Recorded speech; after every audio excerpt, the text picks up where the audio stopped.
That was weird. Hey, everybody. It's Beej.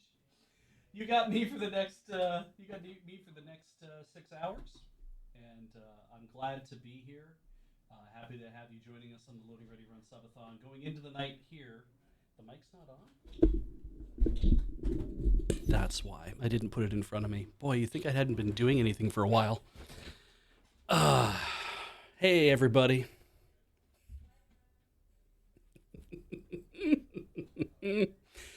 It's the Loading Ready Run Subathon. Clearly, I am doing an excellent job. Um, everyone is asking me how my vacation was and how Alberta was. Everybody knows what's going on in my life. It was lovely. You know, we can get into more of that too if you wanna if you wanna know all sorts of stuff that's going on in my life. I'm probably going to end up sharing that, and which is I'm sure why Heather is here right now is to ensure that I don't go too far. But no, we spent some time in Alberta. We splurged a bit and flew out, which was nice, which was much better than driving. God, am I glad that we did not drive out this time. It was just so much nicer to go out and see my parents and just be like, we're going to fly in the airport and you guys are going to just drive back from your vacation and just pick us up at the airport and we're going to go home together. And they were like, yes, I think we can do that. So we worked it all out so that would happen, which also meant that we were up at like 5 o'clock in the morning to catch the flight out so that we would catch it at the right time. So anyway, it was good though. I had a great time. It was nice to see my parents. It was nice to mess around with a bunch of the stuff because my dad's like, "What would you do to fix X problem? The weird little tech thing. What would you do for that? Or how would you do this?" And it's like, and then it's like, "Oh, I'm having this trouble with this with my SUV," and I'm like, "Well, let's try." Let's try CarPlay instead because maybe we can just instead of you using the nav on your for whatever reason the navigation function on his Hyundai Palisade just will not talk to him. It will not say instructions out loud. And I'm just like, I don't know why. And we tried a few things, and we tried resetting the head unit. We tried doing a whole bunch of stuff. Trust me when I said and I was like, we're going to go to Reddit to find stuff because you can't find shit by Googling it anymore. So you're going to go to Reddit, which is such a disappointment. And we went there, and yeah, there's lots of people saying things. And then I looked at like palisadeforum.com and Hyundai maintenance dot whatever. And there's like 7 different forums out there for people who like to like drive around in Hyundais. And I'm like, nah, there can't be, but apparently there are. And so anyway, so I was like, well, let's try CarPlay.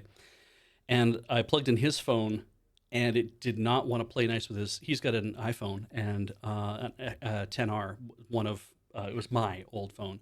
And then I'm like, well, let's just try mine, iPhone 13. I plugged mine because mine works at home on my VW, and mine was so good. Like it was just so smooth and everything was working and it's all plug-in, like it's not wireless or anything. It's all you're gonna have to use a USB cable to do it. And so then I would unplug his and then I would plug mine and plug his back in, and the head unit would just like go black, or it would be like it would start to load and get halfway through an animation of all like the icons like flying in like they're supposed to for CarPlay, and they would just kind of like they'd like halfway just lock and then nothing would happen. And then at one point I actually tapped the screen. I got no response from the screen, but then his phone said, oh, beginning route to the thing that I tapped.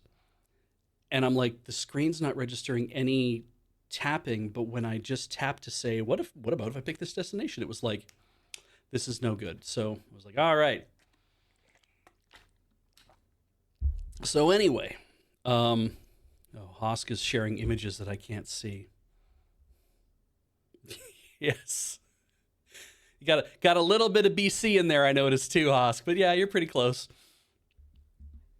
So I was like, why would the phone? And I know that CarPlay is like it's the phone, but I'm like, why would the phone specifically, the 10R is not like it's an old phone, but it's not that old. I'm just like, this sucks.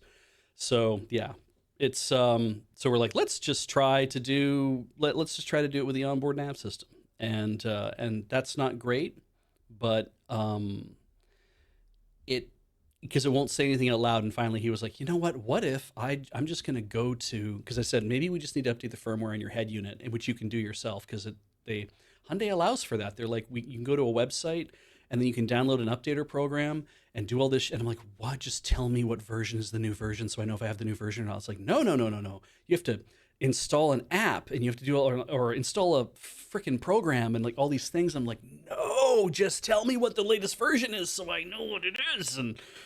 And just an absolute nightmare. And so, yeah, ultimately, I was just like, this is a miserable experience to do this kind of thing. And he's like, you know what? I'm just going to take it in because I have 2 or 3 problems with this anyway. And I'm just going to tell them all the problems. And then we're going to help try to figure it out. I'm going to get them to figure out what's going on and we'll figure it out that way. I'm like, great. You do that. That sounds fantastic. So meanwhile, I have my own problems. Regards.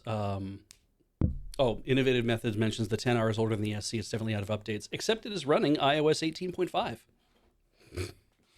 It's an older version, sure, sir, but it checks out. Like, I can't really. Oh, we're gonna have to maybe shrink me. Well, I don't want to screw anybody else's thing up, but yeah, that was. I was like, it's running the newest OS, but it shouldn't just kind of like crunch. And so anyway, I think I'm okay over here because the messages are in the middle. I could be on the other side, perhaps.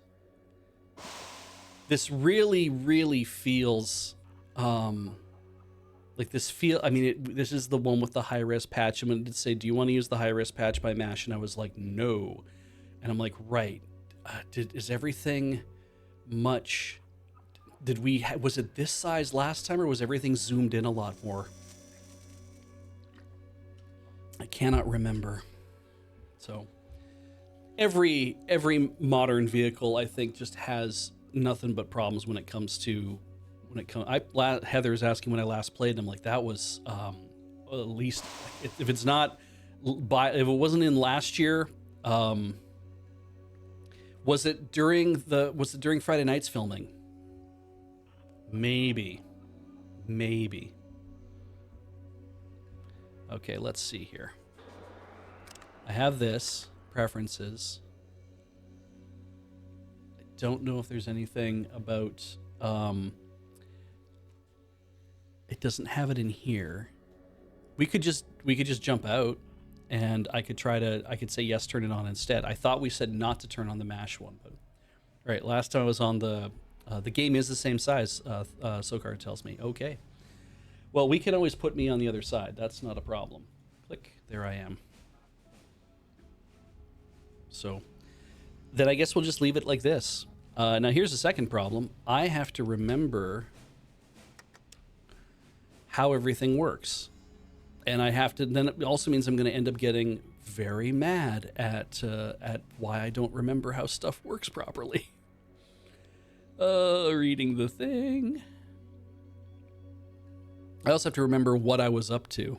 But the Pip-Boy might be able to tell me what I was kind of doing. There's a lot of places I've been. We know some things about the virus and about some of the other stuff that's in here. Ancient Brotherhood tape. Experiments, what we were doing in all sorts of places. I'm right now in Brotherhood of Steel, yeah. This save file was called, very helpfully, Overmotivated, because the last one was called Motivated, and now this one is called Overmotivated, because I'm good like that.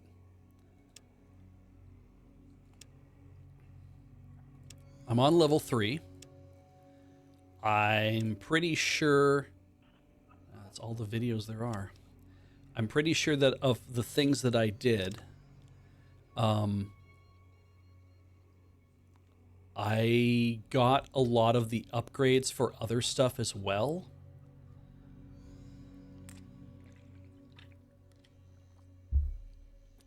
Yeah, I got through the glow. We did everything down in the wherever. We got my I'm pretty sure this is like the really. I got my upgrades. The how they'll do surgery on you here. We did all that stuff before. I think we went to the glow because a lot of you walked me through that. Yeah, there. I am neutral in the Brotherhood. That's fine. That's whatever. And I think we were. I cannot remember what we were doing to try to make everything else. This is going to be great because it's just everything's going to fall apart. Like, do not worry. Everything's going to be awful. This doesn't help. Inventory, right? So I have this, which is this really. I brought the things to them so they could give me the power armor, I think, is what happened. I'm carrying the 223 right now because that was really fun.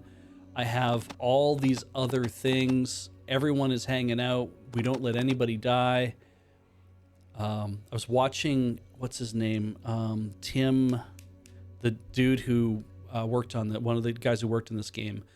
He was doing a video recently where he talked about the choices in doing Fallout,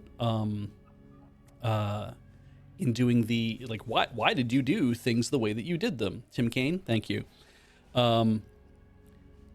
And it's like, why did they do the things the way they did? He's like, yeah, like for the inventory, for example, we always had it so that brand new items always went at the bottom. And I'm like, and he was like, I don't know why we did that, which I think is very funny.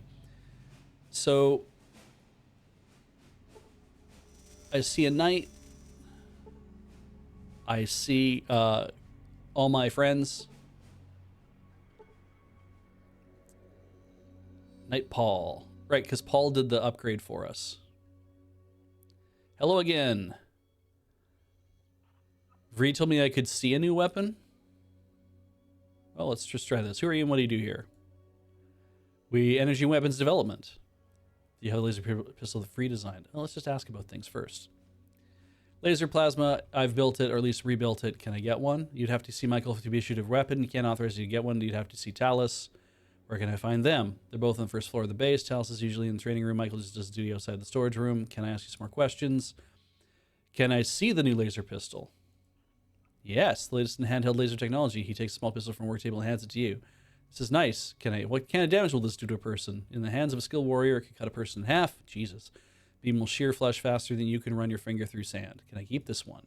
That one won't do you much good. Still lacking the lenses and amplifier.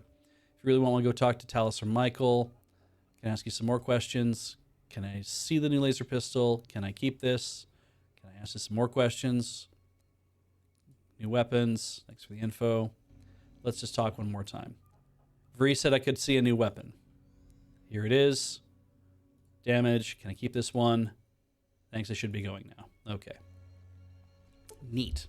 Look at all them bits come in. Thank you, everybody. All right. Everything's slowly coming back to me. Hello. Hello. So I guess we don't get to just have a thing. I touch stuff. There's nothing there that I want. I touch stuff. There's nothing there that I want.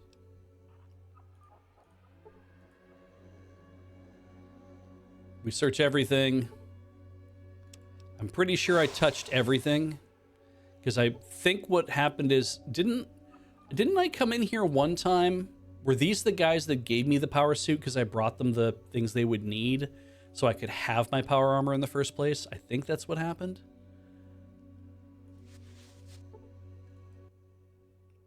And everyone's wearing, like, nice stuff, I think.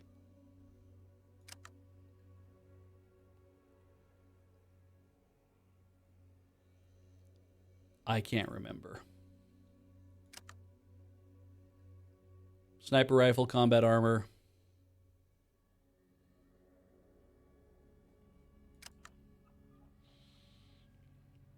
Never mind.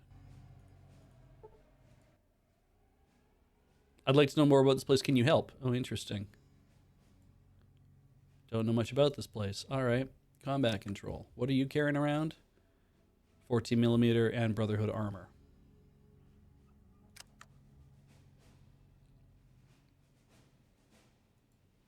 Never mind. Ian, Katya. Plasma pistol, combat armor. All right. And I think everybody is carrying, like, all sorts of stuff that will maybe make their lives easier or maybe just make everything worse the longer we play.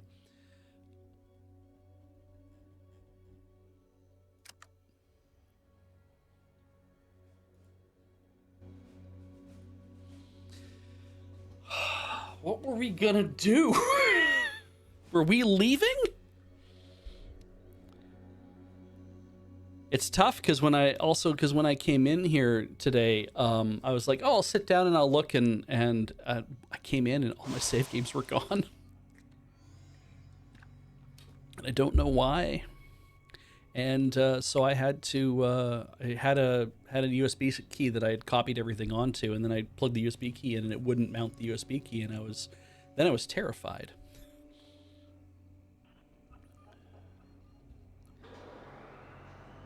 Like, I know I got asked to go do something.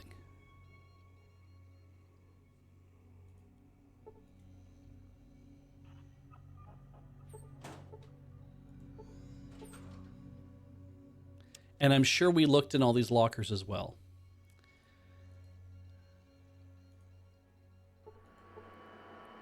Empty metal shelves, empty metal shelves.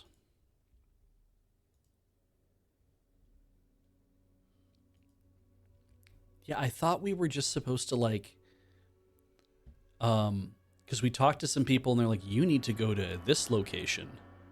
And I was like, right, you got it, dude.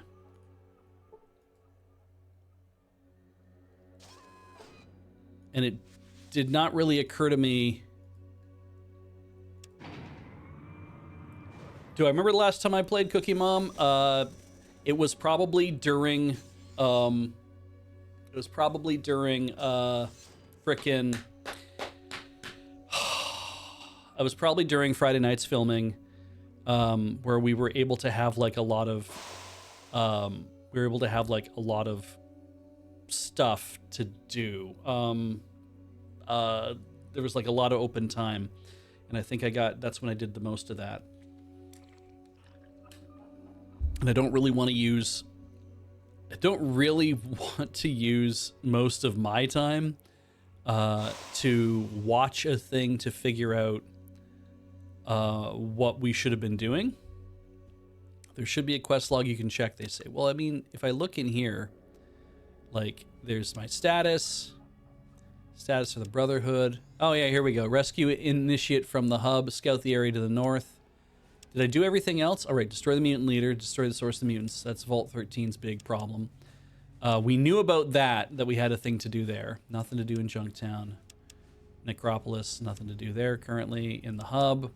Find and destroy the Deathclaw. I did that, but for whatever reason, it's not registering that. Rescue initiate from the hub. Scout the area to the north. Glow. Boneyard. Stop the gangs from attacking Ditum and convince the gunrunners to supply the blades.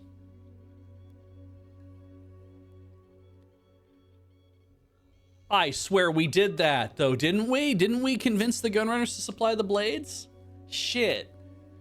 Shit. I swear we did that.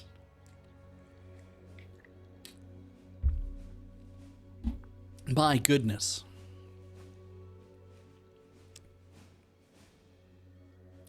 God, if it was not, that sucks. If I'm a lot behind.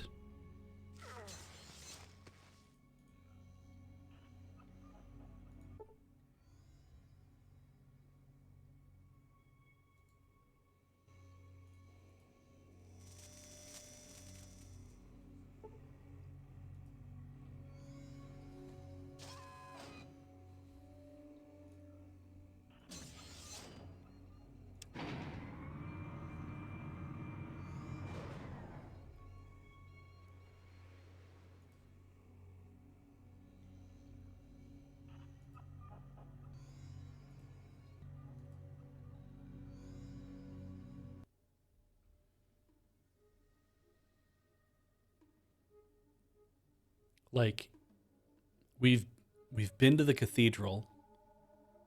I'm pretty sure. Man, did we fill in a lot more of this? If the USB was missing some saves, I don't mind that. That's like, okay, then I'm a session or two behind. There's the glow. We did the glow. Up here, I think, because they're like, go check in the north. There's also this thing. That's a something, but I can't remember what it was. Did we go there? Let's just go there.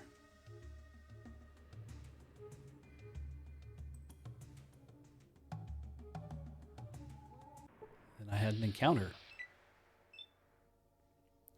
Did we have a massive fight here last time? Or was it... No, we stumbled upon two gangs killing each other at one point. That was very funny.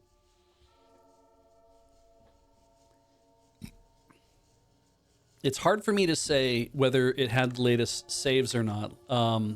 Load game 84. Yeah, see, they don't have... they don't tell you what the actual date is that was made.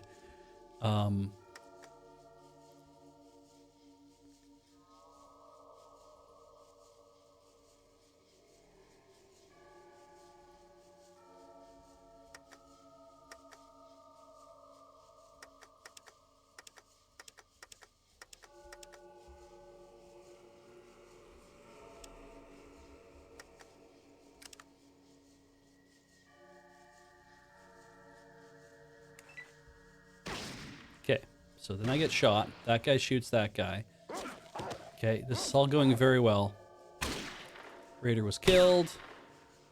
Everyone's just standing in a big circle and hopefully shooting each other. Yep.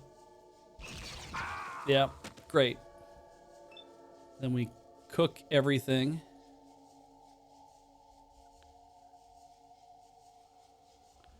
And then we end combat.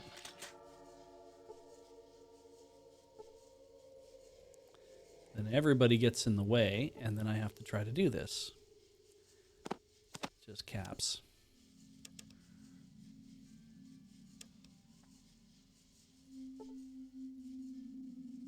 Oh, wow. Irradiated bodies, right. You can still do that. Before you burned up, what happened?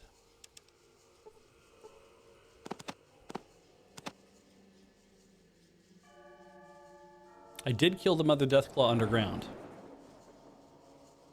That is something that I did do. Also, I don't know why, like, I forget how to change this. Oh, it's like that. That's it.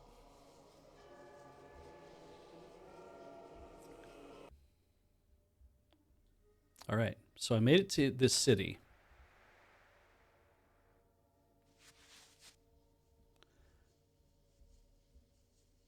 What was going on in this city? Is this like I came here and it was like, oh yeah, there's definitely stuff going on here that I don't want to be a part of?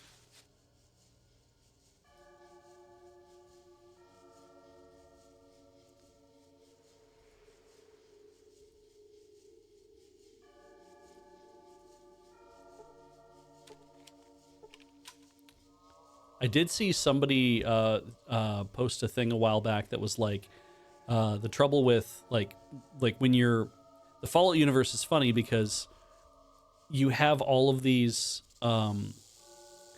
vehicles, and you might be like, well, shouldn't I be able to drive a car around if there's going to be all these vehicles on the highway? It's like, well, no, because where are you going to get fuel from for that? Because they were all nuclear.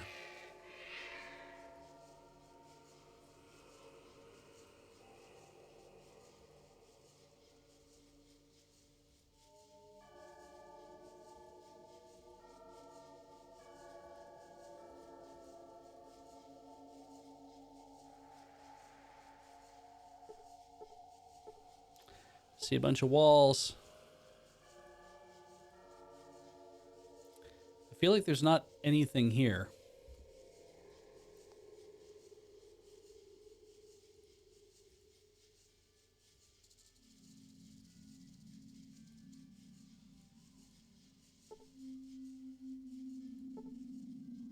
Boxes. Well, yeah, I did hear there was a car in Fallout 2 you can drive around in. And then yet we never then it's like they never do that again. I think because somebody figured out it's like that doesn't really work very well. All right.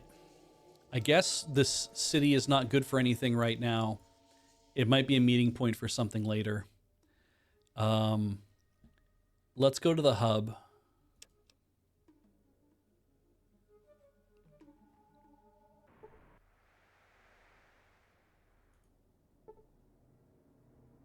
You see Patrick the Celt.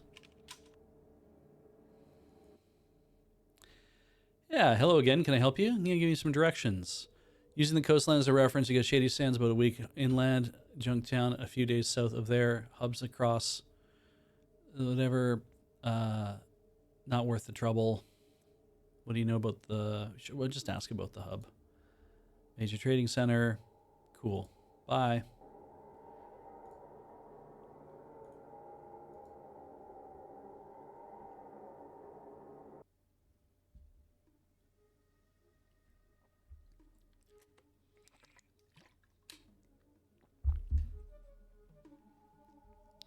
Let me just keep going. Be a fight. After fashion, yep. Stumbled across a group of geckos. I should just leave. Are we allowed to leave? I can't remember.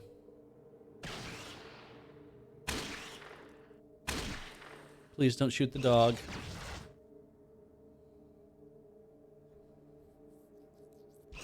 I'd hate to have to reload just so you don't shoot the dog.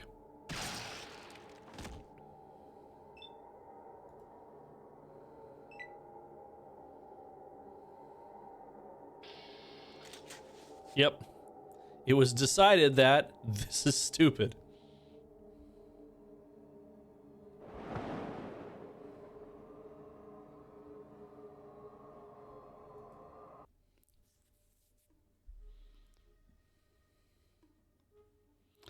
Surely, though, I did the thing in the cathedral, I thought. Where we go in and we just massacre everybody. I guess the entrance? Shit, I don't know. There's an initiate that we need to find.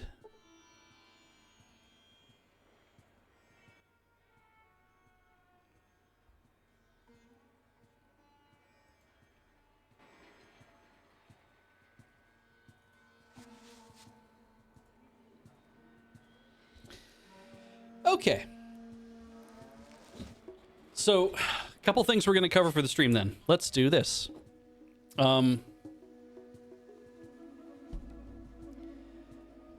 It's a no backseating stream. I think we all kind of understand that. If I do say, hey, chat, tell me what I should be doing or solve this puzzle for me, like I need the answer to this, wait for the hey, chat. If I just say, man, I got to figure this out. How would I do this? Just let me kind of work it out a little bit until I go, okay, I've had enough. This is not fun anymore. Hey, chat, I need you to help me find the answer to this. Give me a spoiler-free help or give me a hint or whatever, that kind of thing, right? So shoot that guy is my advice. Thank you. Let's Bill go. In this case, given what we have in the Pip-Boy for stuff that the Brotherhood's asking us to do, rescue initiate from the hub. Hey, chat, where's the initiate in the hub? Just tell me where to go. I will go talk to the person or do whatever it is I have to do, and then we are done doing that. Since I'm here now. I'm also probably going to roll in on that cathedral and just see if everything's actually back to normal. I do not care if you guys want to go look at GameFAQs or IGN or any other things, if you want to chat among yourself what the right thing is that's supposed to be done. But hey, chat, if you know where this dude is I'm supposed to find, let me know. The reason I say this is because the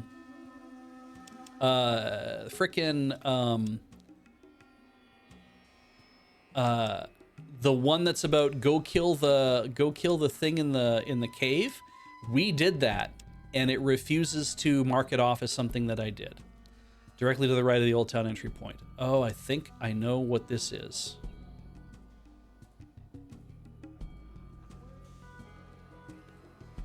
Right, you can only go so far ahead.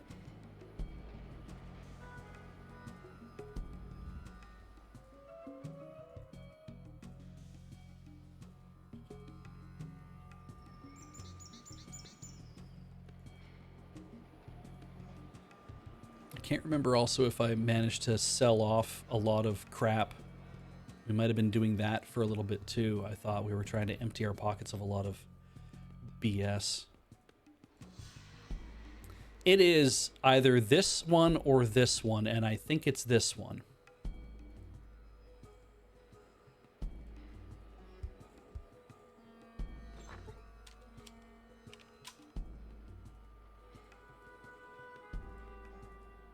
Let's just go inside. Yeah, there's some dudes in here. And apparently everybody else is kind of getting... they want to be a part of this too. Oh, dog meat's in the way, so we can't do anything.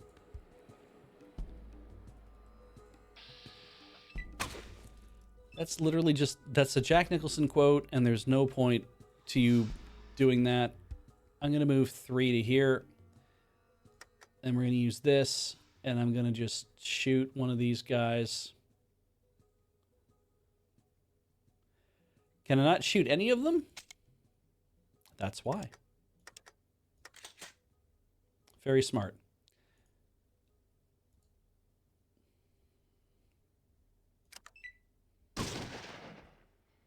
All right, everybody shoot me for a bit. That's good. We've all chosen places to stand. Ah, yes, good job.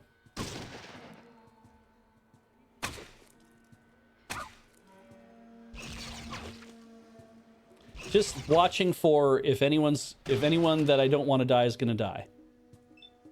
Okay, that guy was killed.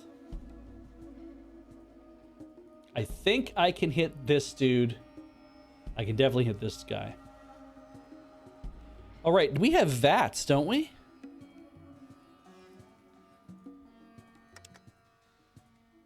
It's doing this, I think, is VATS. Yes, it is. All right. The torso.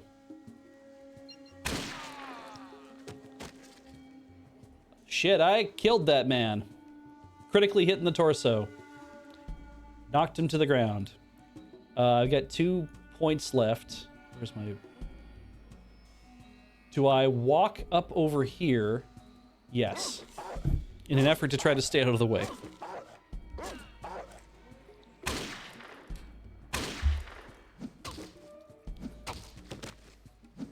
Okay, we're just gonna keep punching guys in the ground. And just feeding them shots on the floor. Shit, I don't know who I can hit. Like, that's a seedy looking person.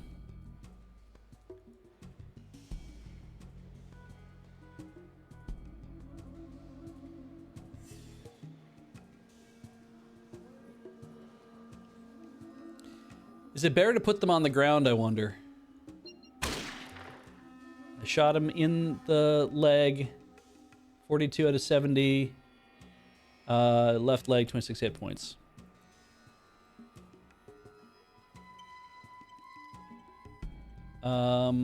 Yes.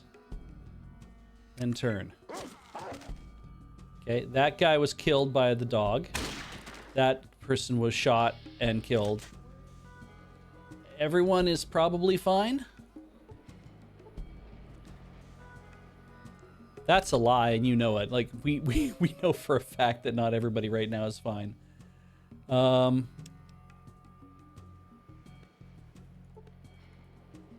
I have to heal everybody, or... Yeah, well, let's see. How are you doing?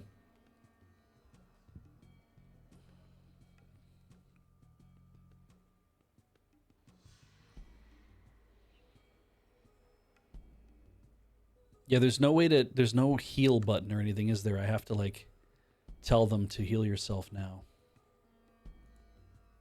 Great. That's Ian.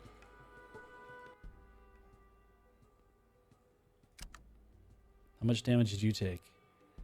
Barely any, but we have... I feel like we're okay if you heal yourself now. Okay. And then...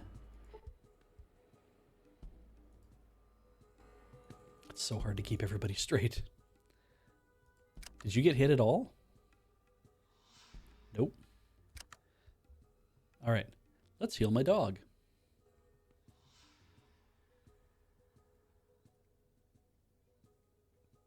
Good Christ. It's so... Woof.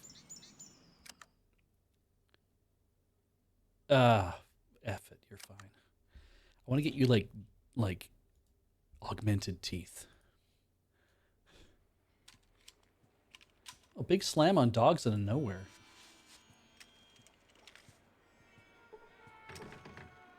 Okay, well then...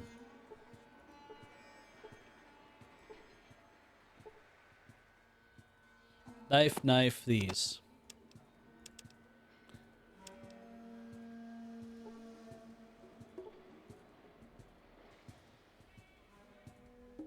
I don't know who needs those. I don't think anybody actually needs those. No. It was tab. Okay, what was the thing that highlights... Oh, God, what was the thing that highlights... Toggle active items? Was it B?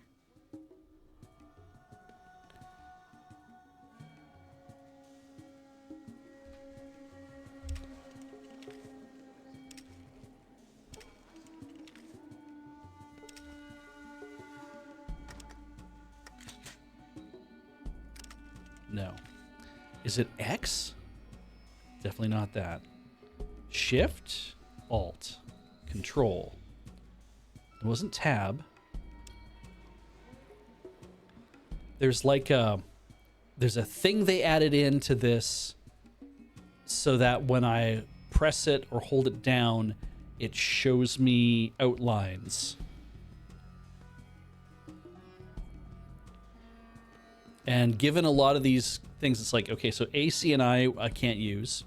B, N, M, and S. Because I don't, yeah, toggle mouse mode, toggle item mode. God, it's a trip trying to remember how this all works.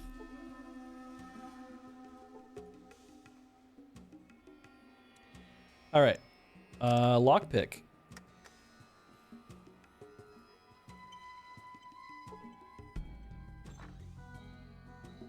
Katya failed to pick the lock on the door. All right. Which one of us has the cool lockpicking device?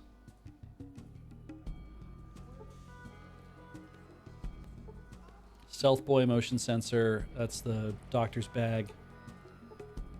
Combat shotgun.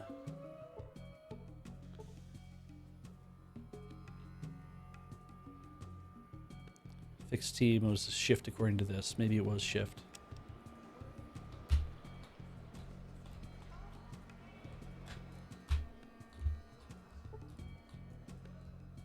Well, it's not showing it now. Nothing in the bookcase. Nothing up my sleeve. Presto! Are you carrying the weird lockpick? No, you have the autopsy reports.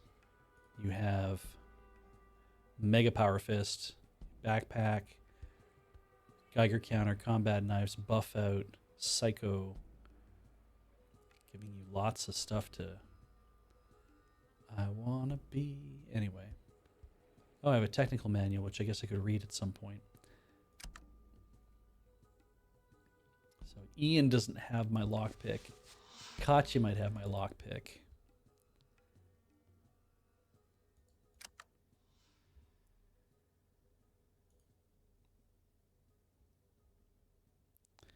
Tool.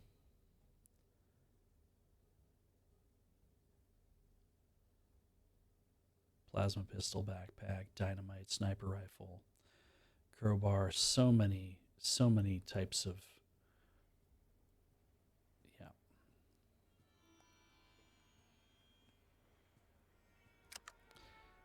It's true. Left shift and right shift may be different here.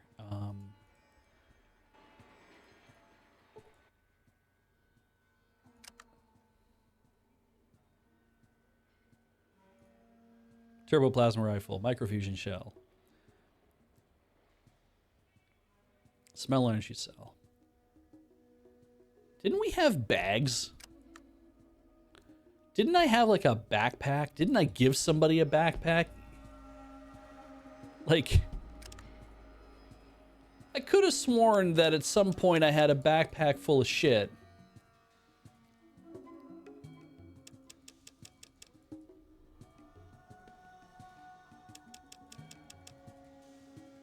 And I had like an electronic lockpick and some other stuff.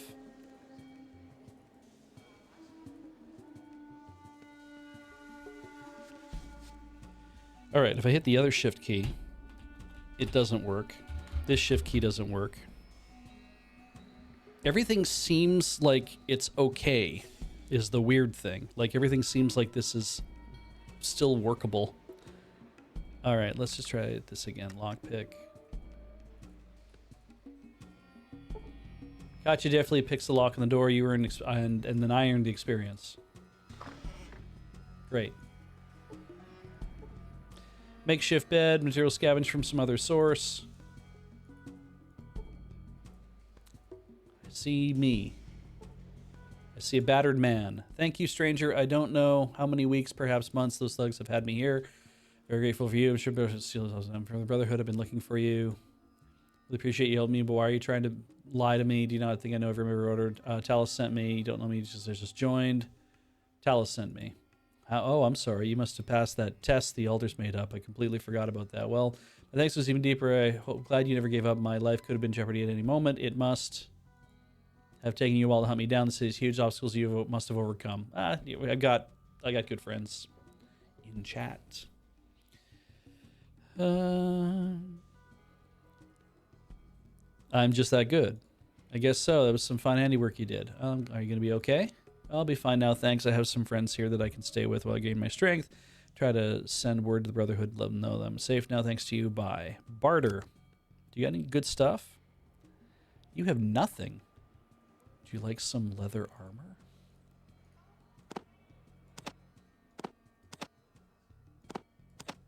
He would not. Tell me about.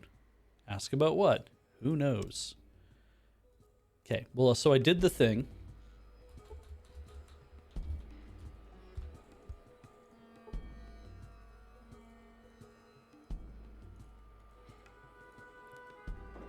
He's just gonna walk out, isn't he?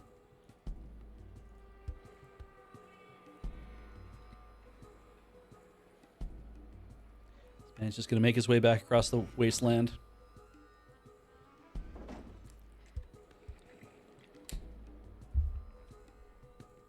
Man, I would really like that interactable button to be available. All right, so Pip-Boy, status, Brotherhood. There, and it's to scout the area to the north. So I got that to do. I guess if I went back and I talked to Talus, that would be when I find out how to do stuff. Let's go to the Boneyard.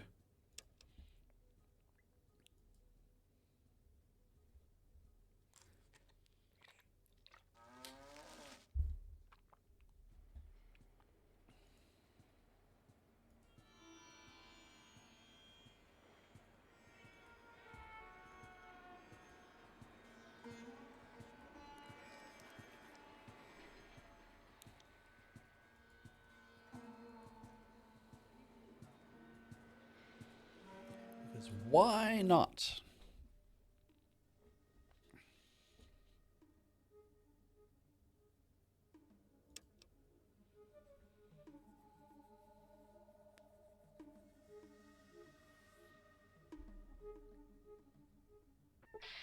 Ooh. That man just shot me.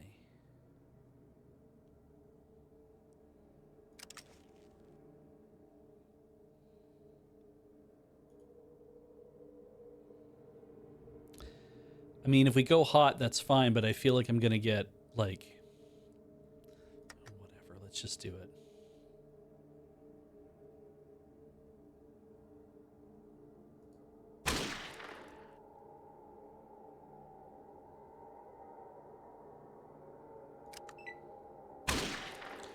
feel like I'm gonna get shot. Ooh. Gruesome. That raider is now on the ground. And then stood up.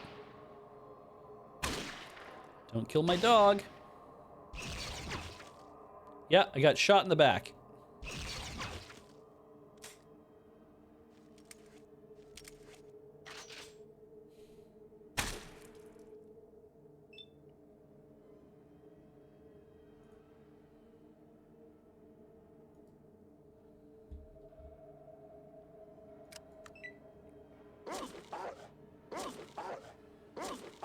Good boy, dog meat.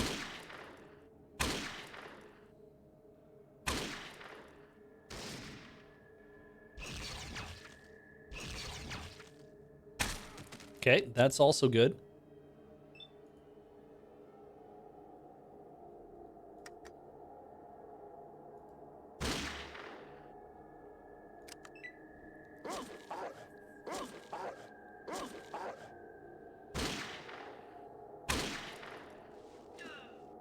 Wow. Okay, yep. Great. I think that's combat. More caps.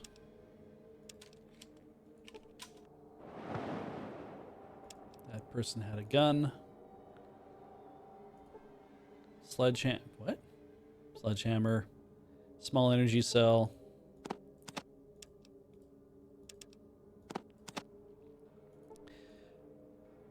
Yeah.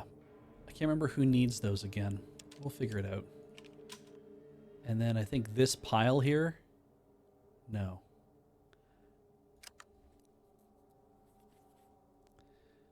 Yeah, you should heal yourself now.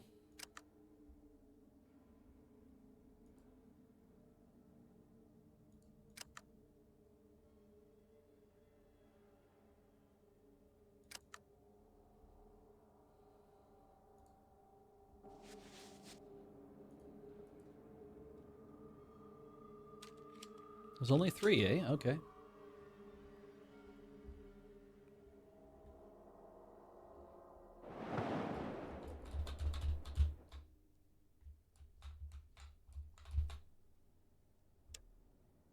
Zed does the clock.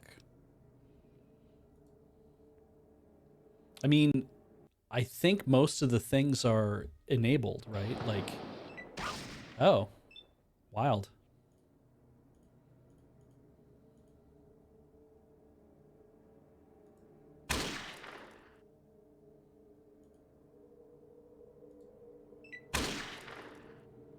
Just gotta get out of the way.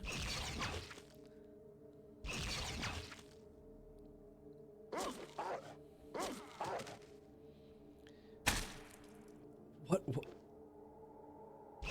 Oh, God. I think everyone's dead.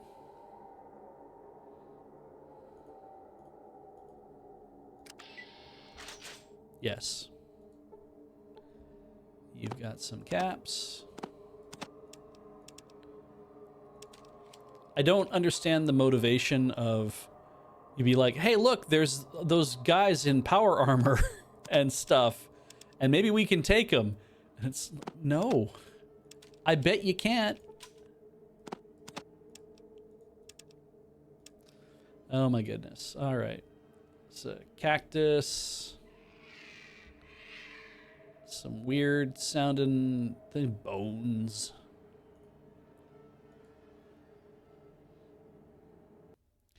It'd just be easier if they were like, hey, could we just have some caps? We just need like a dozen caps or something. I need to buy some food. It'd be like, oh, okay. Well, that's... We're not going to have a fight. Then that's good.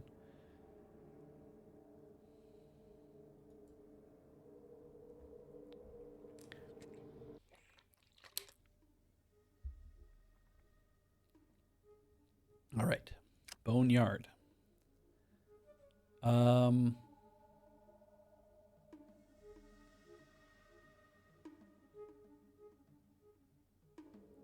The fortress? Sure. Did we have a chat?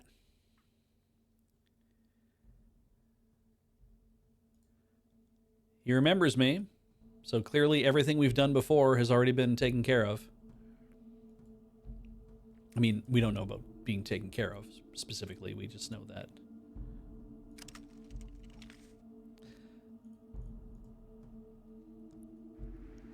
All right. I see Zach. Typical gun runner. I see Gabriel. What do you do here? We manufacture weapons. Why is that? What's the bad amount of items supplying your materials? What would you give me to take care of the Death Claw? Some friends could really use some of your weapons. Okay, I'll do it. Are we serious? I did all this.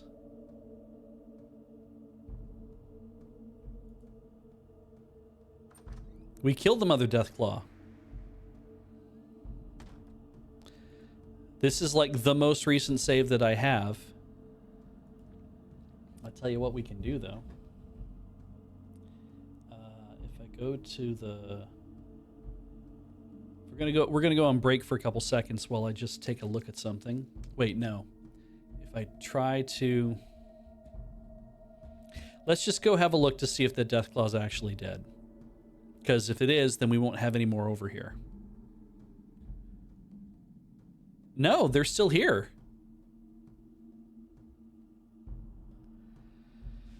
Gasp. All right.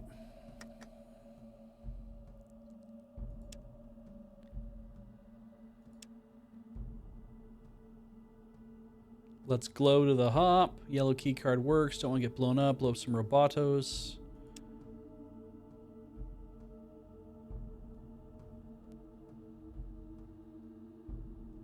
Let's become steel. Bought right away in the hub. Irwin's farm is saved. Risk nothing. All right, let's fight. Screwing in the inventory. Do we go to the hub? Hunt Deathclaws first. Prepare the pumps and a item. Lighten the load. Okay, to the Brotherhood. I'm in a cool vault thingy. Mega Power Fist. Got to get a motivator. Got motivated. Now I'm over motivated. Yeah, we did these things.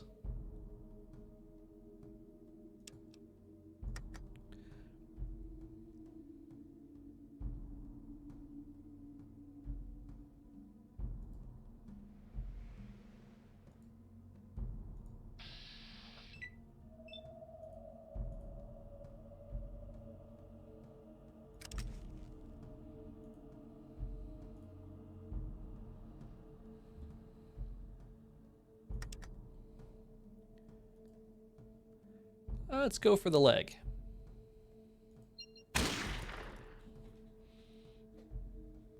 $27 hit points.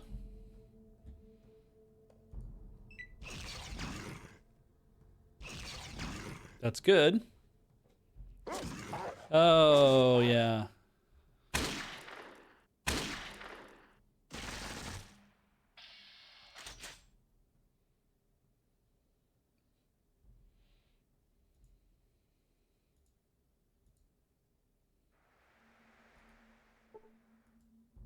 Staircase.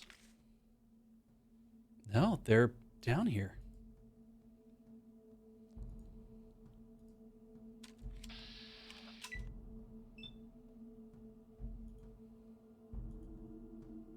Minus 11.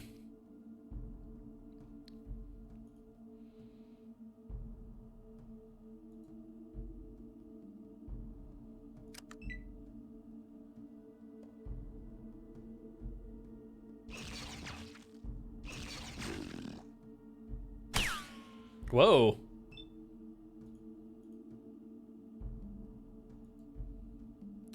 We'll aim for the torso on this one, I guess.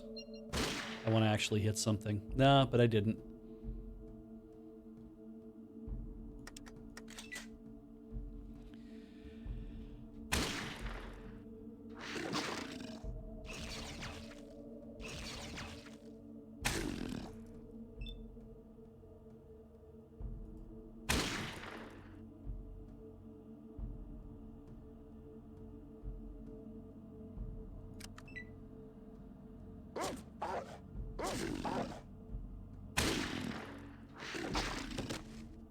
It knocked me down. And I... God damn. I might die.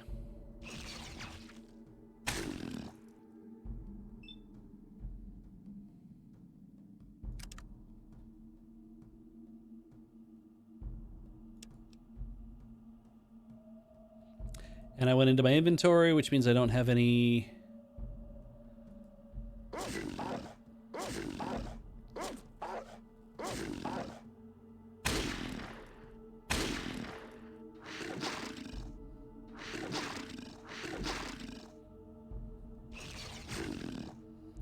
I'm gonna get hit by that frickin' plasma pistol.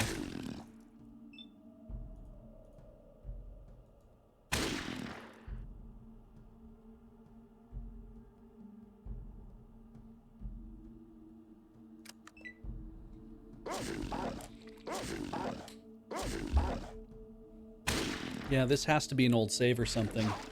Oh. Kachi was critically hit. Kachi used a stim pack. Tycho decided that he wanted to actually, like,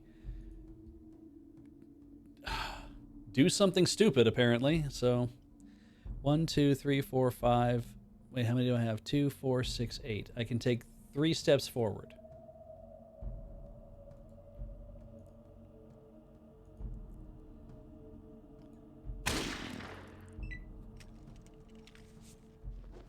Oh my god.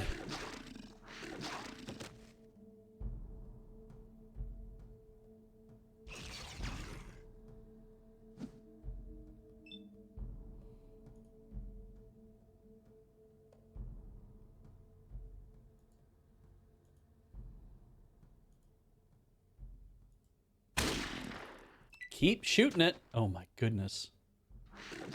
Wow. Katya dead? Katya was killed. Yeah, it's okay. We're gonna load the game up and we're gonna figure this out. Okay, now, give me a second. If I go on break, can everybody hear me? I think you can still hear me. Great. I'm gonna just exit the game and I'm gonna have a look at the save files that I got off of my USB key. Sigh. And of course, they're all dated today, because of course they are.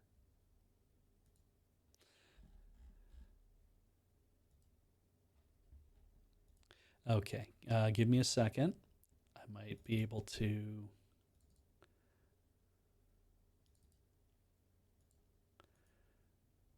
That's fine. Just show me what's in it. The last time it's my beej.gcd file is May 13th, 2024.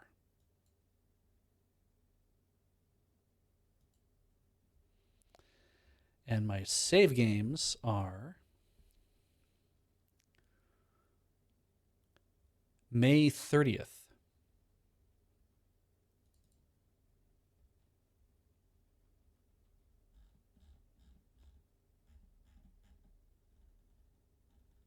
Except for some near the end. Looks like a new batch of them might have been from July 20th, 2024. Does that sound right? That sounds like when we might have been doing some stuff. Yeah, I feel like we did this quest. I am on break for a reason. Because I'm dicking around in my files. So, looks like previous times that I would have copied these files over was May 30th. May 13th looks like when I probably started playing. And then slot 84 is... Ooh, that's neat. Okay, slot 84 has some mapping stuff for July 20th It has some stuff going back to May 13th also. There's like a lot of different, I guess it's like this is the last time we had to update this specific thing. So like the Glow last got updated on July 18th, but Hub got updated on July 20th, as did like Aditum, and the Blades got updated then as well. Yeah, this is super weird. But it's, I mean, in a way, it's kind of good that I'm aware that it's like, why is this acting this way? It's like, it just is. It's like, okay, that's, you know what? Great.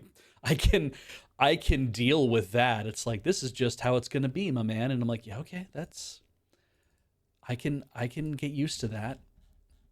It's super weird to me that all the, that all my games were missing in the first place, but that might have been my fault. That I might have just like dragged them over and like moved them instead of copying them. Who knows what might have happened in that respect. Anyway,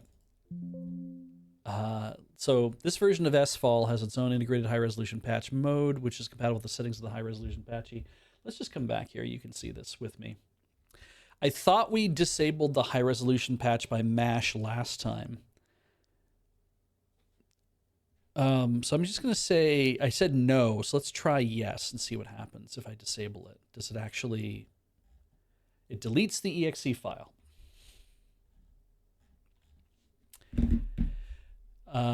Or it changes, yeah, error initializing a thing. Grand. Error initializing video mode 960 by 540. All right.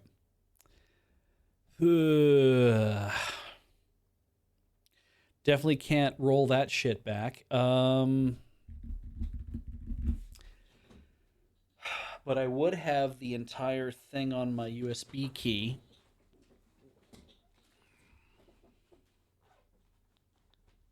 So I could just copy the thing. Yeah, Control Z that shit. Yeah, I don't think it will. Yeah. That would be so great if it was like, oh, I know I messed up, so let me just undo that. Okay, well, let's see if I can get this to read the stick.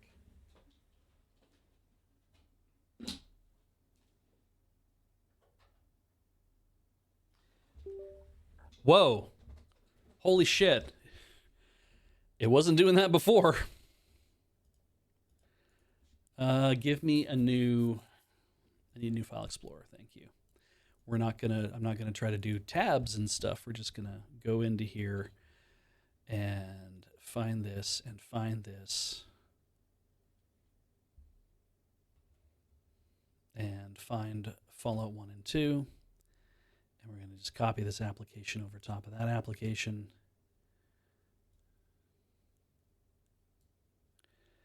Replace the file in the destination.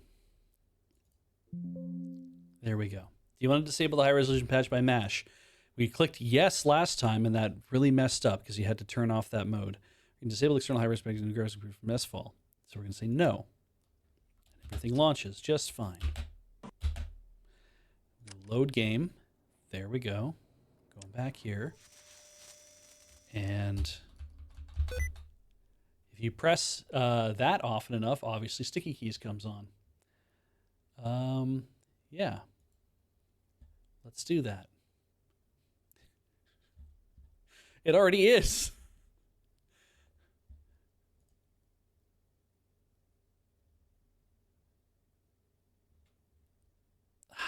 Shit. Forget it. I'm not going to worry about that. Hey, look, Fallout. We were playing Fallout. Ah!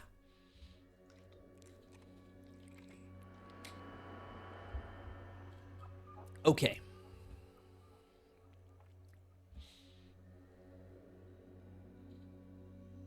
Oh, you need to click on to get more options to turn off the shortcut? Okay. Well, there we go. Press the shift key 5 times to turn it on or off. I don't think there's anybody at the moon base that wants that, and I know maybe that's like I'm making some assumptions about stuff. Lock shortcut keys were pressed twice in a row.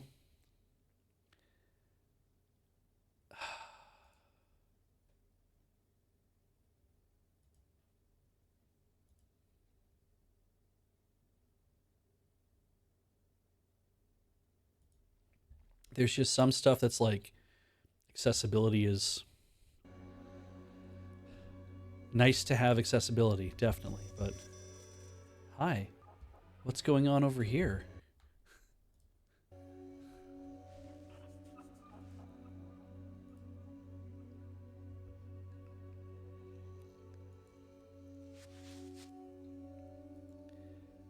So, did I have a Fallout stream that was after July 20th or July 30th? I guess is the answer. Oh shit! I left my. Oh, we'll leave the key plugged in. It's probably not going to do. Oh, that boy. Oh, you just set a flag by saying that's probably not going to do anything bad to the key, right? Yeah, probably not. Nothing bad's going to happen. Nah. All right. Touch the door. I go inside. The elevator says, "Where you going?" I said, "We're going here."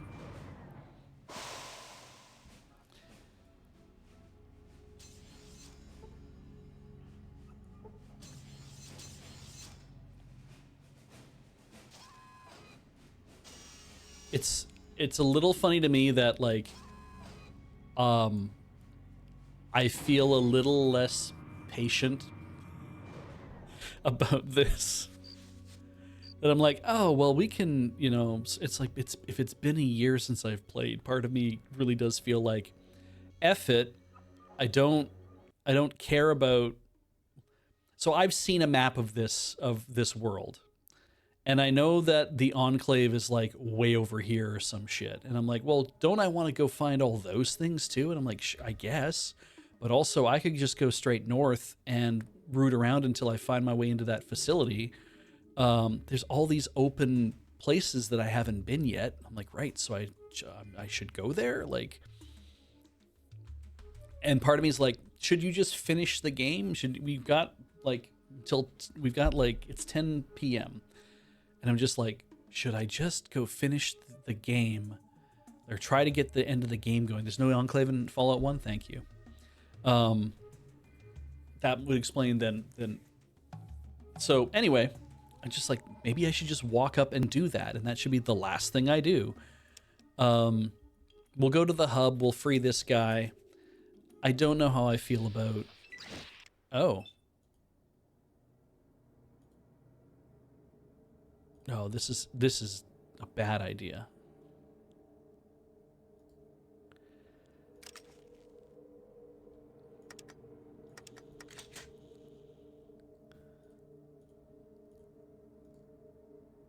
Wait. Don't get across. Don't get in the crossfire. Oh. Okay. It's like, do not step too far down, because, yeah.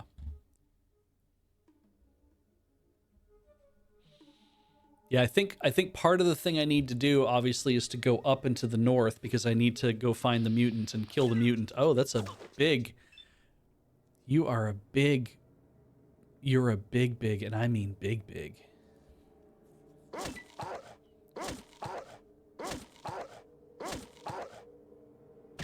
The blow slips between the cracks of the rat scorpion's rough carapace.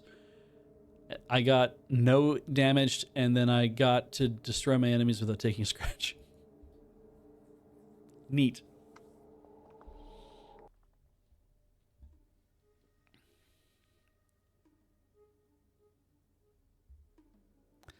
All right.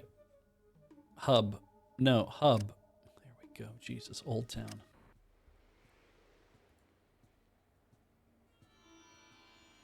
Yes, Scaflone.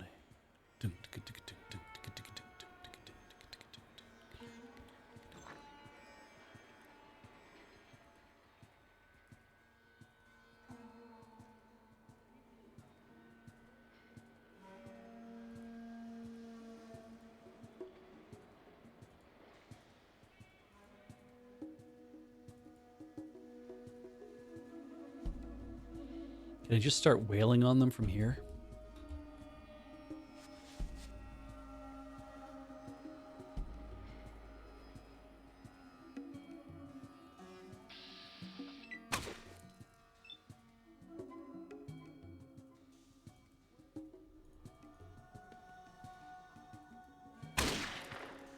Shot that dude.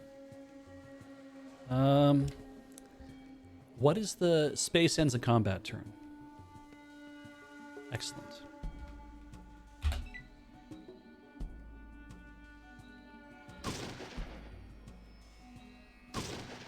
That guy has no problem hitting me. Oh. We're gonna get punchy. Just gonna keep.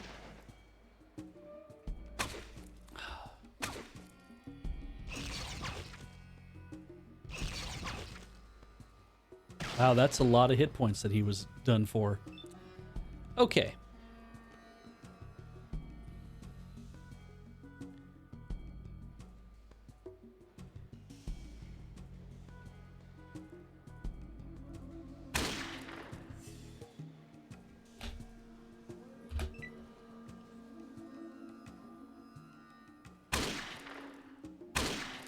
I'll just shoot over your shoulder.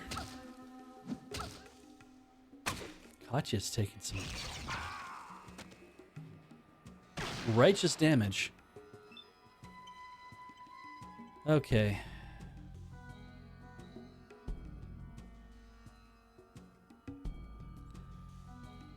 That's like the XCOM rules, right? 2 guys in my way, friendlies. I probably end up shooting dog meat. Great. No notes.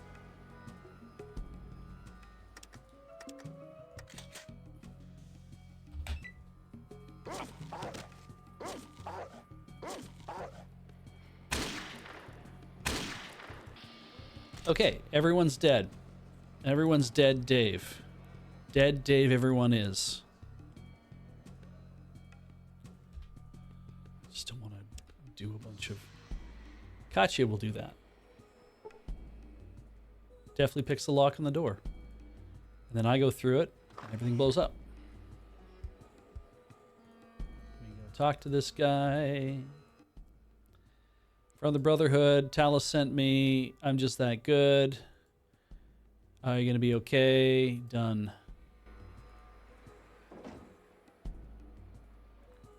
Oh, fuck.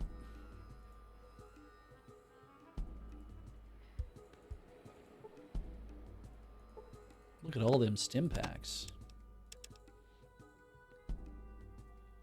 Now, I also have a combat shotgun. I also have a lot of bullets now. Shells, rounds.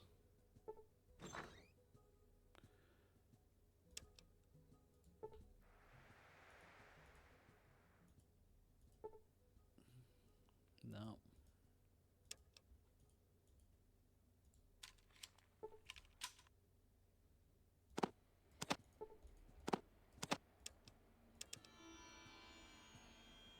$33 of those.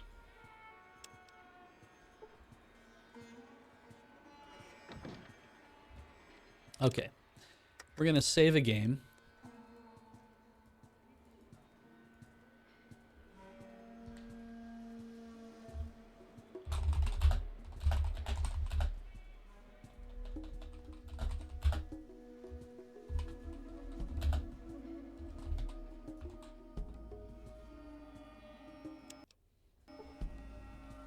Game saved.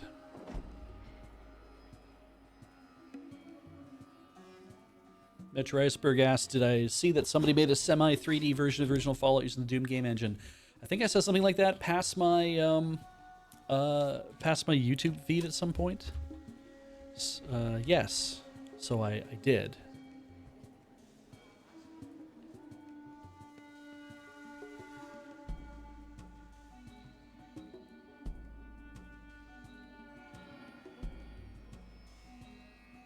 I swear we were in some sort of position where I was trying to like up my energy weapons because people were like, yeah, you should probably work on that from now on. I have all these skill points I haven't used yet, right?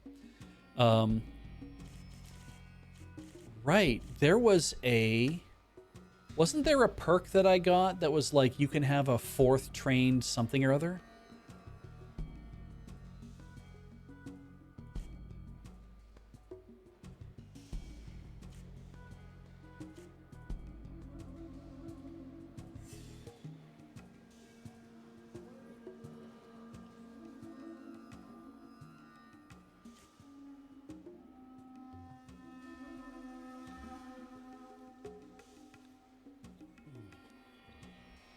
I swear I had like an extra perk that I got at some point.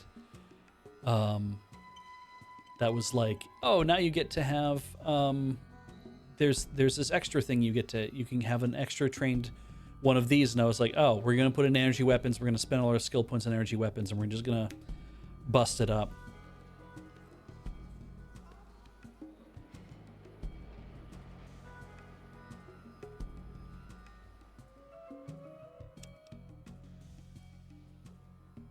I had thought for sure that my tag, I think maybe it was that I had Mako Forte. And seeing as how I'm like level 11, there must have been a point where it was I had something higher.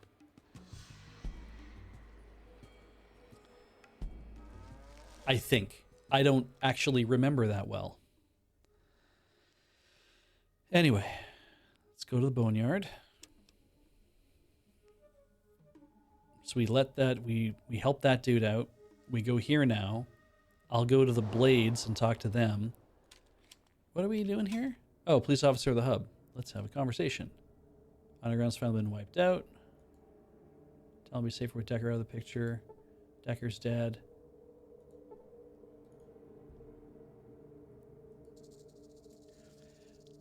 I did that. Didn't I? I swear we did that. You and me, chat. We did that together. We took out the guy in like the weird hotel space. Yeah. Or the casino space or whatever it was. And was there somebody in Addendum that I had to talk to? I cannot remember. There was like multiple people that if I talk to, it's like, oh, if you talk to so-and-so, like the scientist dude, he is very happy to hear from you.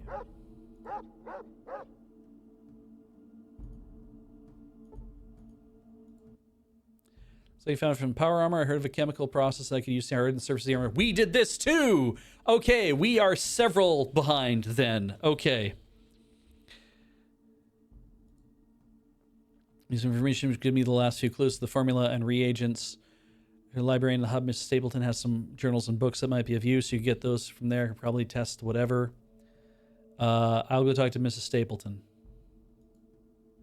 Because then I get like really shiny armor. I remember that.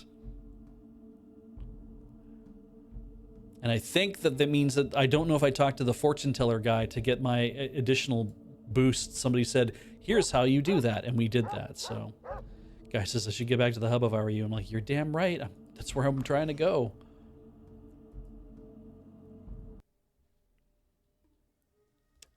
The hub.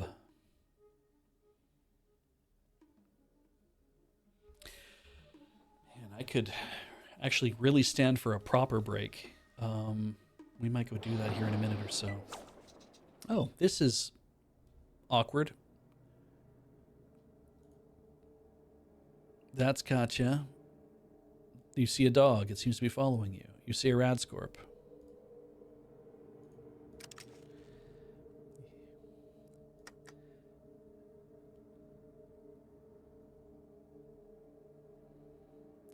I feel like the one that's right here I can't miss, so I might as well shoot it. I did good.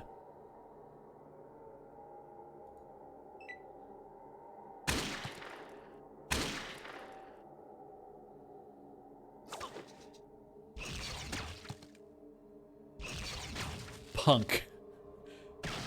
Jesus.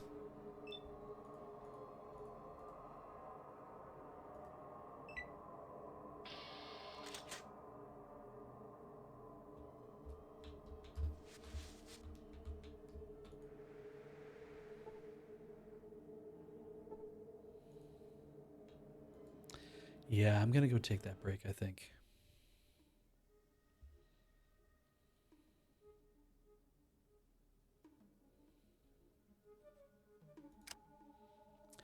Downtown. When I need books and I cannot have times, and you can always go downtown. I'm gonna save this again. Okay. Mrs. Stapleton for books.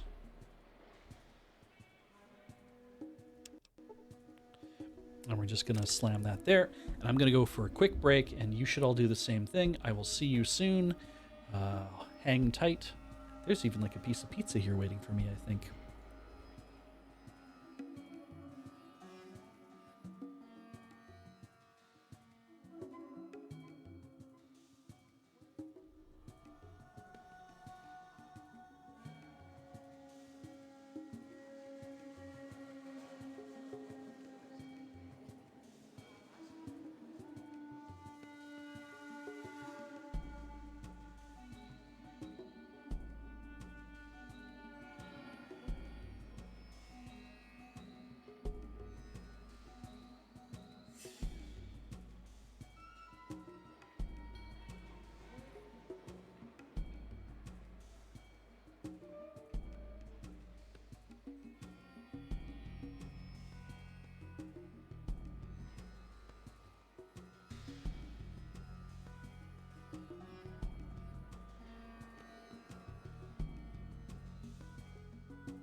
right, mostly back.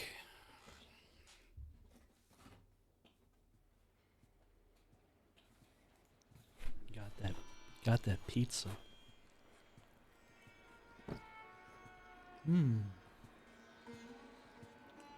Pizza.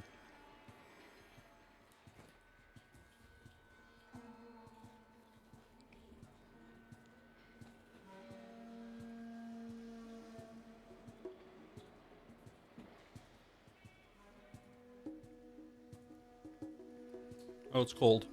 I mean, it's room temperature.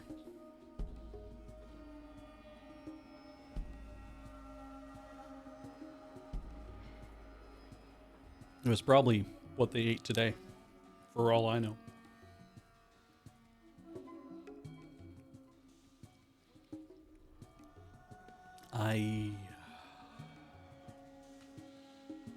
Yeah.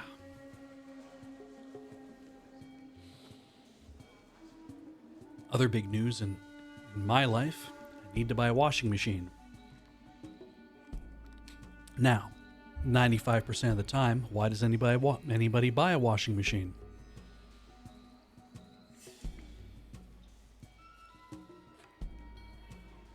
That's right. Because your washing machine broke.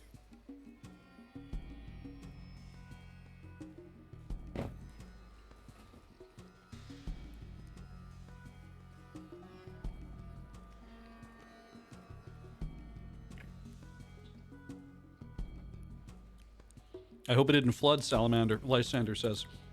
Well, it didn't. So that's good news. It broke. I could smell burning rubber.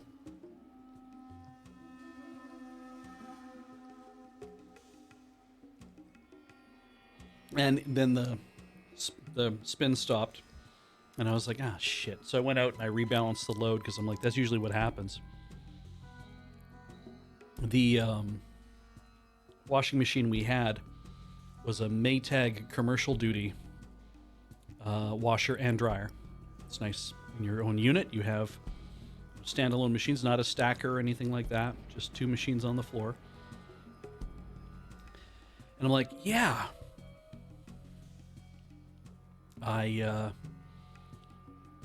So I turned it back on, then it ran a little bit more.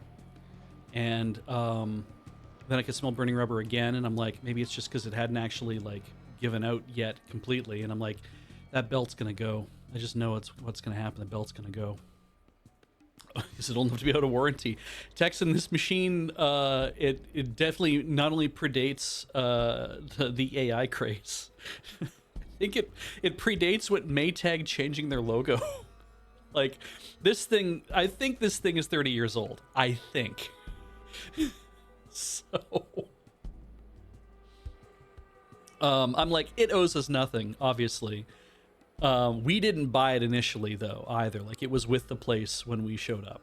I'm not really sure how old it is. I could give you the model number, and you guys could look it up and figure it out. And yeah, the Maytag commercial washer and Maytag commercial dryer, and it's two knobs. And that's it. Like, it is your classic, what you remember your parents having way back in the day when, you know, people could afford houses and have their own washer dryer at home and stuff. And I was like so excited because I'm like, it's a Maytag and it's from that long ago. It's gotta be perfect. Like, this thing's gonna run forever. And when it breaks, I'm gonna talk to whoever does commercial service on it, and they'll come by and they'll replace the belt or whatever the hell it is they do on it, and I'll go right back to doing whatever. So I'm smelling molten rubber, or burning rubber. I'm like, yeah. Well, let's just see if we can get a little more out of it.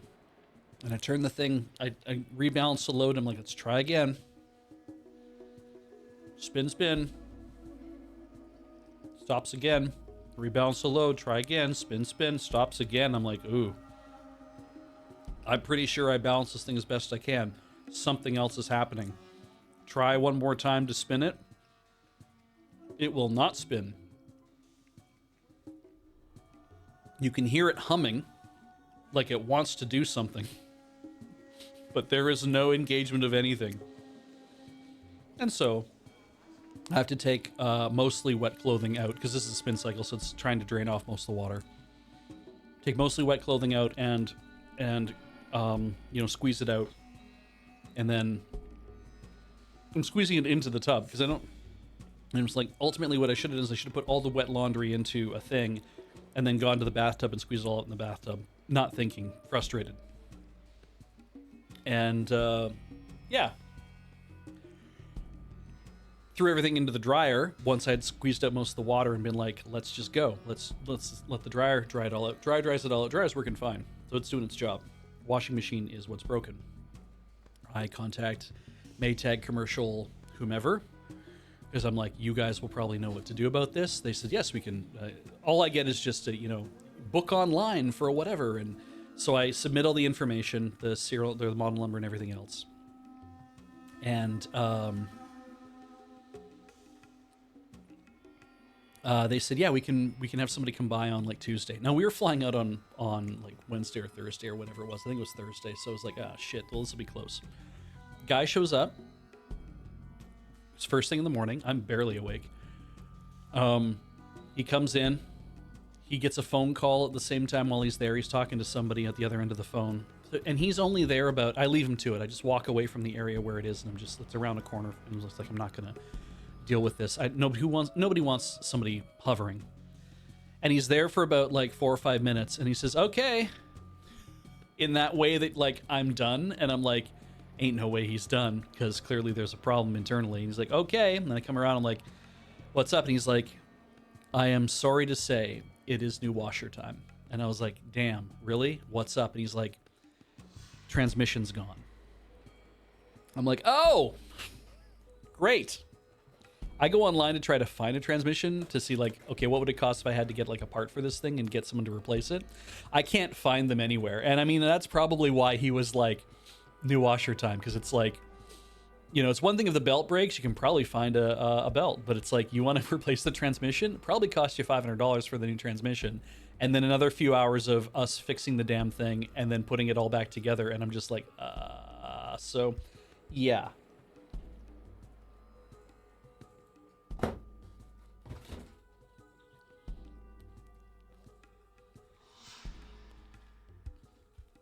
I intend to use part of my vacation to try to figure out what washing machine I should buy.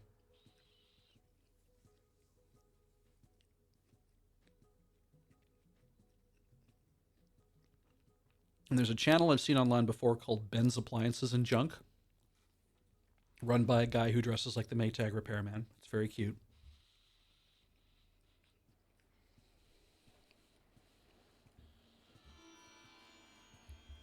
And yeah, he has a whole thing up that's like, so I've asked hundreds of dudes, like other repairmen, and I looked at all sorts of consumer reports, and I looked at all sorts of other things too. I'm like, and he's like, and what it comes down to is,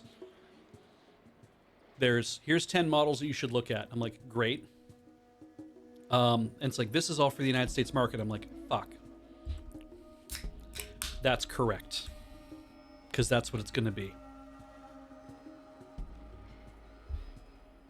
And what I want is what I already have. Not a broken washer. What I want is a top-loading washing machine that has one dial to pick one dial to pick all the things that spin around, right? Like, what cycle do you want? And then I had 2 other knobs. One was, how much water do you want, and what temperature do you want the water at different times? And I'm like, cold, and then large or super, because I'm generally doing big loads. That's me, Beej big loads. And I'm like, that's all I want. I don't need LCD displays. I don't need it to sing me a song. I don't need it to, like, have AI. Get fucked. Nobody needs a washing machine with that kind of horse shit in it. There's literally, the one I was looking at has an ability that if you buy a matching, this LG, and I'll probably buy an LG, but it's like, if you buy the matching dryer that goes with it that has the same model, you can get the 2 of them to communicate with each other, like sync up through like Wi-Fi or something, and they'll talk to each other so that when you put the stuff in and you say smart wash, that when it is done washing, because it figures it out, you just drag that shit out and throw it in your dryer, and the dryer's like, oh, I know what washing program you had, so I'll just dry this based on what the and I'm like, don't give me the credit to know what I need. Like, it says wash on delicate, I'm gonna wash it on delicate. I have wool socks, I have silk pillowcases, like I have shirts that need to go through delicate cycle. I have bags for that stuff. And I'm just kind of like, just let me pick delicate and then press go. And just, I want to walk the fuck away from this thing. I don't want to think about whatever's. I do not need all this smart shit built into my appliances, because I don't need my washer to alert me on my phone that I've done a thing. Because if I want that, I'll get a Raspberry Pi that I can configure myself to detect vibrations from the machine, and when the machine stops vibrating, it'll say, oh, it's been 10 seconds since the thing has been vibrating, your laundry's probably done. Let that be the way that it tells me. Don't integrate $1,000 worth of smarts into the goddamn machine so that when that breaks, that my washer won't work anymore. Ah, yes, and now, of course, people have already said, what about a Speed Queen? And as Aquinas is finding out, we don't do Speed Queen in Canada. That is not a thing. If you want a Speed Queen washer dryer in Canada from like the 1980s or 90s or whatever the hell that would kind of be, you might be able to get one through commercial purchasing. And you would probably have to be a laundromat to be able to get that. There's ways to do it now, I'm sure, that are a little easier, but still. Aquinas is finding instruction manuals for getting Speed Queen washer dryers in Canada. I'm not going to buy a Speed Queen. I don't even know if I would bother buying a Speed Queen in Canada, because what I want is something that is repairable and will last a while. So Ben's Appliances and Junk recommends several LGs based on the techs that he's talked to, reviews that he's seen, and also like some consumer reports. But also he recommends front loaders. And I was like, I really don't want a front loader. I'm not a fan of that. I'd rather just like get through this. And so I'd rather just have like a top loader and then not buy a new dryer. But then again, Heather was like, I want you to think about how old that dryer is next to that washer, and maybe you need to consider that. And I'm like, yeah, that's a good point. And front loaders use less electricity and they use less water overall. And I'm like, that's good. They're a little more finicky to look after, because you have to you have to leave the door cracked so that the air can kind of circulate, because otherwise they'll mold up over time. They recommend that what you should do is you should have like a soft, like, dry cloth, and you just basically wipe around the seal, and you wipe around under the seal a little bit, and then, you know, they need a little bit more tender loving care. But you don't have an agitator or an impeller in them, so the easier thing about them is that you don't have a big thing in the way. So when you put your clothes are basically just bumping into each other like they do in a dryer, right? But the nice thing about a top loader is apparently they are cheaper to repair.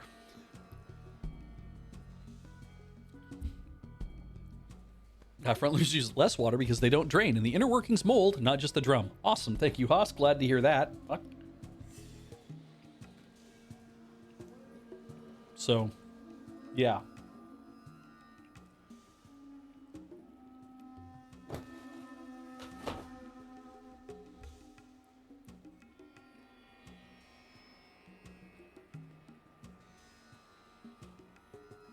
As Thor Sokar puts out, you know, the water's coming into the top, into a tub, and the tub has a drainage part at the bottom, and that's the only place where the water would go.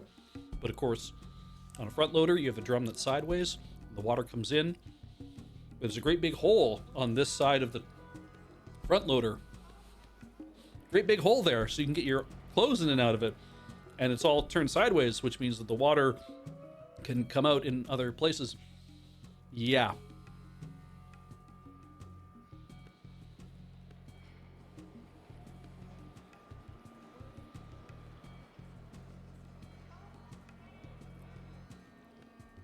So now, people have had different experiences, obviously.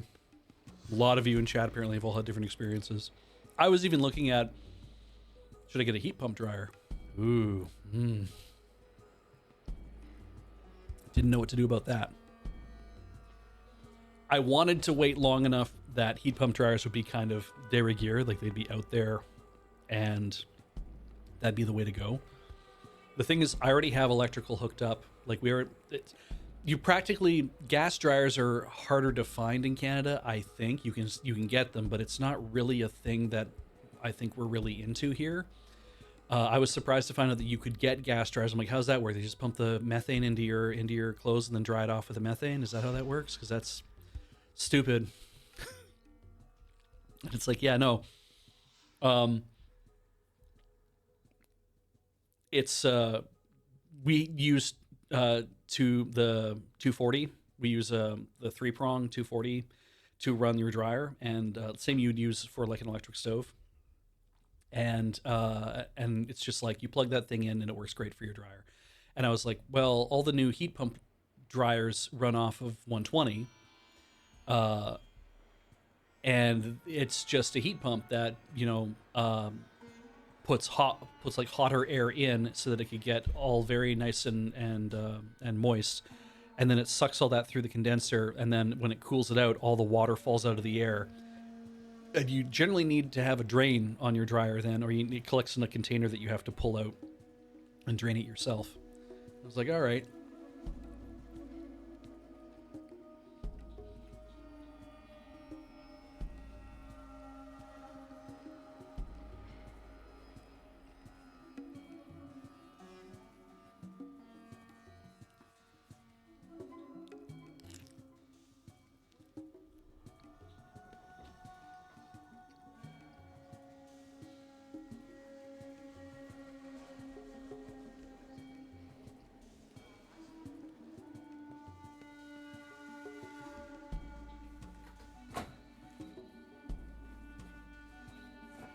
Pizza.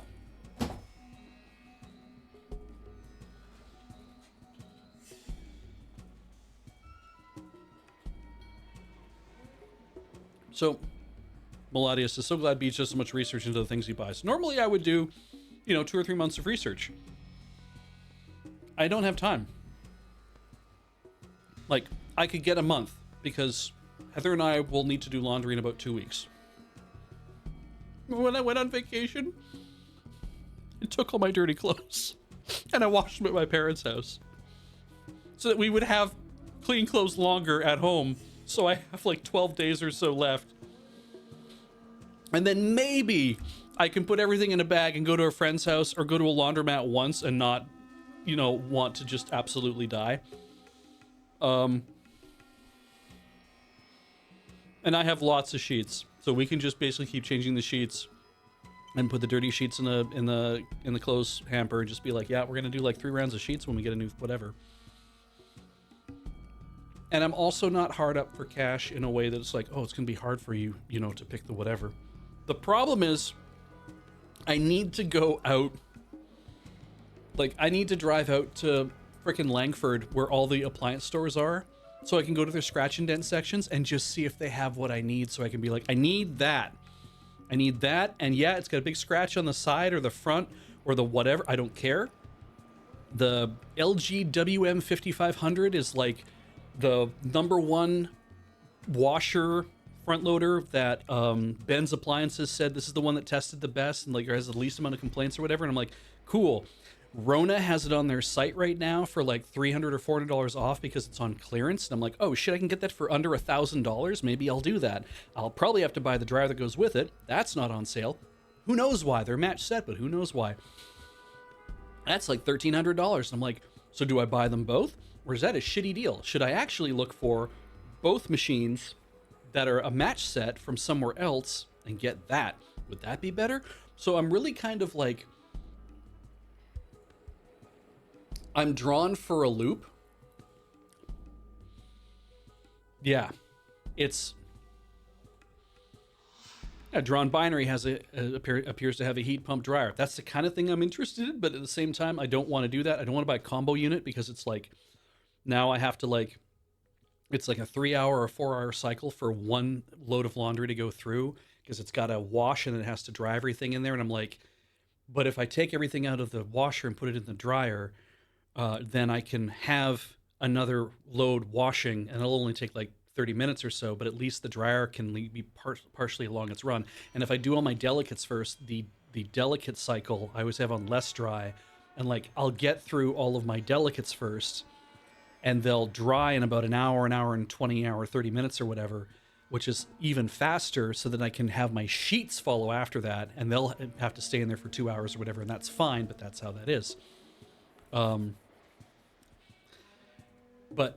Yeah, it's a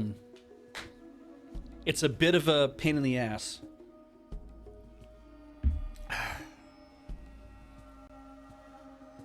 And texting, the thing is, like, I do not care if my dryer is older, or like if it's like I can just continue to use it. Part of me is like, I should just buy a washer that will do the job. And I'm even kind of like, buy an Amana. Just go buy an Amana for $500, for $600 and just use that. They'll kind of even match. And I'm like, yeah. How much does it matter that this shit matches? I'm like, I don't think it does. I don't think it should. It's just because of the age. I was like, I'm going to buy a new washer, and I'm going to buy kind of a, I'll buy like a really like cut rate washing machine for $600. Then in 2 years, my dryer will die for some reason, and I'll buy another $600 dryer. So I'm $1,200 in at this point, which is about as much as a new washer would cost in its own right. But it's like, now I got these two things. How long are they going to last you for?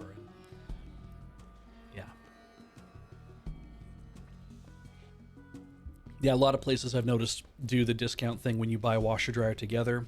I completely understand, go get an old 70s Maytag, whatever, and I'm just like, yeah. It's so troubling to me, because I'm like, I just don't need I'd rather buy a really good something that will last me for a very long time, that will be energy efficient, that will do its job with very little hassle. And I'm like, I like that, but it's like, I don't want to buy a Maytag commercial right now, especially because I can't seem to find anyone who'll give me a price on one. And I'm just like, will I get 10 or 15 years out of a LG washing machine? Christ, I hope so, but that's not entirely something I can say for sure.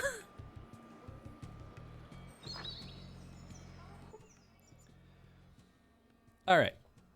Good to see you, Mrs. Stapleton. Do you have a set of chemistry journals? Miles at Item said you might. 750 caps. Sounds good. Here's the money. Done.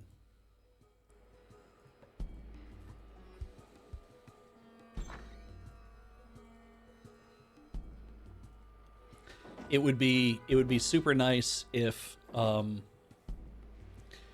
like when you go online to go shopping for something, you're looking around for whatever, that more places would be like, not be like, oh, we'll send you a quote. It's like, I don't give a shit about a quote. I don't need you to quote me or whatever. Show me your price. That's all I want. We can be friends if you just show me your price.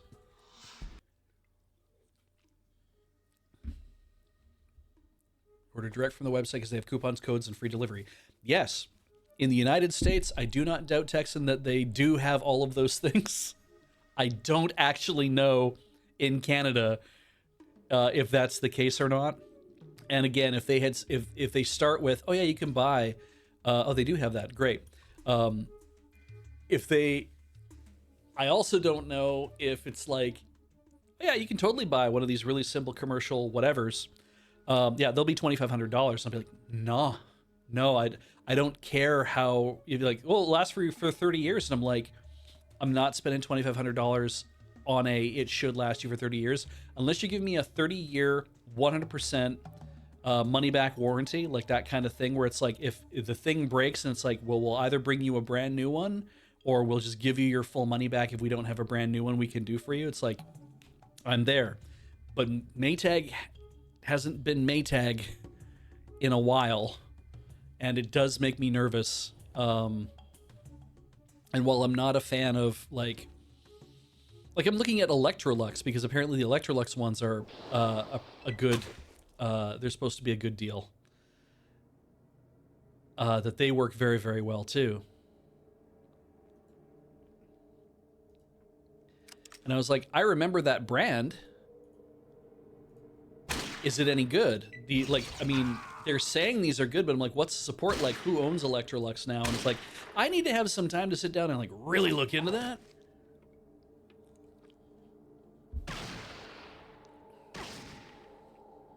So yeah, Whirlpool does own Maytag now. Okay.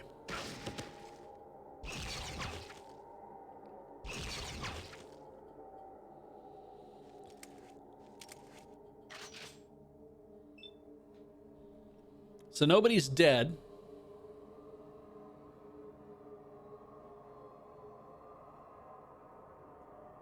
The Tycho was knocked to the ground.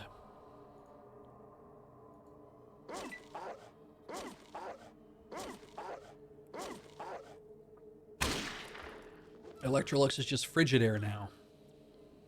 I don't even remember Frigidaire ever making a dryer or a washer or anything.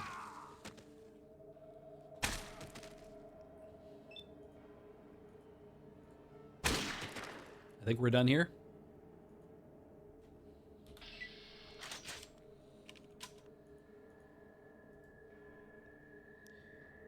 Ah, okay. Take all of those. Take that. Yo, why not? Blarf. Excuse me. My goodness. That was rude.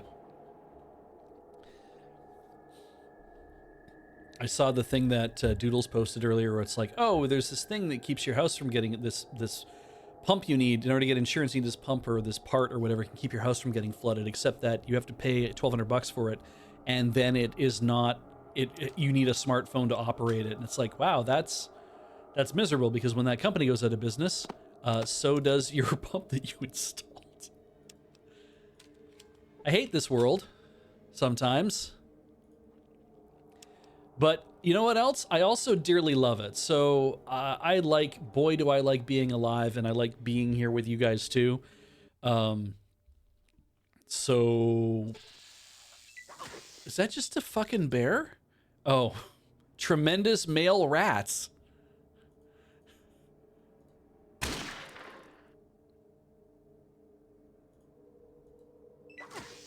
They're not that cool. Oh, that rat is...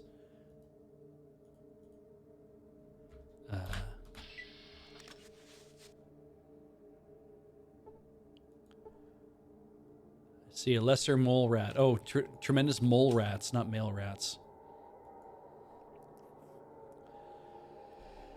Yeah. I know what I definitely don't want is a frickin'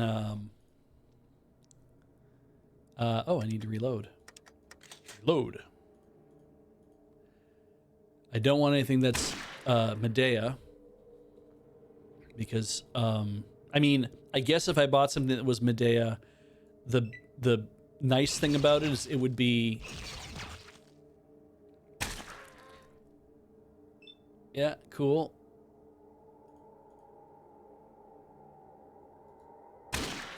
If I bought Medea, the nice thing would be that it's it at least would be the same as everything else on the market.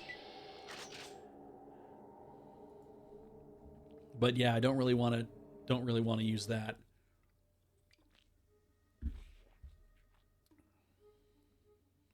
Come back, click here. Nope, click here. Add item. No, let's just put that away. So how's my character looking? I have taken 0 damage. I'm gonna guess that everybody else has also done the same thing.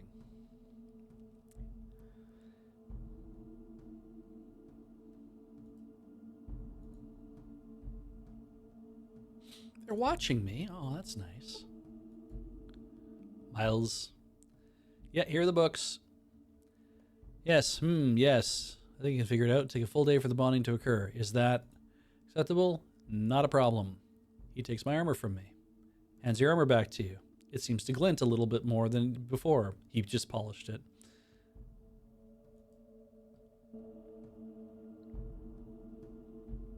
Also, you need to put it back on, don't you?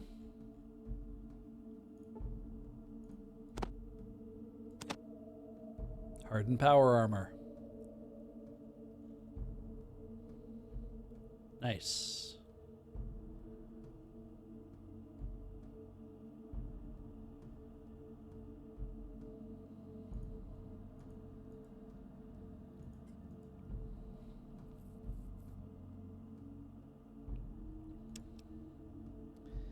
So, yeah.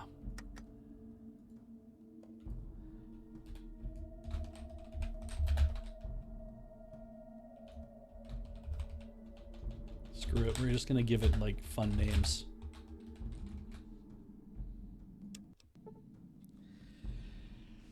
But yeah, I'm,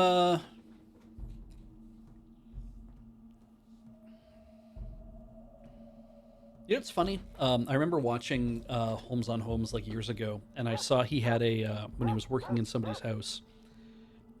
He's like, you know, we're putting these things in, and it's like it's a box that goes inside your drain. You'd like bury this thing in the concrete essentially. So this is a plastic box, and it has drain in, drain out kind of on either side, and it had a big flappy or yellow. It was a black box, but it had a big flappy yellow door on it. And the idea was that when all the water is flowing out of your house, the door is open, and that's fine, and all that's you know, stays out of the way. But the moment it reverses and starts to come back, the pressure slams the door shut, and it can't water can't make it past that. So you basically just like it's a one-way valve, right? It's just it's a big enough that you can let the water flow out, but then it just like stops, and it stops anything from flowing back in. And he was like, yeah, these are really great because you put them on houses, and then the water can't back up into your, like the sewer can't back up into your house. And I was just like, it seems weird. I'm seeing this thing that's made of plastic on something that I would have assumed would have been made out of like metal or something like back in the day. And that they would, yeah, and a backflow valve, yeah. But it's just like Spolin saying that, Municipal Water Guy saying that almost every basement flood call has a backflow valve, they just don't do anything. And I'm just like, this looks like it does something. But I'm also like, man, the fact that this thing is, you know, it stops whatever, I'm like, and nobody puts them in. And I just thought that was super weird because I'm like, you'd think that these would not only be around, they would be like, there'd be ones that are made out of all sorts of different materials from back in like the 30s and stuff, or whenever, when they were like, we were building a lot of houses and doing all this other shit, to be like, oh, you know, and this is a good idea. Why? Because this makes sense. Like, nah, save 30 cents and don't put one of those things in or whatever. It kind of just felt to me like this is like, we leave these out, and then because who needs them? What do we care? And it's like, but it also feels like a good, like, preventative thing. But now I'm seeing, like, for to have a story shared, an anecdote shared, that's like, oh, sometimes these things actually don't do anything at all. It kind of scares me. And maybe that's if it's just like, if it's open and the water's flowing backward, it's like, well, it's flowing backwards so fast that the door can't actually get in front of it. It's just kind of being held up. Or if it's spring-loaded, like it flops down and it's spring-loaded to flip back up or something, and it's like, oh, it doesn't actually do that then. You'd probably need it to be like part way up, so it's like half in the way of the drain, so if the water starts to flow back, it naturally would grab it and move. But we should just have Tesla valves. Just bury those in the ground. That would do it. Just a Tesla valve, and then as the water starts to backflow, it's like it can't move fast enough, so it slows down. It's a really big Tesla valve. Yeah. So anyway, I'm still caught in the thing of what can I possibly do about my washing machine, and it's probably fine. Like, it's probably like, this isn't going to ruin my life if I don't make the right decision. But I definitely need to have some time to really like go over it. Oh, that's something I never considered. You only need a backflow valve if you live downhill from the sewers.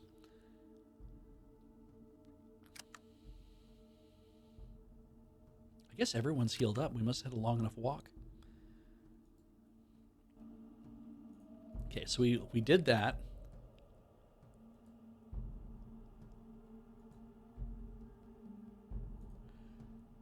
And we had a save. Chuck, the roving fortune teller. Okay, I guess I didn't need to do anything else because he just basically was like, "Oh, I'm just stopping by." He's like, "Yeah, that's cool. See you later." Backflow valve was faulty and ended up with a basement full of sewage. Awful. That sounds miserable. Yeah, I don't know what I'm gonna do about a washing machine. I need to have like have a day. I think what I need to do is have a day where I'm like, go drive out to Langford, go to the 4 or 5 stores that are out there that have like clearance centers and all this other kind of crap, and look around to see what they have, figure out what's available, and then decide like what am I willing to like have in my house. God, it's a goddamn washing machine was just a washing machine, right? That's all I ever had to worry about. And now it's like, what? Who do I want to spy on me from my washing machine? I hate that. My God. Ugh. Yeah, I need to make a list and see what people have for prices, and then what I need to do is do the thing I always do, where I'm like, oh look, they got this in Scratch and it's here and it's good and everything's fine. So write that down and write down the prices and be like, okay, cool. I'll take a couple days to think about it, and then I'll call them back in a few days and be like, okay, finally made a decision. I'll be like, oh, we don't have that anymore because somebody else came along behind you and was willing to make a decision. And I'm like, oh, that ain't me, man. We're gonna do this for months before I make a decision.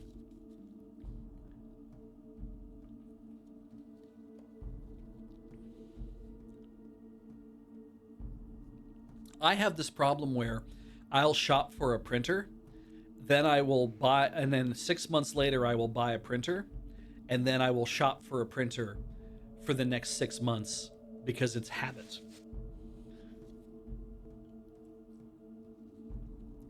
And I did the thing like, hey, MacBooks right now are on sale on Amazon. If you were looking to buy one, you'll probably be able to just go there and buy one. By the way, they're like $400 cheaper than it normally would be. I know I talked to my mom and my dad about like, maybe you guys need to upgrade your old like 2017 era MacBooks at this point. Like that might be a really good idea. And 2018 or whatever it was, is like, maybe you need to get new ones because these ones are really old and they're all Intel based and they won't be supported by the new operating system, and maybe it's just time that you do that. And I was talking them into getting MacBook Air M1s because you can still buy those brand new through Walmart, at least in the US, and I think there's probably got to be a path for that here in Canada as well somehow. And just the base models are $650 US for a MacBook Air M1. And I'm like, that's my parents. That's perfect for them. That would be awesome. I should just get them to have that somehow.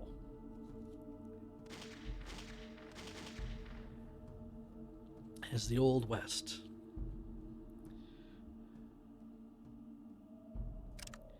And naturally, this is also with like, I should get my mom an Apple Watch because it would be handy for some of tracking her vitals and stuff. Because we've tried Garmin's and all sorts of other things, and she has just kind of keeps going meh on all of them. And I'm like, you spend enough now that you could have just bought like an Apple Watch a little while ago and it would have been good. And I'm just like, they were on sale during Prime Days, and I should have just bought one and then brought it to them and said, here, Mom, this is for you, and if you don't want it, we can always send it back. But I also watched that bit of that documentary or whatever that is like, anytime you send anything back to Amazon, don't worry, it will go in the garbage. And it's now I'm just have this whole thing of like, I just don't want to be buying shit from Amazon if I can help it, unless I know I'm going to keep it, because I don't want to have this whatever. So yeah. And the same thing where it's like, I did find somebody selling refurb 2020 MacBook Air M1s, and I was like, that would be really good to have.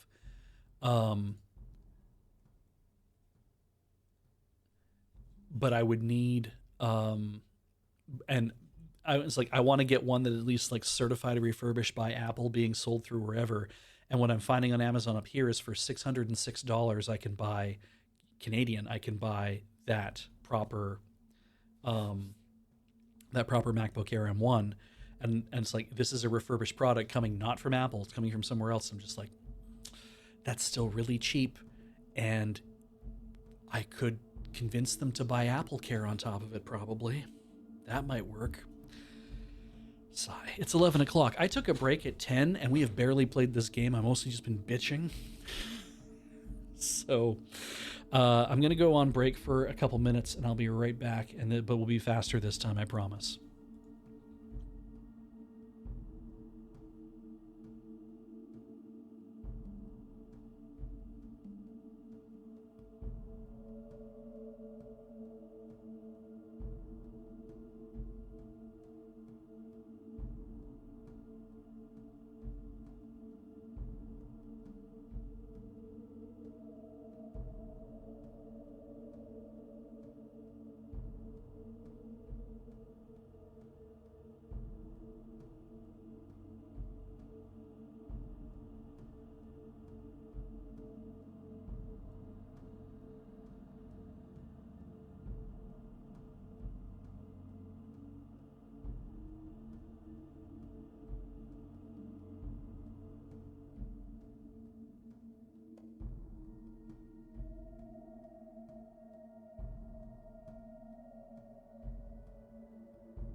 All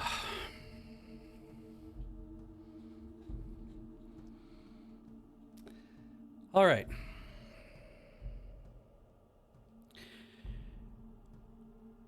We're going to play a video game here.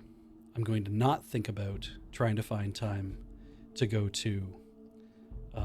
shopping. But I do need to find time to go shopping. I do need to find time to go to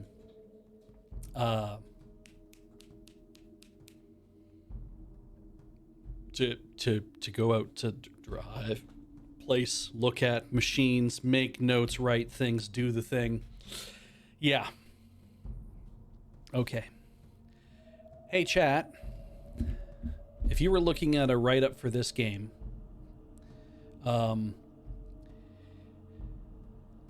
and you saw Boneyard status, stop the gangs from attacking and item, what would we do here? What is my thing that I'm supposed to do to ensure that? Do I just go into the Blades and I start talking to them and I'll get my hints again for what it is I'm supposed to do? Or is that not the problem because is it items south of here and I need to do something else instead? I need to talk to more gangs. Because now I'm just completely like, shit, did we do the cathedral? Did we not do the cathedral? I can't remember. I thought we did something. No, I wiped the gang out. I did talk to the Blades leader like a long time ago, like way earlier in the game, back when we did have some really good things. Molly's in the chat. Hi, Molly.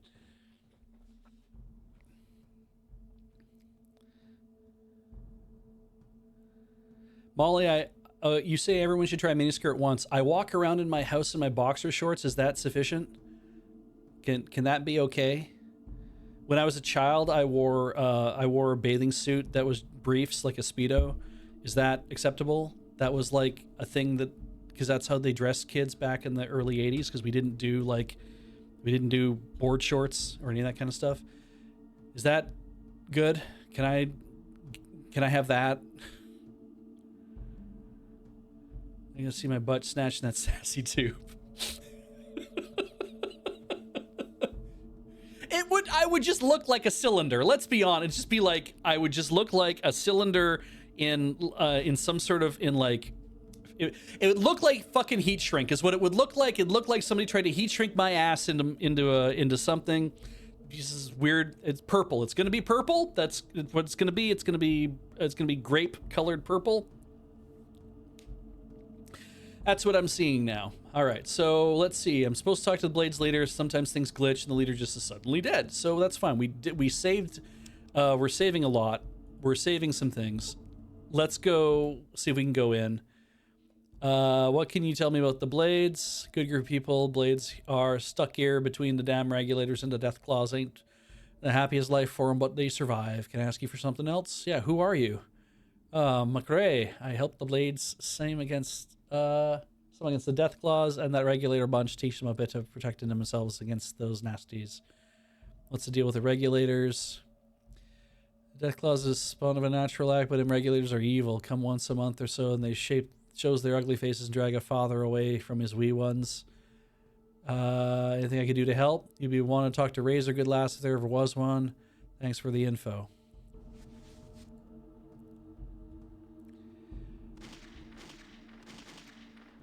New shit.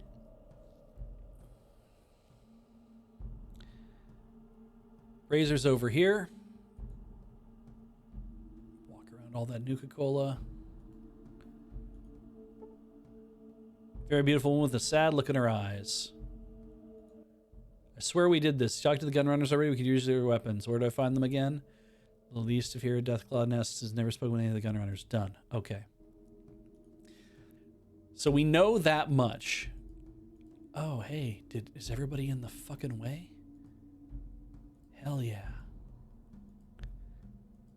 Where are the short women at?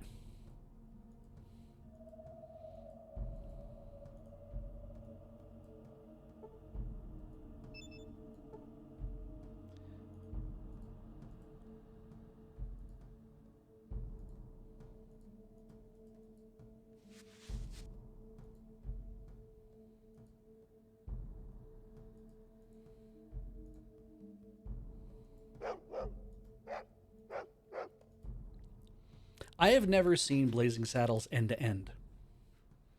I've only seen like chunks of it somehow. I should really just try to watch the whole thing. I always like double speed it through bits that I've seen before, perhaps. So we've done this. Like I know I've gotten this enabled. The regulators are still assholes.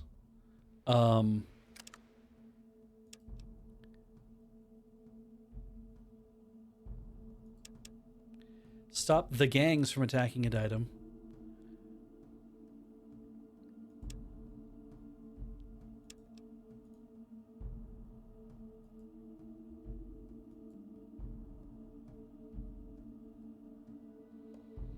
I swear we did the thing where we went into the library here as well, and I managed to talk to some people.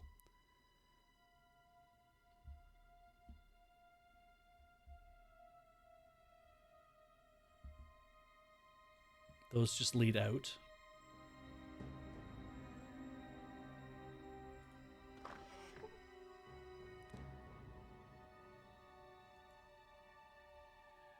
Can I talk to this person?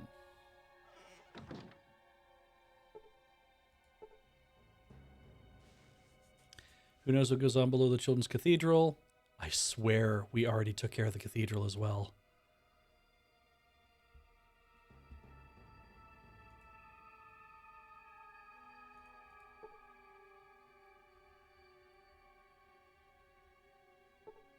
Yeah, I either have to kill all the Blades or go talk to the gun runners about supplying guns to the Blades. And to supply guns, I have to kill that Deathclaw, which is fine.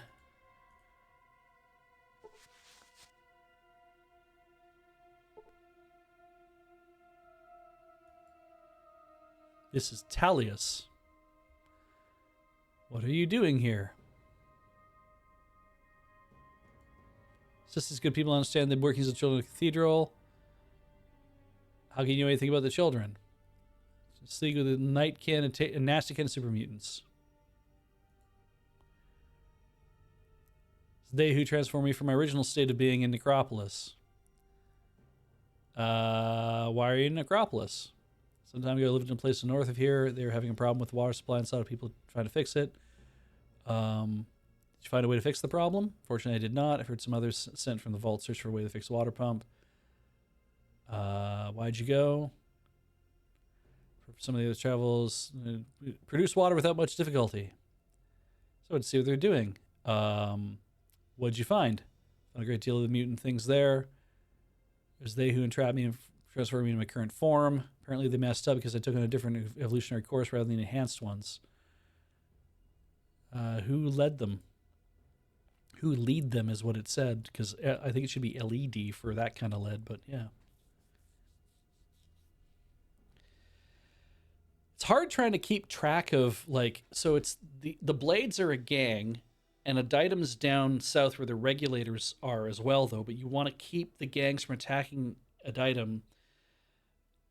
But is that because you want the regulators to... we want to get rid of the regulators? Do we want to stop the regulators from doing things?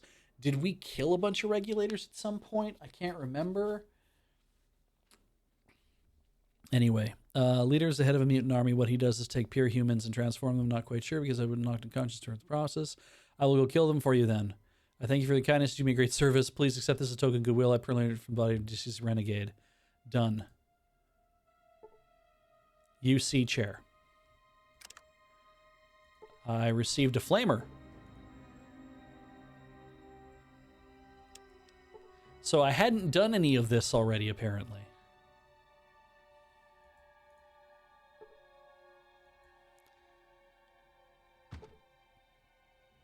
But the ice chest was wide open. There's nothing in the bookcase. God, why do I feel like we have done, like, walked around a lot of these things? I don't know.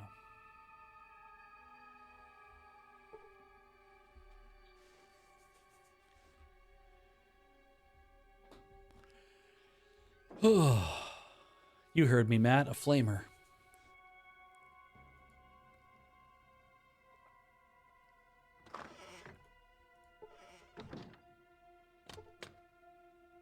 Nothing in that. Nothing in there. I don't know, I think like we're out of here. Because I just don't know what the other point of this is. Was going in here important?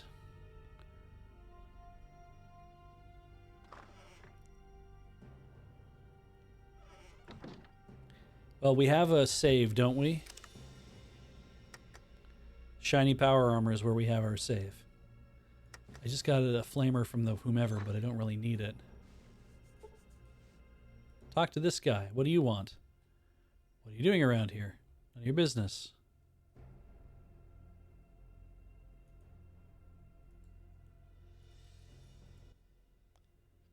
A donut. Joke wasn't funny the first time. You're about to discover why I'm one of the most fearsome bounty hunters in the wasteland and won't even get paid for it.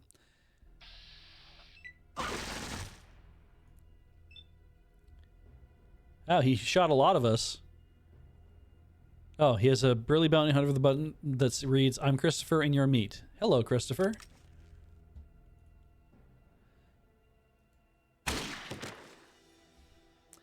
I have knocked him to the ground. Oh, Chris Avalone. I see.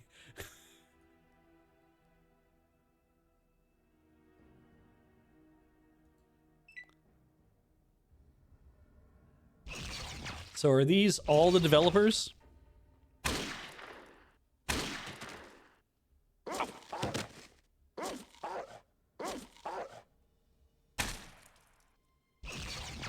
Thug was hit in the groin.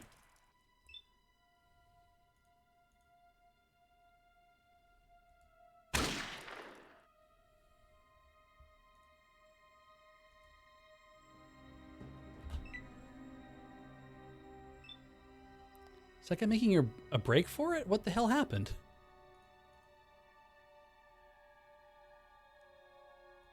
I think he died.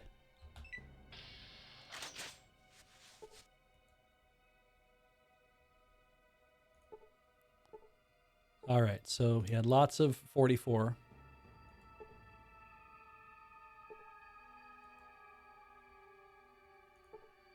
Three explosive rockets and a rocket launcher and a sniper rifle and some 223 SMJ. I feel like the rockets would be very fun. I don't know if I should bother carrying them.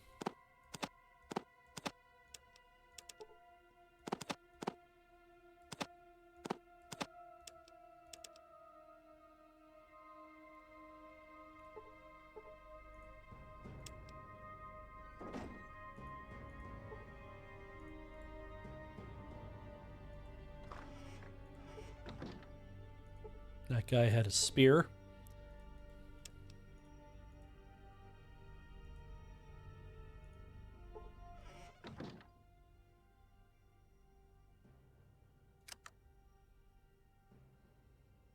Oh, we're fine.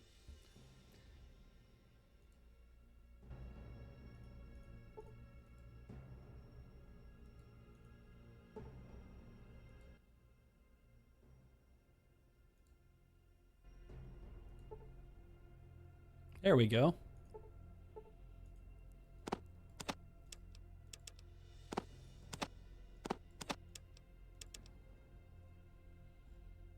A lot of different types of that.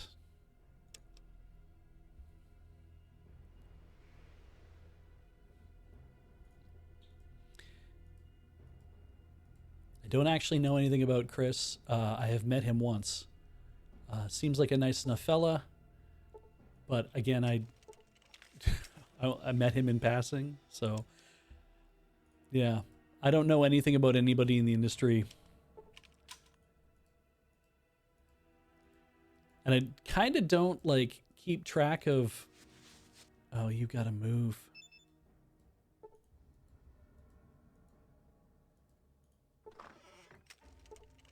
There's a desk.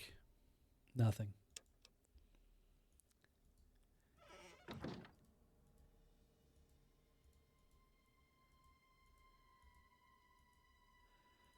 Oh, for Christ's sake, is everybody just gonna, like, get in the way?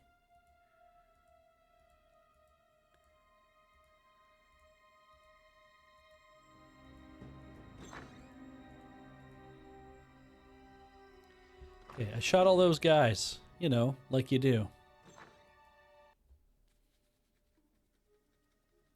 Do I go to the cathedral?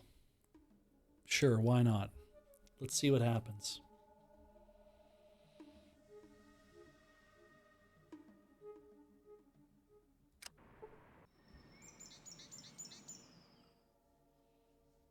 A crowd of people walk aimlessly before this building.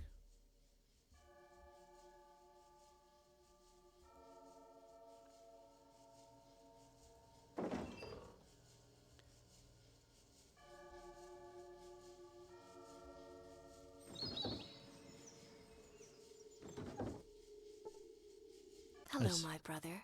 May I be of service this glorious day? What kind of services do you offer? But I only meant... Oh. I have to go now.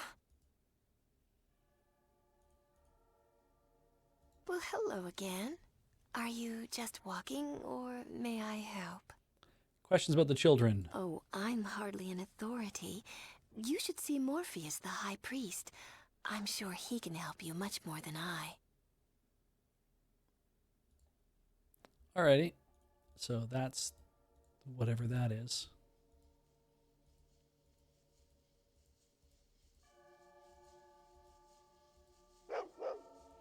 Wasn't there, like, didn't I go through all this to, like, find out there's, like, some massive, like,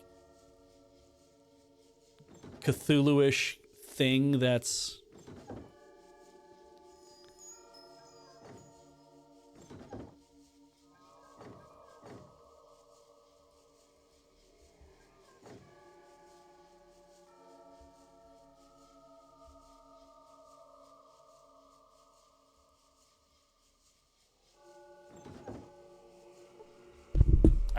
God, that hurt.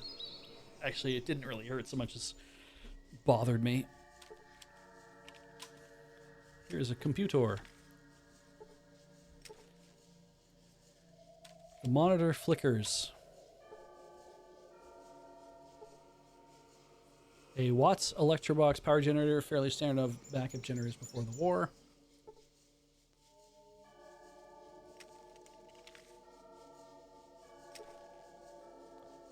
Screen is showing odd color patterns. Science!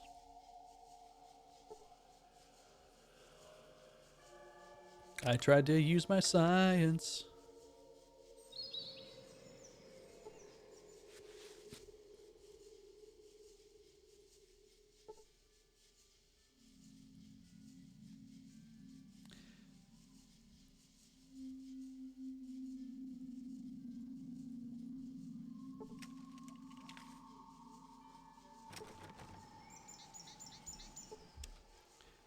The door is locked.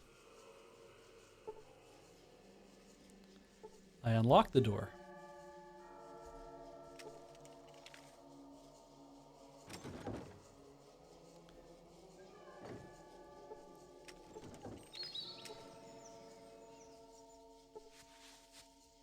We use a staircase. Then we came up here.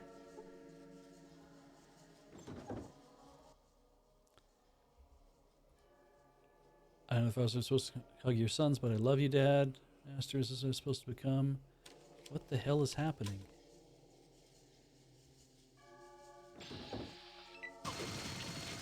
Cool. I was hit for no damage.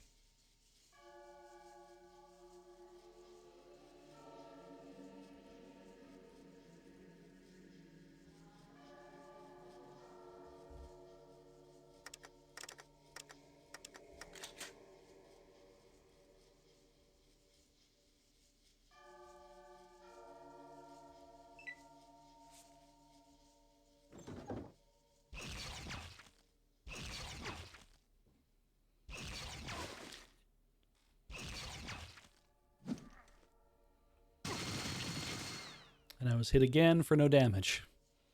Nice. How much damage did I do there? 19.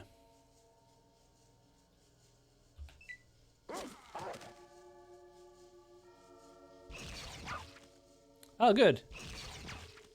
Definitely keep shooting the dog. All right, who died? Nightkin Sentry was hit for 101 hit points and was killed. And then 37 hit points, striking a vital spot.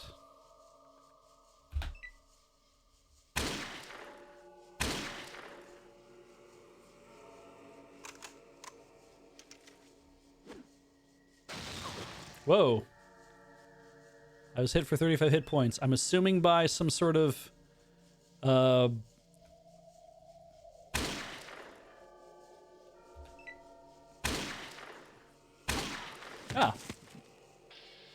Well, I guess that's it. Nope, nope. Inventory is what I want. I wish to use one of those.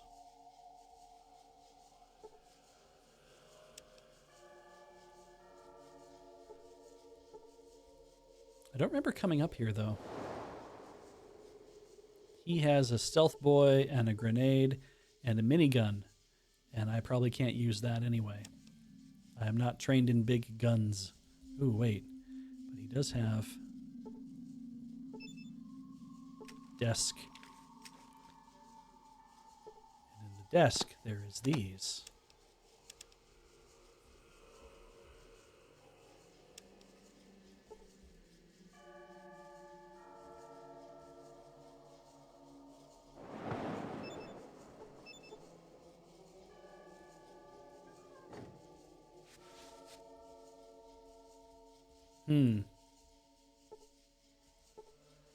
A very comfortable looking bed.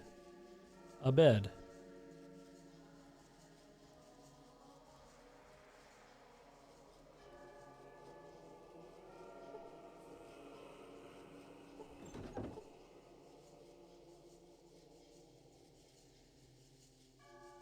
Where's the other guy that was out here? There was another guy out here, right? There was a dude in purple. There's another Nightkin whatever. Ripper. Yeah, don't need that.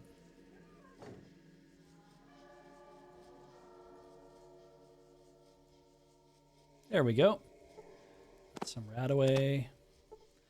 Flamethrower fuel. Got a flamethrower and got a stealth boy.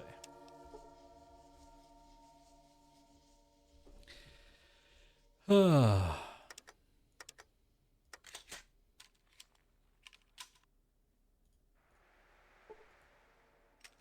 we going upstairs again?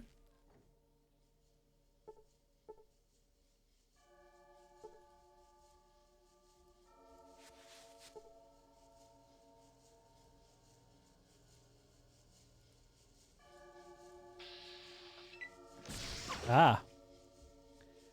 I see I just tanked something.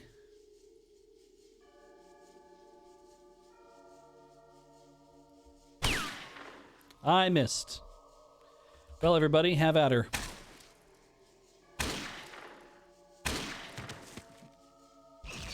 Oh, shit. They knocked him to the ground. You guys are being very good at this all of a sudden. I am nearly dead. Who died? Katya. That's fine, because we're probably not gonna roll this back, I think.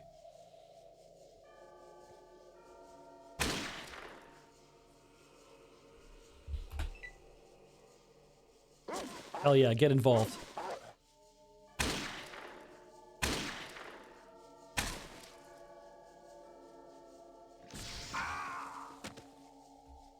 I died. The radiation has taken its toll. Your death was lingering and extremely painful. Your adventure is done. Alrighty. Low-ed game. Shiny power armor. Done.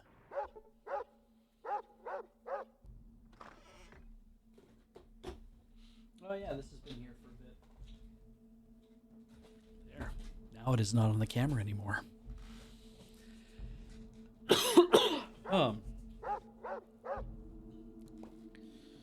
Well, what do we want to do then?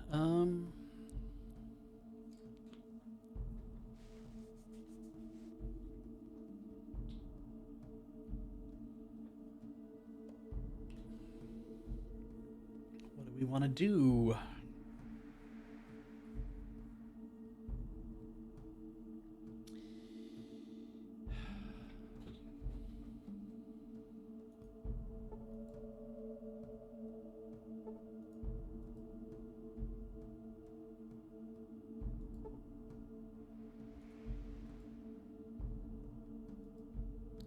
Like, if the regulators all suck, was the idea that we'd want to, like... we want to suppress them?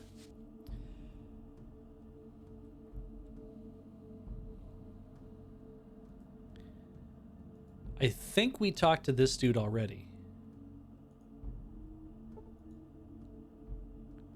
He was like, yeah, good seeing you again. Hope you're all right.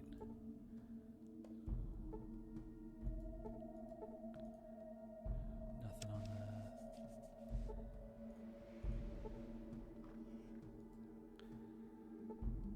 This is...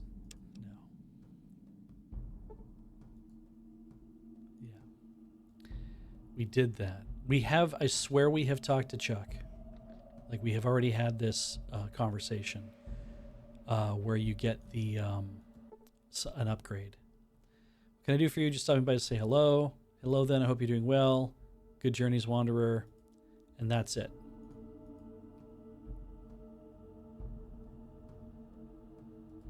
If you help the Blades, questline culminates in you killing the regulars. Blades take over as guards and everyone's happier. Okay. So I just need to go kill that Deathclaw, basically. Jacinta, I think... So here's the problem. I think we are missing some save files, because all of my save files went missing for whatever reason on the computer, and I had to grab a bunch off of a USB that I swear I had going back to July 30th. And the most recent one that I've been playing off of, like, there's no other ones past 84 is where we were. And so I've been kind of trying to catch up, but I swear we got the shiny power armor last time. I swear we finished with the nest. I can't remember. Maybe what I did, guys, maybe what I did is we were like, hey, since we know that I'm like super good now at shooting Deathclaws, that maybe I should just do that. Gonna log my meds for the night. Did that earlier. And yeah, I'm pretty sure I got my bonus luck a while ago, so so nothing has changed in that respect. Going to the weird room near, but I also think that I talked to Talius, the mutant. There they are. We're just gonna start.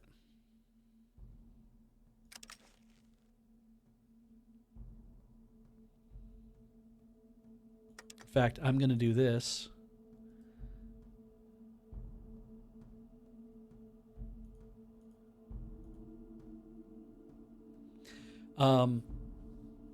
I went and talked to Talius the mutant who's in the library, and I was like, yeah, I'll go kill those guys for you. He's like, oh, that would be awesome, thanks. Here, have this flamer, which I don't need, and I'm not going to use, but I'm like, I swear we did that. I swear we got that already, and then I gave it to somebody else, or I, like, sold it or something. All right, let's work the leg. I hit him in the right leg for 48 points, knocking him to the ground like a bowling pin in a league game.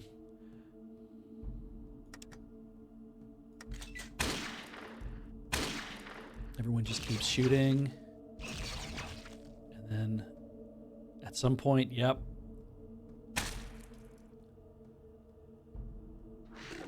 Yep, I wouldn't.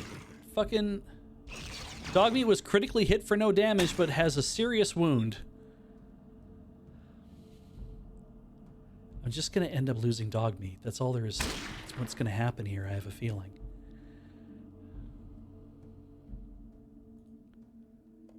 Let's walk over here. That's not terrible.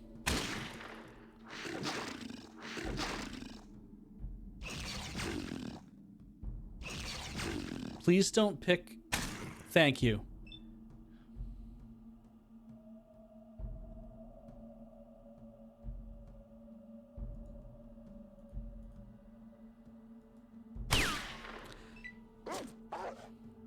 That's XCOM, baby. Another critical hit for no damage on the Deathclaw this time. All right. So Katya got hit for 36 hit points with no armor. Katya looks like they're wearing armor.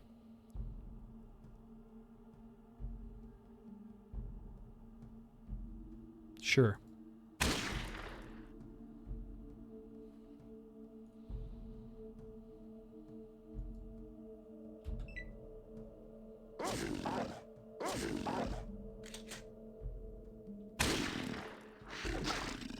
Critically hit in the right arm. Katya was hit, and Katya was killed. All right, well, we're going to reload because I don't want to lose Katya. I just need to figure out how to do this better.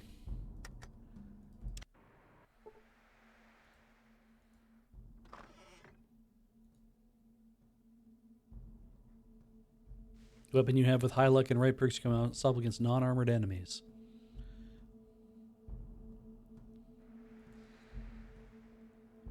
Well, Jacinta, I have a luck of 7, and I have no idea if I have the right perks. I have awareness, swift learner, and magnetic personality, which are probably not the optimized versions of what I should be doing.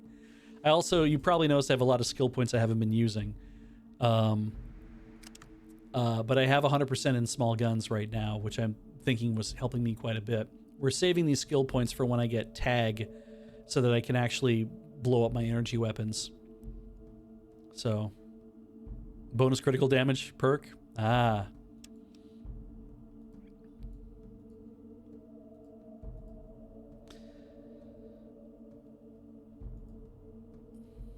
So maybe if I'm lucky, both Deathclaws won't be on the same side.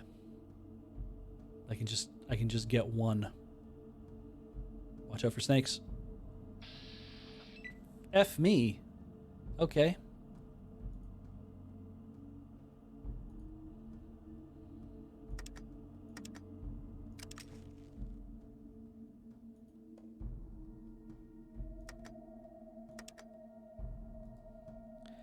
Well, then let's go for the leg again.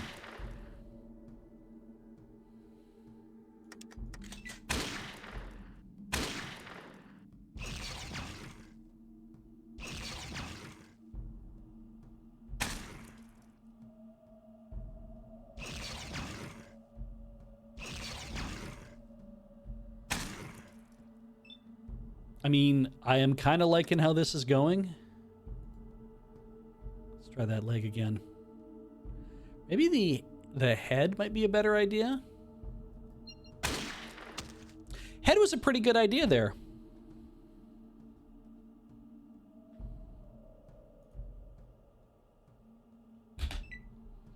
I would shoot a Deathclaw in the head again. Critically hitting the eyes for 54. Shakes and growls, but doesn't say anything about whether it's blind or not. Let's just try the leg. Okay, yeah, that's good.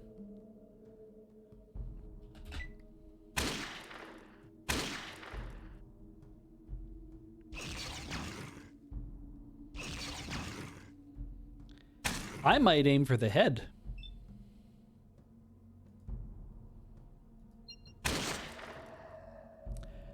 That was good. All right. How's everybody doing? Katya's at 60 out of 60. 59 out of 67. Ian's at 71 out of 71. Dogmeat has taken no damage. All right, 2,100 experience points.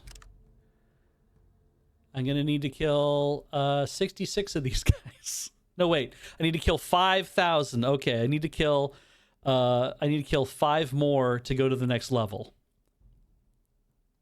And I have this feeling that we went Deathclaw hunting.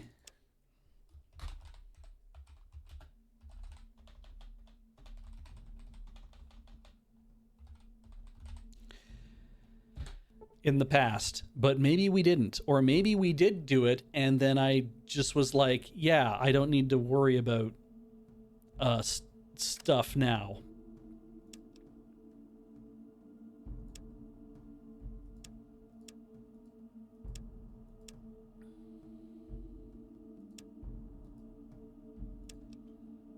Map.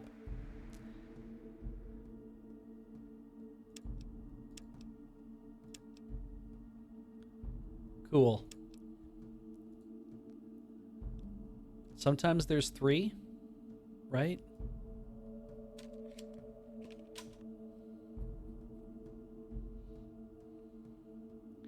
I don't see a 3rd.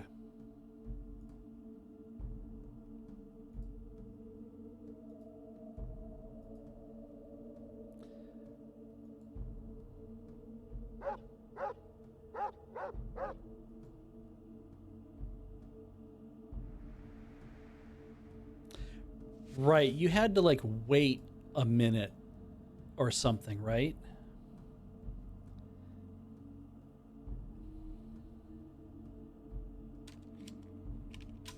I'm trying to recall. You have to wait like 6 hours or something along that line. Like I had to go to the Pip-Boy and say, no, I need to rest for an hour and then go back in.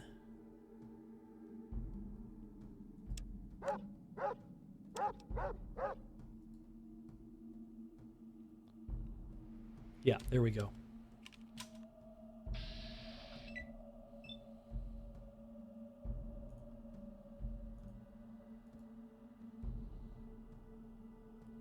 Well, let's try the leg again. Okay, that was good. Reload. Let everyone else take a shot. Critically hitting the right leg, critically hitting the eyes, hitting the right leg again. Can we just blow its leg off?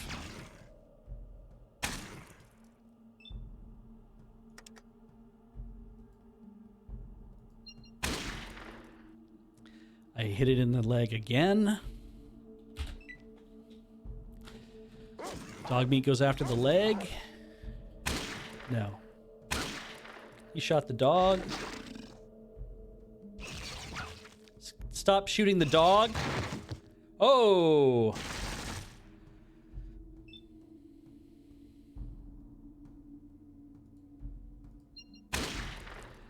Okay, critically hit in the right leg. Oh, dog. Holy shit.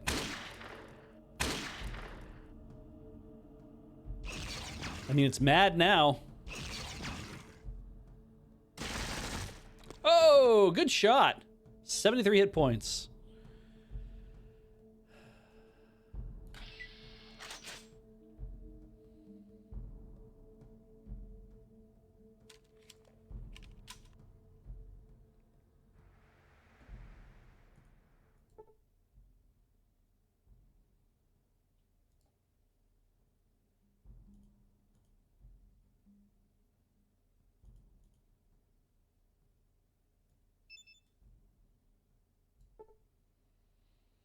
The dog is half dead.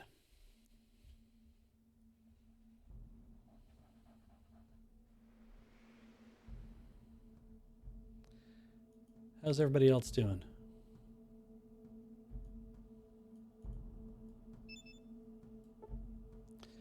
Ian is unharmed. Katya has a couple hit points of damage. Can I doctor my dog?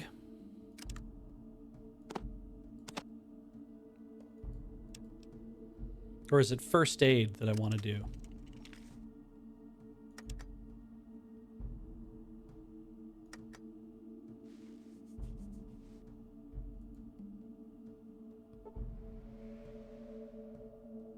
You heal 4 hit points. You earn 52 XP for honing your skills.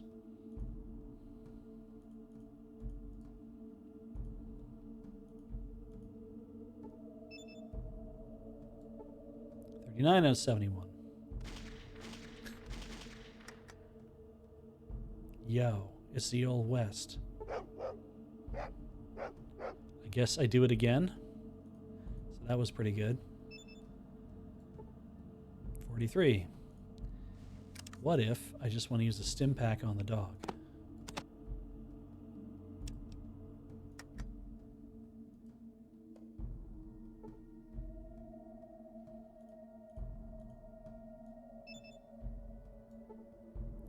Cool. Let's hope that works. Oh, I could use first aid. That's right. Yeah, because you're only allowed to do it so many times. Who gives a shit? All right, everybody, let's go kill some more of these guys.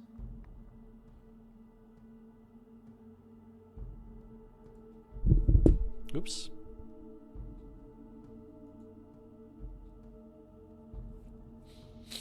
Here he comes.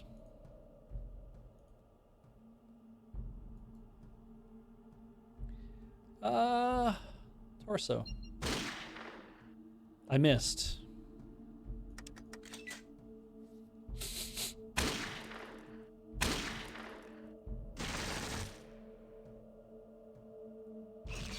Why are you in there? What the shit?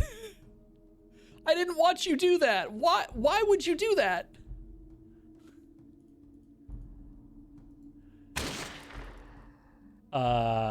We killed it.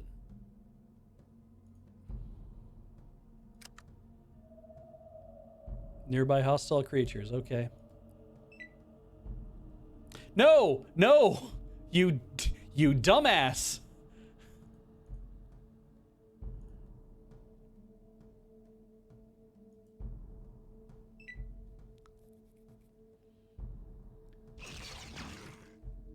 Jesus. I'm pretty sure that's Cacio, because the phaser pistol.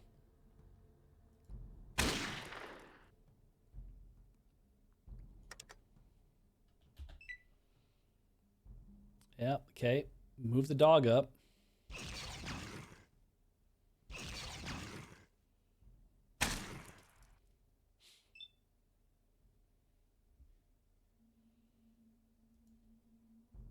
Oh, that's a tight shot. The eyes. Yeah.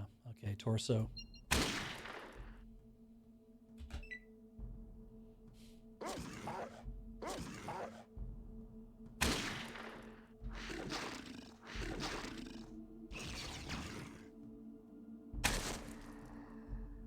It is dead.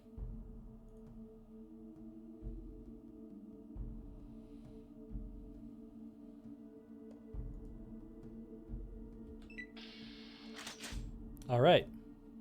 We killed 2. We're going to put in another... Yeah, we'll put another save right here.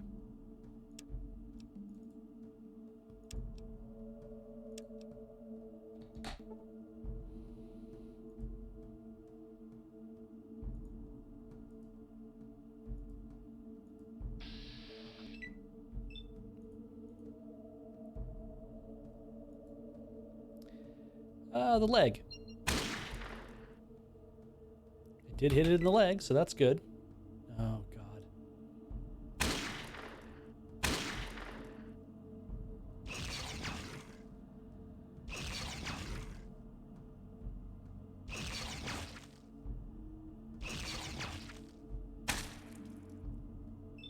All I ask is that just please don't... I shot it in the eyes, so that's something. We did not get guns for the blades from the gun runners because we have to kill the Deathclaw. There we go. And now we've leveled.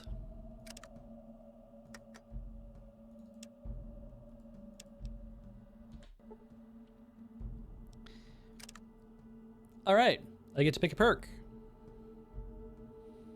Action boy or girl. We'll give you additional AP to spend every combat turn.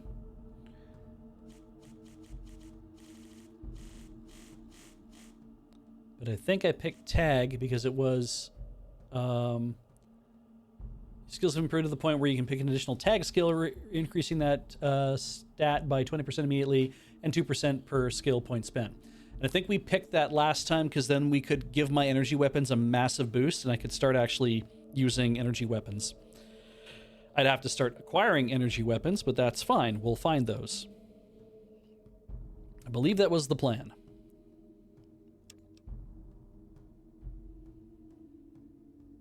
Energy weapons is the new tag skill. Carrying and feeding energy-based weapons, how to arm and operate weapons that use laser plasma technology. Done. And then we can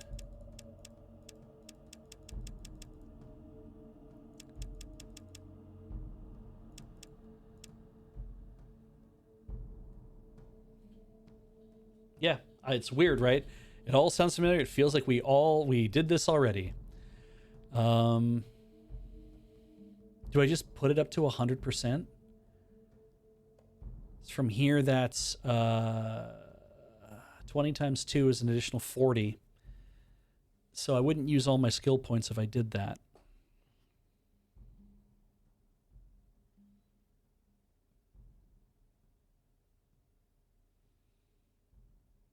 Whatever, let's just do it.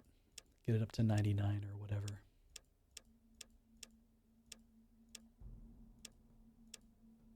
Great. Done. Save game again.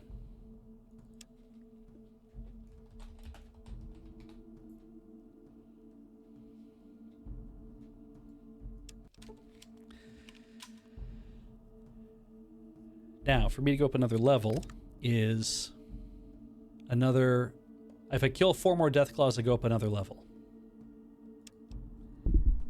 Feels like that's not a bad reason to do that.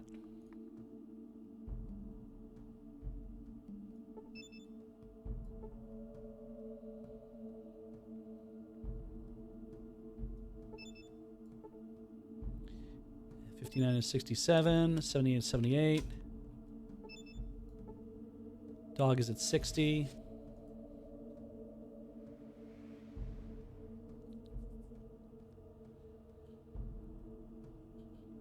Yeah, like the dumb thing is I remember doing a lot of this. And I don't really have any basis for that. Other than I just remember doing it. So unless I had a really good dream one night. Okay, watch out for death claws. Just the two. I feel like we'll try the leg again. I've been having reasonably good luck with legs, so why don't we just keep that up? I don't know what fucking possesses you. 224. Okay, well, let's put a save down. More DC hunting.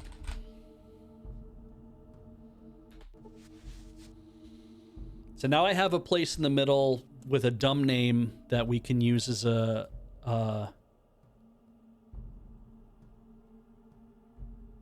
I'm gonna form up here if I can. Maybe not. I would rather try to make that shot count. Yeah.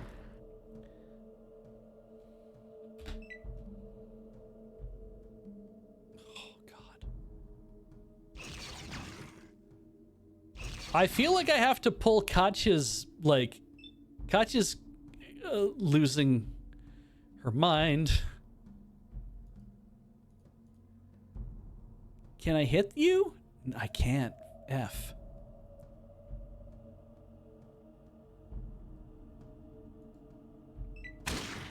Yeah, but you can just shoot right through there, can't you? No fear, guys. Great. You know what? I'm not sad about that. That's kind of okay.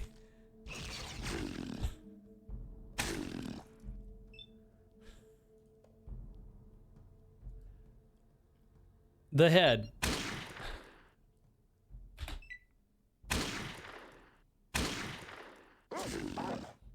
So bite the ass. 4.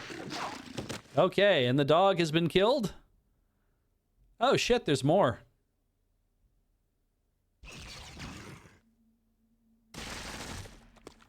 Okay.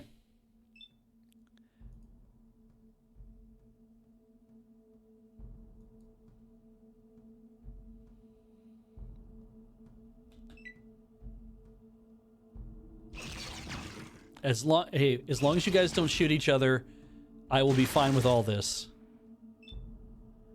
But if you shoot each other, God help me.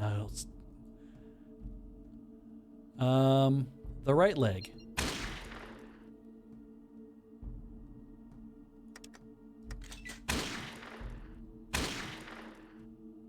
Oh, good. Go after that right leg. Oh, you move so fast. It's so scary. Okay, Deathclaw was hit.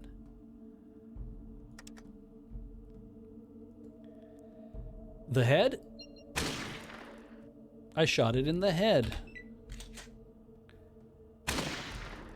So did Ian. I earned more points.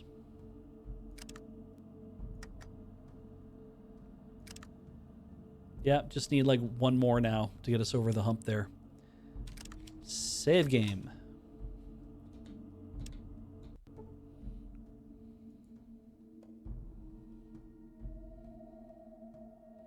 I think the problem is that I think Katya's set up to go berserk. Yes. Whereas I want, like, be sure you won't hit me. Run away when you're not feeling good. Range then melee.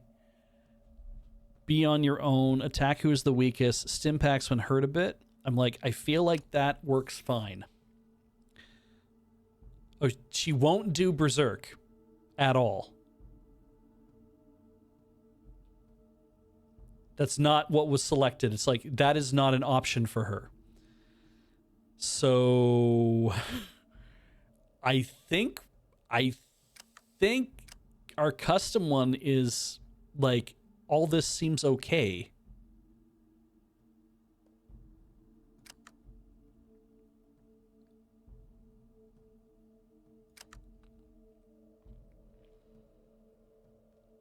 Do you have enough stim packs? You have 8. That seems like lots. Also, oh, right, because I have this thing, the turboplasma rifle. That's a thing I could be carrying. Because isn't that like a... I mean, for one thing, that's an energy weapon.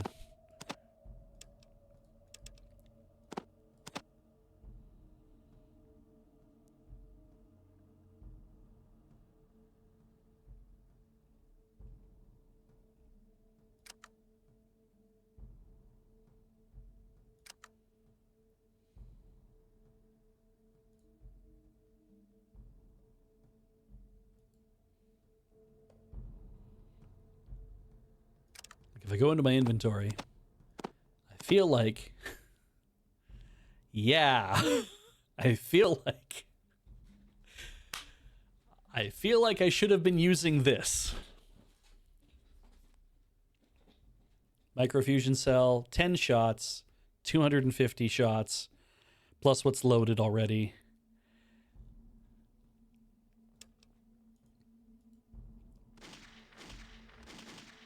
All right, so skill check.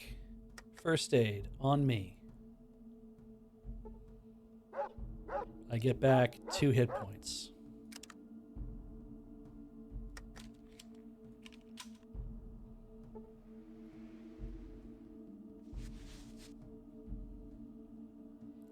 Is it more effective if I have the kit in hand?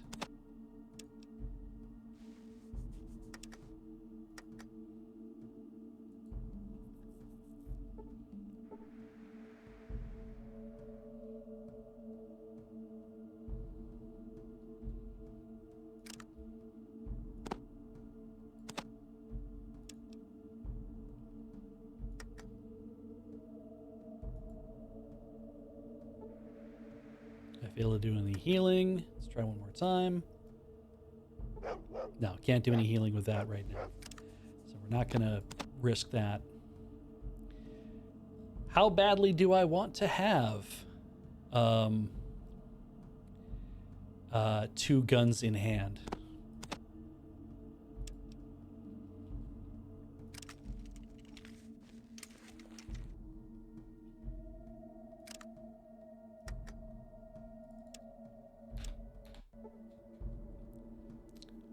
Also, should I go in when it's nighttime is the other question.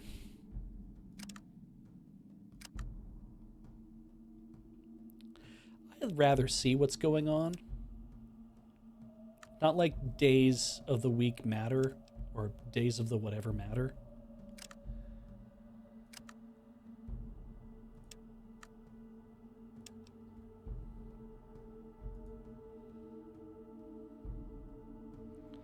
Watch out for death claws.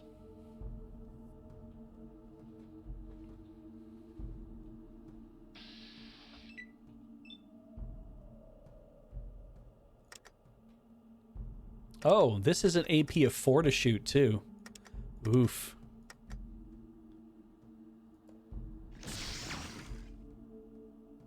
$45 hit points, serious wound. I get 2 shots. I seem to remember... Fucking Katya.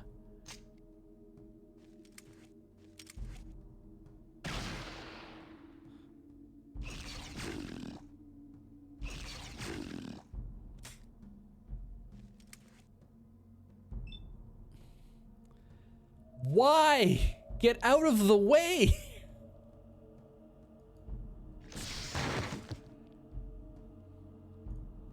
Tycho.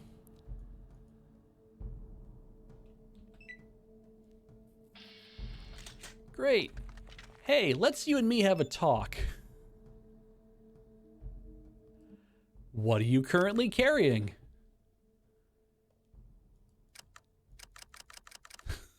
Are you out of guns?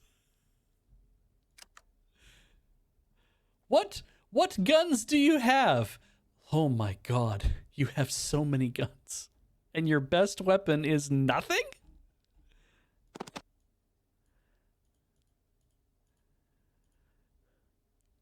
You have Okay. Okay. You even have a plasma pistol. You have like 2 sniper rifles, which we'll have to get rid of, I think, but 5mm AP and JHP.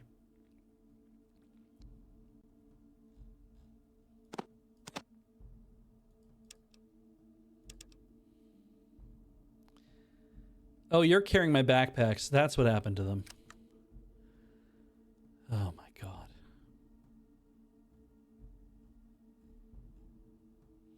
god. Inkslayer, it is a turbo plasma rifle. How do I reload his guns for him without making him feel like he's an idiot? I think it's the question I was about to ask. Without making this dude feel like he's a doofus, how do I say, hey, did you know?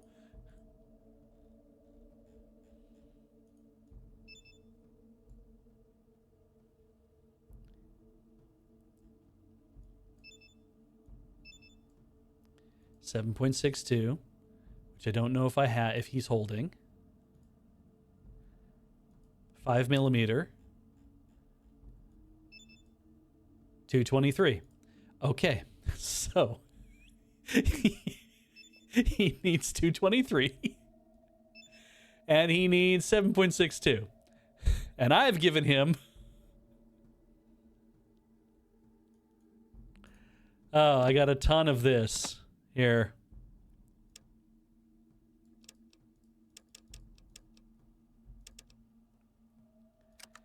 There. You now have a lot of that 223, which you need for the sniper rifle. And you need some 14mm, which I am currently not carrying. Right, I remember the turbo plasma rifle was something I think that we got from like we got from the glow, and then we brought it to Smitty to like do some work on. I have no idea why I've given him all this other weird shit to carry. And he has 5mm, but he doesn't have anything that shoots 5mm. I've given him like the worst combination of shit. He needs to have 223 and 7.62.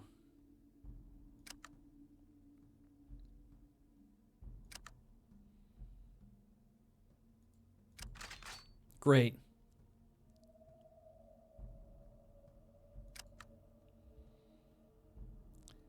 Is anyone carrying?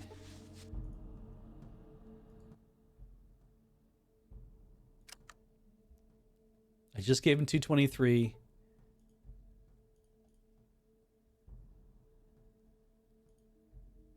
That's 14, which would fit a 14 pistol. No one's carrying 7.62. I bet. Well, we'll talk to...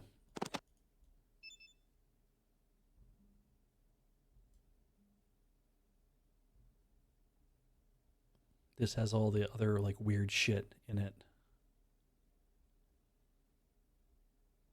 That's the BBs for that weird BB gun that I think we were carrying for a while.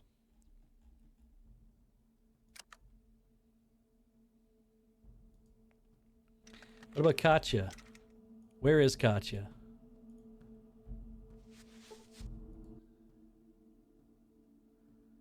Who knows where Katya would be? Small power cell. Okay, that's good. And you have nothing else. You have your pistol and you have nothing else.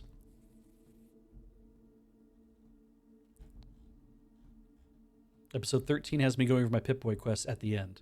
Oh, I thank you for reviewing that, Square.cube. So I need to get him some 7.62, it sounds like, so he can have his advanced assault rifle, which would probably be a big help for some things. I would like you to play Coward. Right? Let's see what happens if we do that.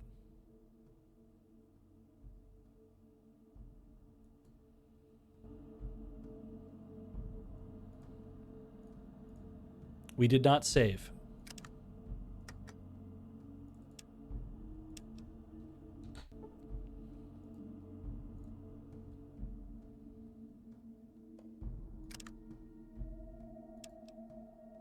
There's only one that is present.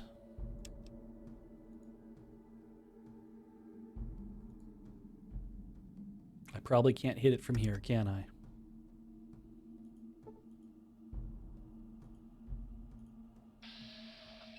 Oh, but it saw me.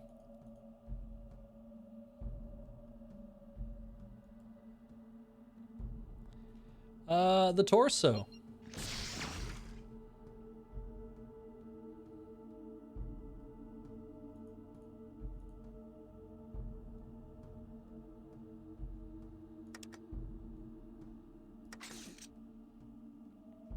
Okay. End turn. Stop it. He will come to us, I promise.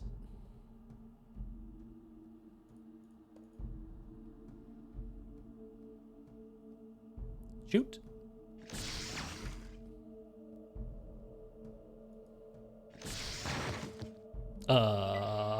Okay.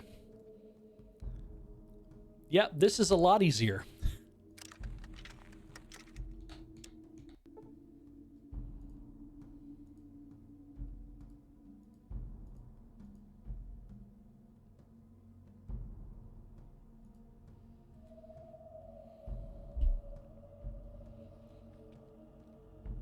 And then, no, not here.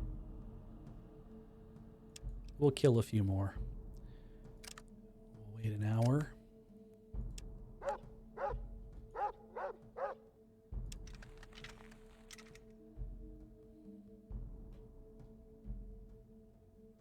Oh, Jesus, two of them are together. Okay. Is there a third? There's a third way up there. How do we want to tackle that?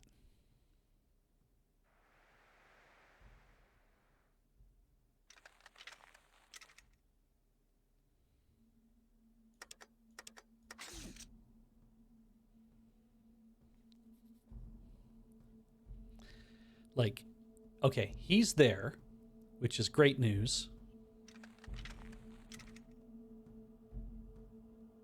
Do I go down here, or do I go over here to kind of sucker one over?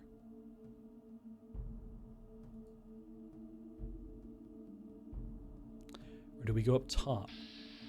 Nope, it's been decided.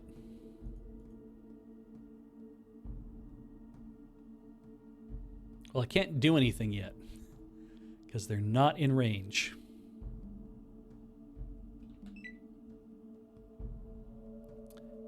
Okay, that's good though. You guys get yourself in range. That's a great idea.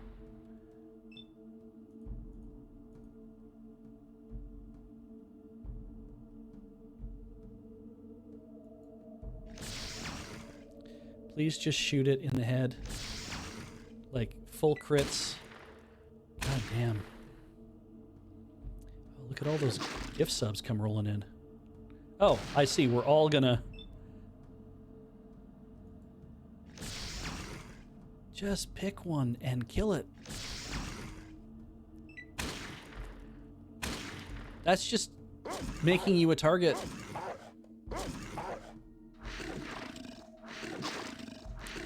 Shit, I dodged. That's pretty good.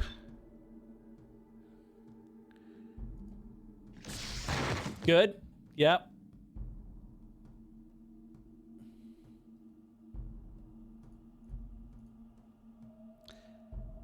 You're fucking neither of you? Oh, and I don't even have enough to reload. That was stupid.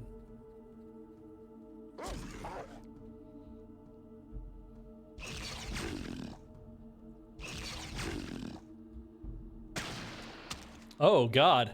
I think I saw its spine.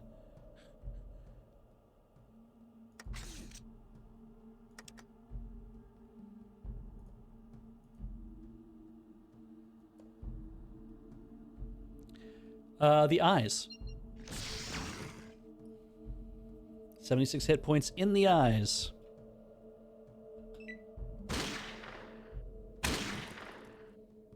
Hit in the head. Critically hit for no damage. Hit for no damage. Why did you walk right up to him?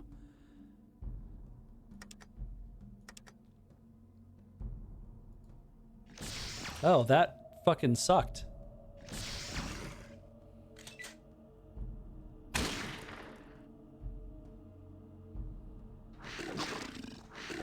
Hit for no damage, hit for no damage, hit for no damage. Woo! Great.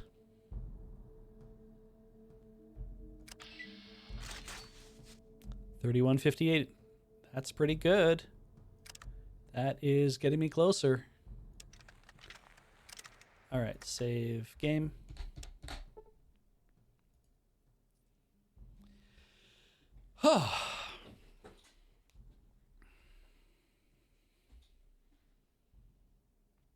Pip-Boy. What if we just wait 30 minutes?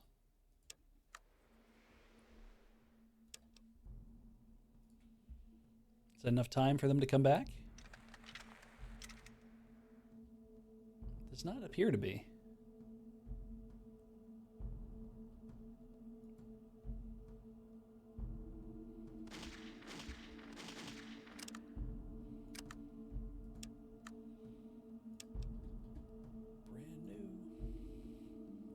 Oh shit. There we go. Fuck. Not a fan. Should have reloaded also. Boy, am I dumb. Well.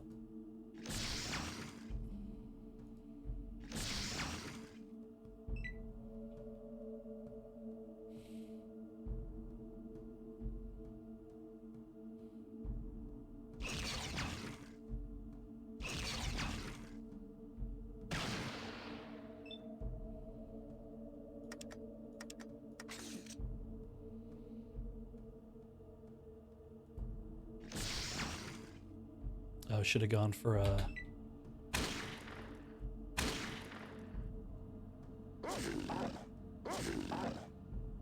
Yeah, I figured you were going to come at me. Okay, 6 hit points.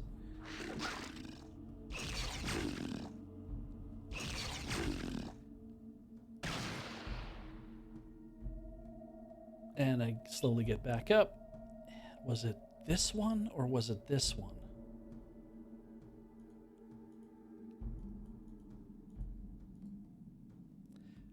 Ah, 212, 86, 86,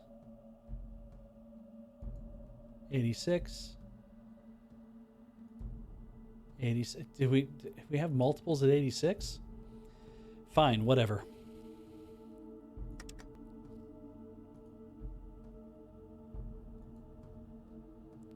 The eyes.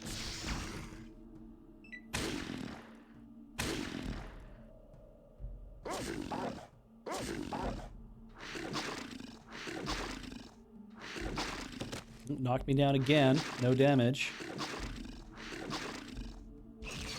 Wow, everyone's getting hit for no damage. We're gonna... If we don't shoot each other, we'll be fine. 36.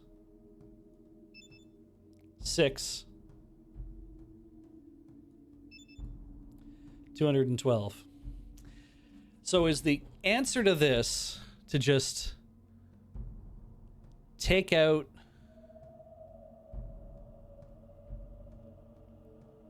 I'm going to try to do some more damage on these guys. Try to blow off his leg at least.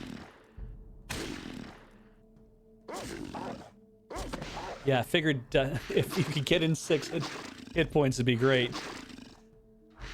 Yep. Good. All right. Now we'll just do 2 shots here. Maybe a second one. Not enough. That was. And we have another level.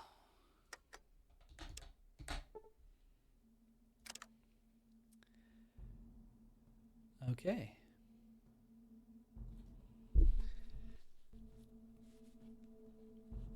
Ugh.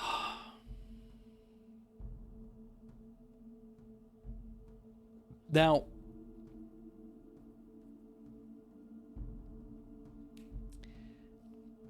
correct me if I'm misunderstanding. I know I can take these up above 100%. They go up to 200%, I think, is what you can work them with.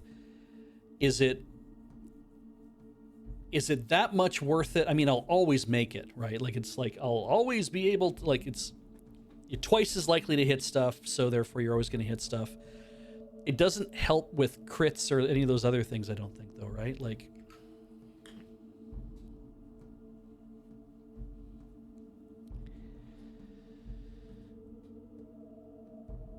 and I think I need to kill 12 to get to level 14? Something like that? It's like, should I just keep dumping in energy weapons at this point? Or are there better checks for me to have?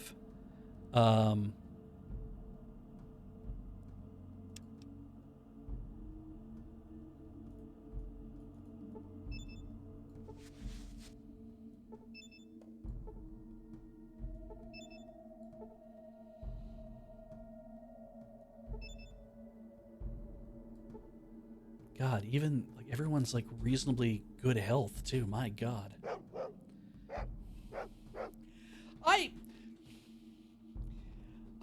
I feel pretty good that there are 592 of you out there right now apparently watching this. That does feel pretty good to me. I have to say. That is not too shabby.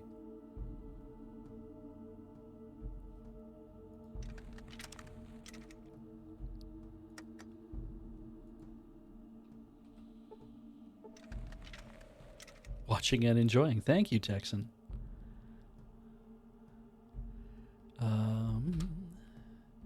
First aid is 5, right?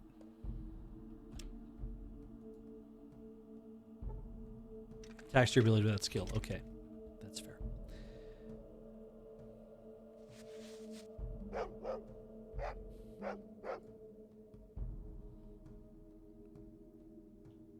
Oh, right. I also need to take a quick thing here. 1 hour.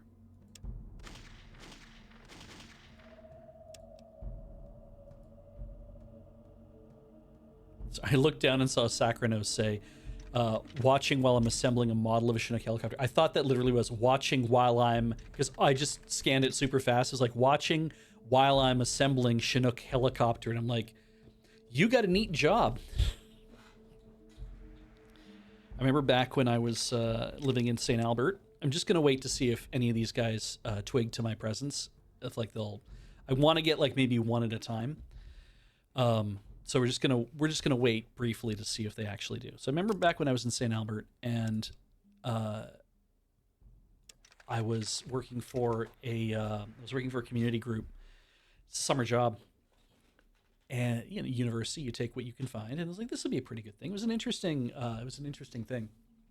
And one of the women I worked with, who was in charge of the community group, the community group every year had for a while, and they stopped doing it for a while, but they decided they were going to start doing this again. The community group said, we're going to run an event. And we want to, the whole point of the event is to have a bunch of other community groups show up. So you ask, like, it's like a trade show, but it's a trade show for like local organizations that, you might invite like the United Way and stuff, but you might also invite like, oh, there's a local community group, a volunteer that looks after community gardens, or there's one that looks after, Christ, I don't know, they're maybe in charge of parks or something like that kind of thing. It's like, we will organize an event that tries to attract all of these people. There we go. And I didn't reload my firearm because I'm an idiot. But we'll do it now. Well, in fact, I'll go for the really nice one. We'll target the head. That'd be great if I just blew the head off. That's already half the hit points. Nice. So anyway, so one of the women who worked there, her husband was in the Canadian Armed Forces, specifically attached to the local air wing, and they had helicopters that she was like, we used to be able to get Canadian Armed Forces and the firefighters and the local police and ambulance services and like all those kind of people. We used to be able to do that kind of thing beforehand. We'd have the local armed forces show up to kind of show that off. Kids love seeing an army helicopter, like that kind of thing, right? So, so she was like, there's hostile creatures. Okay. So she was like, well, they used to do this back in the day. What are we shooting at? Oh, it's not dead. I thought it was dead.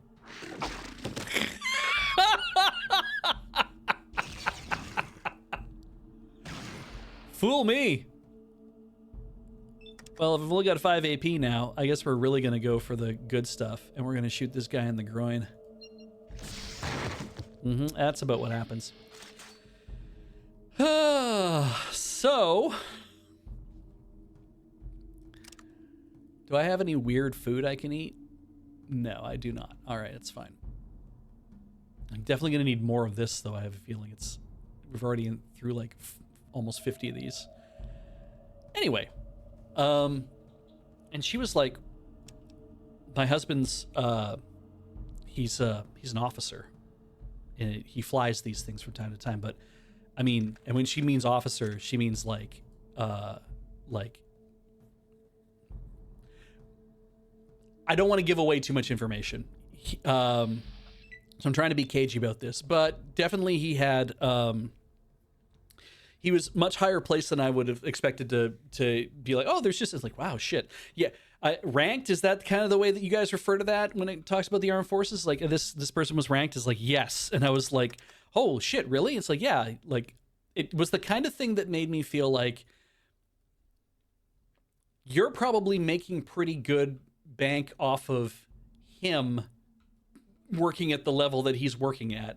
So I'm surprised that you're also working a job. But then again, why wouldn't you? Because it would be, you can do something like this where it's like we can do community outreach stuff, and it's like that's actually kind of great. So anyway, she said, I think I can get him to show up. And so she said, yeah, we can totally do that. In fact, do we want to go out and have a look at the helicopters? I'm like, sorry, what? It's like, yeah, we'll do a visit to the base. I'm like, we'll what?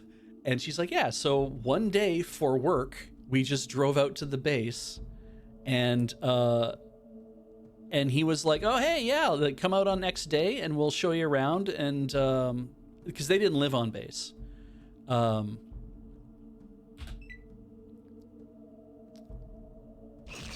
So we went out to the base, and then it's like, yeah, you want to crawl around the Chinook helicopter? Feel free.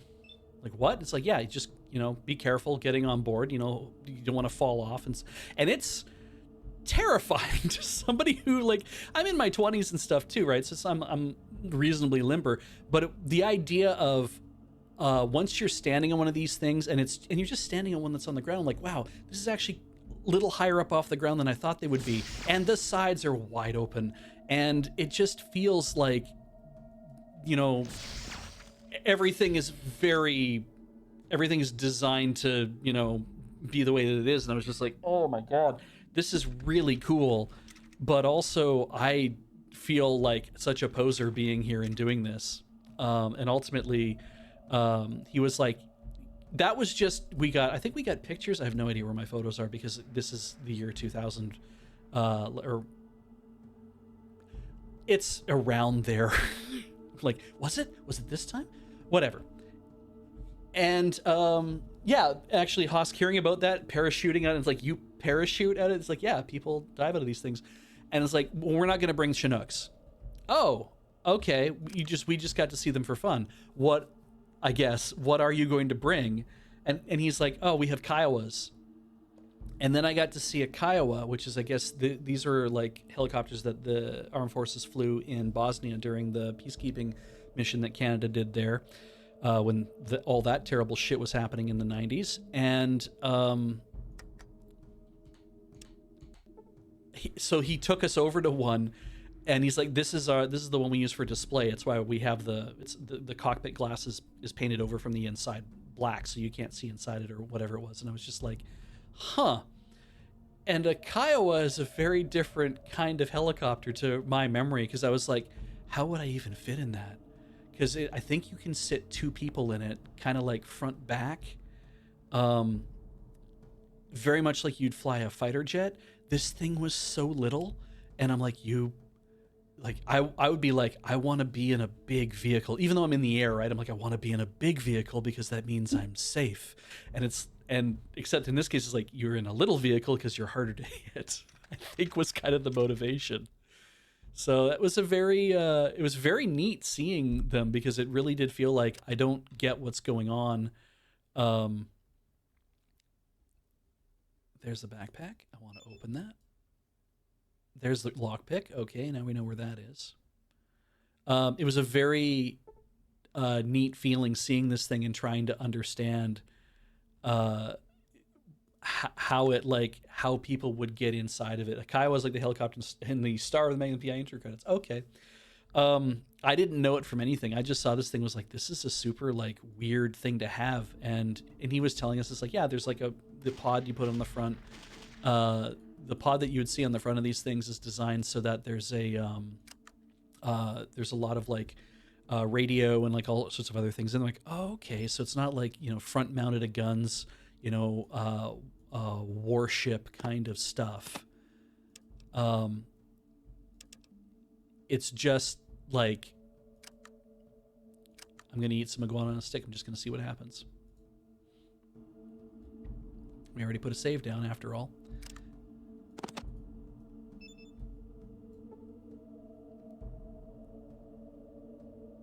I guess I want to put it in I ate it. Nothing happens. Okay. I ate 3 iguana on a stick and nothing happens. But yeah, it was like this little tiny thing, and it's like we have these, like, we put sensor pods and stuff on the front of them so we can do, you flying around in your whatever it was for, and I was just like, this is so cool. And that's what I believe they ended up showing up with, one of those that was like they mounted on a flatbed essentially, and they would bring it by, and it's just like, hey, you can see this thing, you can walk up to it, put your hand on it and stuff like that. To me though, it wasn't that interesting compared to the Chinook, because the Chinook's like big open sides. You can stand inside of it. You can get on the diamond plate. You can kind of like, you could sit on the seats that are there if you want to. And I was like, this is so wild. This thing is so big. And then this little tiny chopper. So I ate these iguanas on the stick and nothing happened. I didn't get healed or anything. I have no idea if I have so many other, like, I can just take a stim pack.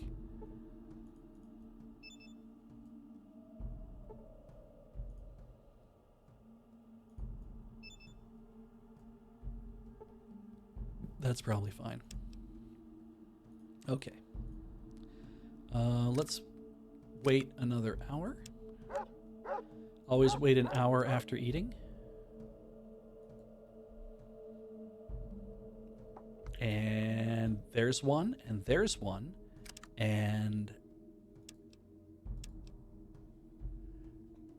other than us in a group, I see 2, and that's it.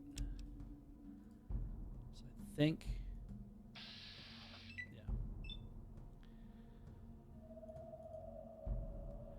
and I reloaded before I came in, so I have ways to shoot the thing.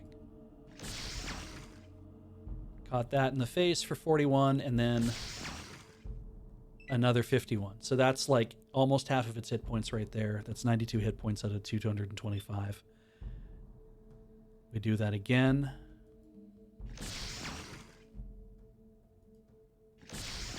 Oh, I missed. Deathclaw was hit instead of Deathclaw.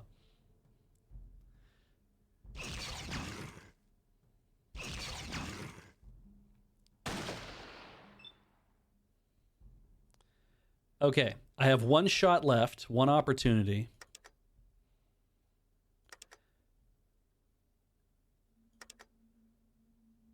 Do I reload first and take the shot, or do I take the shot then reload? When I was in the Chinook, Fortunate Son did not start playing.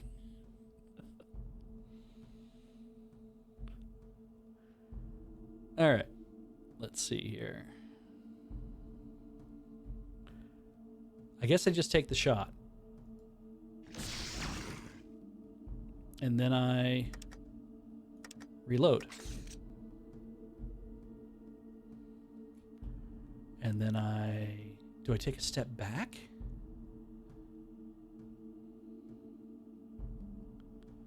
I could take a step over. No, we probably want to take a step back. Oh, shit.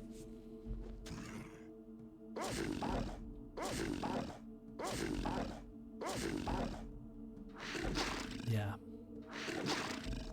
Okay, not bad. Okay.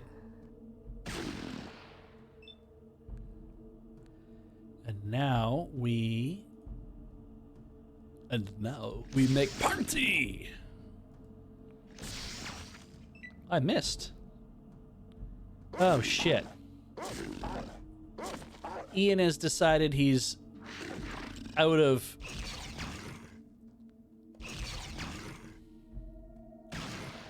I need to take another step back. Jesus Christ. Please don't hit Ian.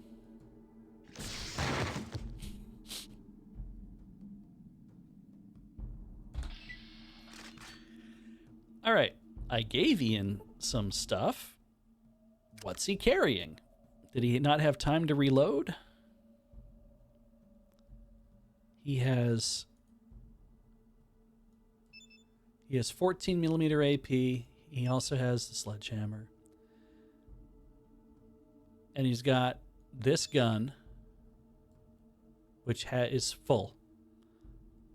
He also has his Mega Power Fist, which, I mean, he could just... Maybe he put that on and was like, I'm going to punch this thing. No. I should take away his combat knife is what I should do.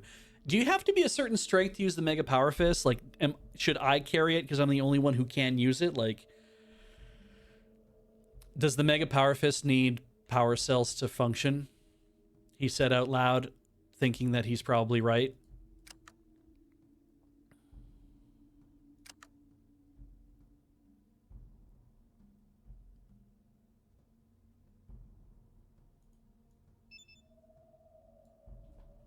Yes, it needs small energy cells to fight with.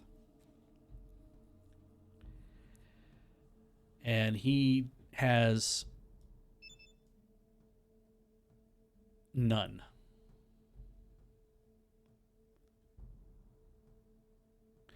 .14 millimeter AP. He has lots of that, so he can still shoot with his pistol if he needs to. He likes to use his pistol.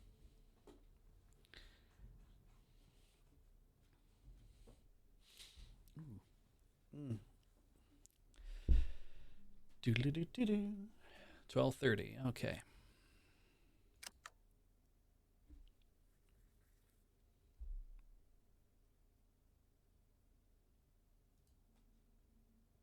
What weapon are you skilled with? Pistol, submachine gun, also know how to handle a knife. Okay.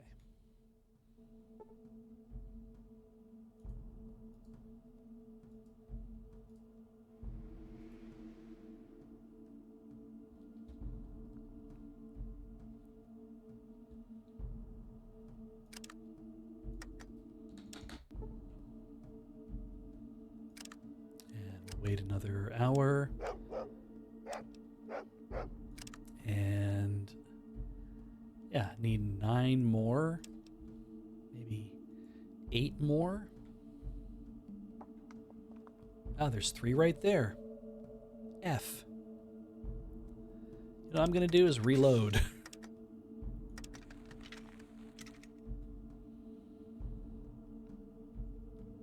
I know you see all your corpses. It would be really great for me if you could all spread out. Ah, stop hitting that. Normally I have it bent in like that, so it's not like right in the way of my hand.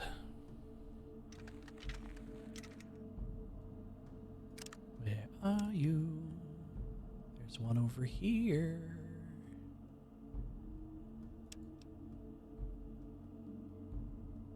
What if we went over here? Would that work? No, he's going to come out this way. Or that guy is. There we go.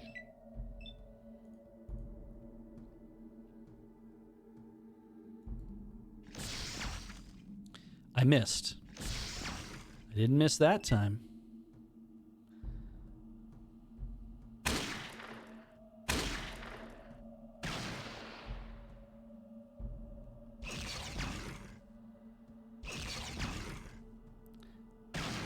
A thing I don't remember, chat, if you can fill me in on this. When you have a rifle, do you want to be in this? Because I know in a lot of games it's like if you have a pistol, you can be fairly close, and it's better for you to be fairly close. But when you have rifles in other games, you want to be further back because there's something about range where it's like there's a limit to the range. Where you're like if you're too close, you couldn't hurt somebody with a rifle, which I'm like that's probably not true at all in real life. But you want to make there be numbers and reasons for stuff to exist. So in this game, chat, do rifles work better at distance?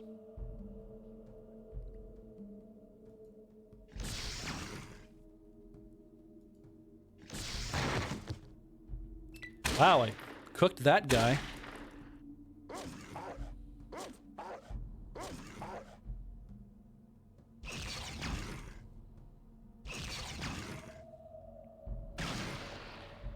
It's my turn to shoot you in the eyes.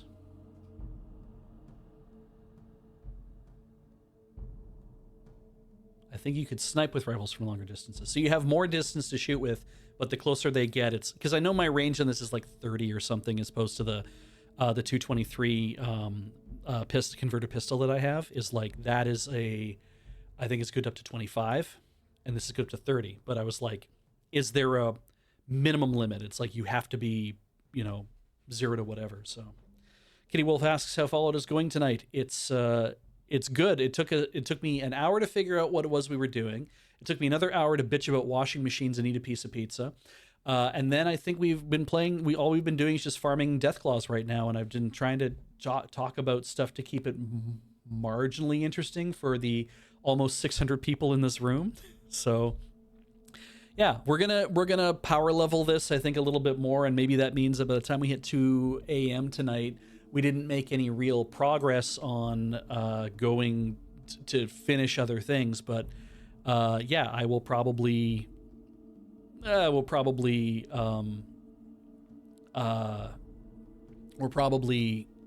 do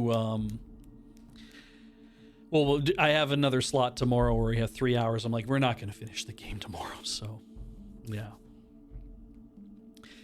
I guess I should say, to briefly come back to the washing machine thing, since Texan says he's always down for washing machine discussion. If anybody has any favorite places, I guess, where they'd be like, oh, I go here for information, because as I said, Ben's Appliances and Junk was the YouTube channel I was looking at, and I was balancing that against a couple other things I was looking up. But it's like, if you try to look for washing machine stuff online, all that's going to happen is you're going to get www.bestwashingmachinereview2025.com.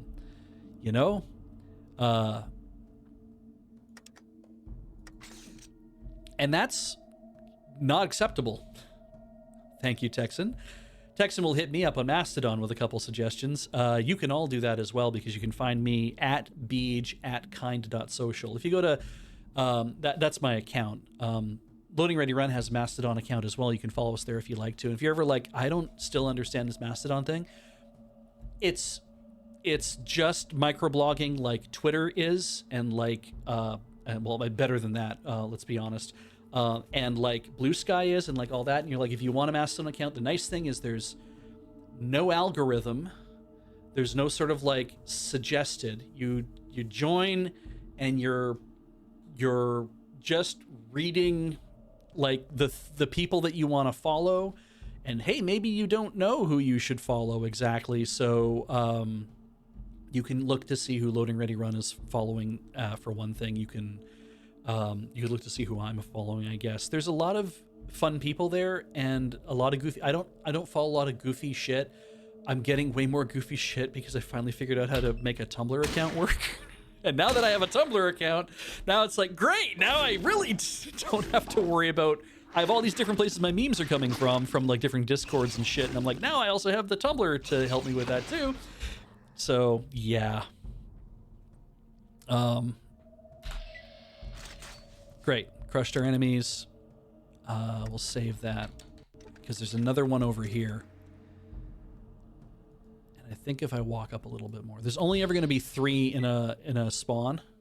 I did learn that.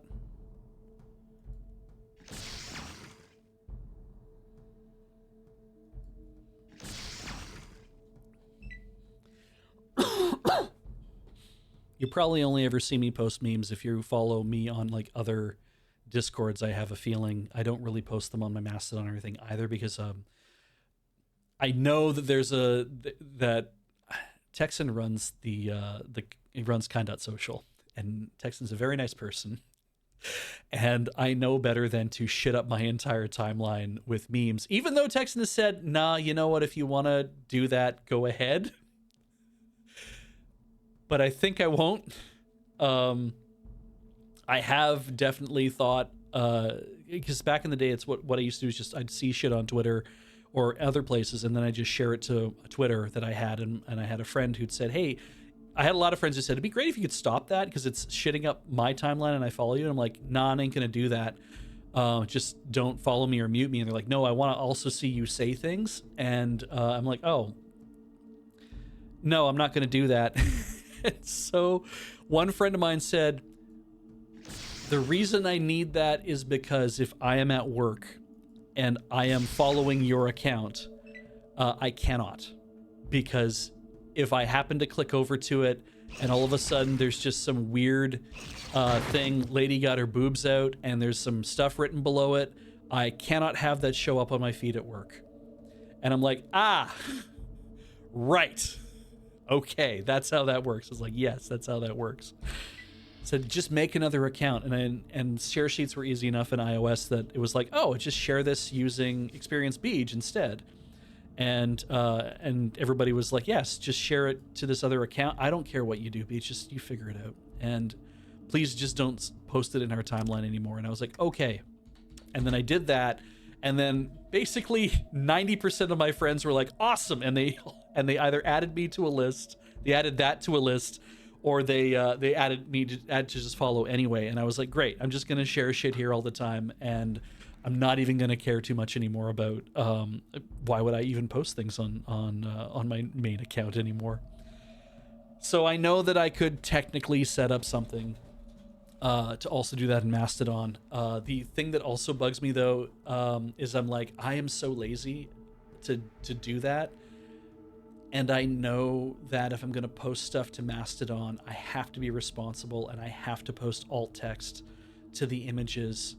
I know that's something we don't really do here at Loading Ready Run when we're putting a splash screen of here's who's going to be in it, but there's kind of the hope that it's like, oh, Beej and Heather and Paul are going live with Chill Point, and here's a picture. It's like, it feels like that's explanatory enough of what's going on there that it's like I'm not going to feel too bad about not including alt text, because it's like the picture is literally about what you're seeing. It's just an illustration of what's going on there, so I don't feel so bad about it. But I'm like, right now, if I want to share something, I just go this image, share. I share to a Slack that I have. I share to that Slack. And then I'm like, great. Now, closes it, because it always closes the share sheet because that sucks. Share, Discord. Oh, Christ. Opens Discord automatically on my phone. Then I have to select the channels I want to share to. There's like 30 odd channels that might be in the list, and they always move the meme channels around in the list based on like, oh, you looked at LRR content last, so now that one's at the top, or that one's second from the top, and you have to be sure you click on the right ones to share to the right location. So share to 3 meme channels. Okay, great. And then close that. And then maybe if I want to share it to some friends of mine privately, I'd have to do that on top of there. And I'm like, I almost just want a Siri shortcut where I can just say meme this, And it's like, great, I will share this to that Slack and I'll share it to these 3 channels and then we're done here. And if you're getting it from a different channel, then if you're getting it on Discord already and you want to share it, that's fine. I will just forward it between Discords. And that's a new thing now too, is when you're forwarding between Discords. But then sometimes something really funny gets posted in an 18 plus Discord channel and you're like, I can't forward that to a non 18 plus channel because that's not allowed. That's a thing they put up. So now you have to go share instead, and you go share to share it this non not safe for work, this completely safe for work thing to share to another channel. And then I'm like, well, I might as well share to like the all the other meme channels that I want to share to, that, or forward it, or except share it. And then it's like, I've done that, except that maybe I'll just be like, now just do this and send for. And this is all has to do with the share sheet. It all has to do with how this stuff works on my phone. And I'm like, this is not a thing of like the desktop. And it's like, I don't desktop app. I don't do any of that shit. It's all on my phone. And if I had to do it from, I've even had people be like, you're sharing stuff from Tumblr now. I'm like, yes. It's like, well, I can't view it. I'm like, I'm very sorry, but I'm not going to always come back to the channel and put a TX Tumblr, like put the TX in front of Tumblr so that it automatically shares it. I'm not going to do that all the time. I know that's frustrating because I hate it when it happens to me when somebody shares me a Blue Sky link and I'm like, I can't view your Blue Sky link. And it's like, right. But you know what I do? I move on. I'm just like, I can't see your Instagram thing. It's like, that's fine. That I can't see it. I don't care. You know what? I probably already saw it. Let's just be honest. I might have already seen whatever that thing is like 3 days ago and I didn't share it with anybody else because I was like, oh, this was funny. Let's move on. I didn't think like, oh, I need to share this with people, right? Or this is the first time I would be seeing it, but I'll see it in a week when it shows up on Tumblr or somewhere else. And I'm just like, it would just be easier to hit a button and be like, share all this shit and take into account how I like everything done. And then I would really just turbocharge me sharing stuff and it would be way easier. The end. 2 dots there. I don't see any over here. We are these. I really want them to split up more. Would you go across the top?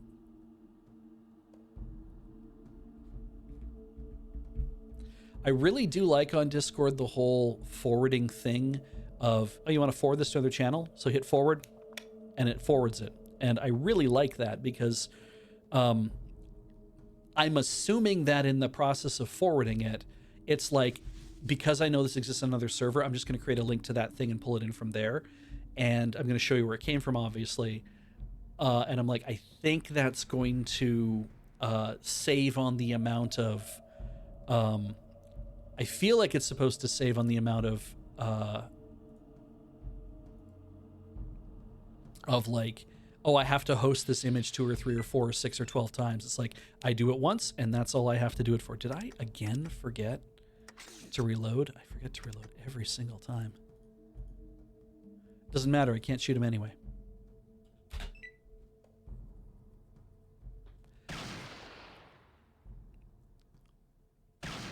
I feel like you're out of your mind.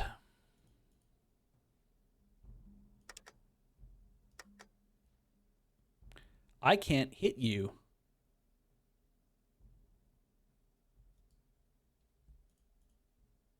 I can hit you now. Let's try you. The head. That's 82 in the head.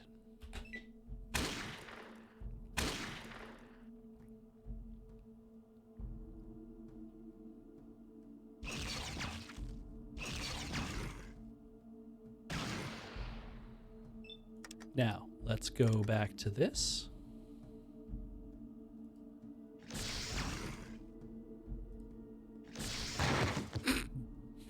Oh, God.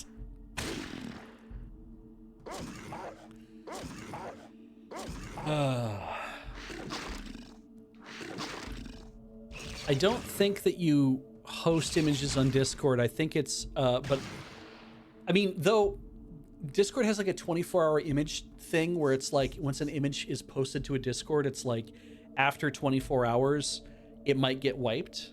that's like, this will be here, but if you try to click on that link to see it from, because I'll share a Discord image, and I'll just be like, oh, share this to Slack, and it'll share a link to it, and then Slack will load that link up. It'll be media.discord.whatever, media.discord-nws.net or whatever, or it'll be like a CDN, it'll be a content delivery network link sometimes.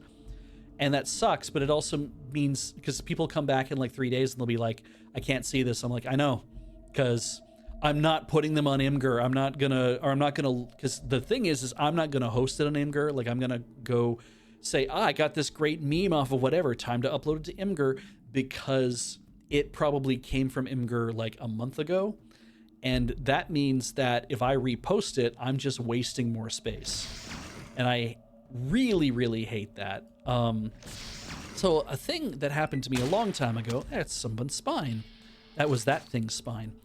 So a thing that happened to me a long time ago is that I ran a website about Sailor Moon CDs. And some of you know this and some of you don't, and that's okay. You're maybe hearing about it for the first time. So the site that I ran got very popular. I think I had I started running it in 1997. I ran it until about 2001, and I really just stopped because I was just like, this sucks. Like, it's just, I'm putting up CDs as I'm getting them. My friend James is buying them, and then I'm scanning this stuff, and we're putting everything up and putting MP3s in the net and doing whatever. But it's like, for the amount of time that it was taking for me to actually just do it. For one thing, to host everything on like the University of Alberta web servers was okay for a while, and then at some point it was like I had too many image files, which were like 300 by 300. Like, this is 97, right? And at a certain point, they did ask me to move some of my stuff off their server because they were like, you can't operate a business. I'm like, oh, right, that piece of my site where I do bulk orders of CDs for, like, I get people together to all buy CDs at the same time. I'm like, right, that looks like a business to you. I understand. So I can't do that. And they're like, yeah, you can't do that. I'm like, okay, cool. And I watermarked all the images that were the large images. I watermarked them all because I was like, I do not want people, because people were doing that. They were coming in and taking my images. But not only that, what happened eventually was that I had somebody speak up to me, and she had said, hey, my group of friends and we all run a web server out of our house in the States where we have amazing bandwidth. I can give you some space on it if you want, since you say you're having trouble finding a place to host your things. I'm like, yes, absolutely. And so I did. And so when I had 2 million views, she told me at one point, she's like, you've pushed over 2 gigs of traffic this month. And I'm like, how? And she's like, like, that's obscene that you push that much traffic. And I'm like, I'm completely unaware, because it's just image files and links to MP3s on other servers. And she's like, I'm running a website about this niche, this niche cartoon. And I'm hosting your stuff, but you only have like about 15, 25 megabytes worth of total content here. I'm like, yeah. And she's like, well, you're pushing a ton of traffic. I'm like, I don't know what to tell you. And then she starts checking her logs. She's like, oh, a whole bunch of other people finding your site and how complete it is, love that it's like that. And so they're basically re-implementing all of your pages on their website, and how they're doing it is by linking directly to all of the images that are on my web server. And I was like, well, I mean, the open internet, right? And she's like, yeah, except that I'm paying for all that bandwidth, and I was like, yeah, the open internet. Okay. So there definitely was the problem of so many people liked my site. And she said, so I have to do something about that. And I'm like, cool. Well, what do you want to do? She's like, I'm going to put up a thing that if the refer doesn't come directly from within my own server, that it's just going to put you leech this notice. And remember leeching notices, folks, from back in the day when you would get a leeching notice that basically says, "Hey, you are viewing this image on a website that doesn't actually own these images. You should come to the actual website, which is here." That kind of thing. Yeah. So that was that was what we used to do. Is we would just straight up tell people, it's like, you're leeching our bandwidth, and so people would see that on their websites just right away. So you go to their website to go view their pages, and then all of a sudden all that stuff is there, and it's like, ah, yes.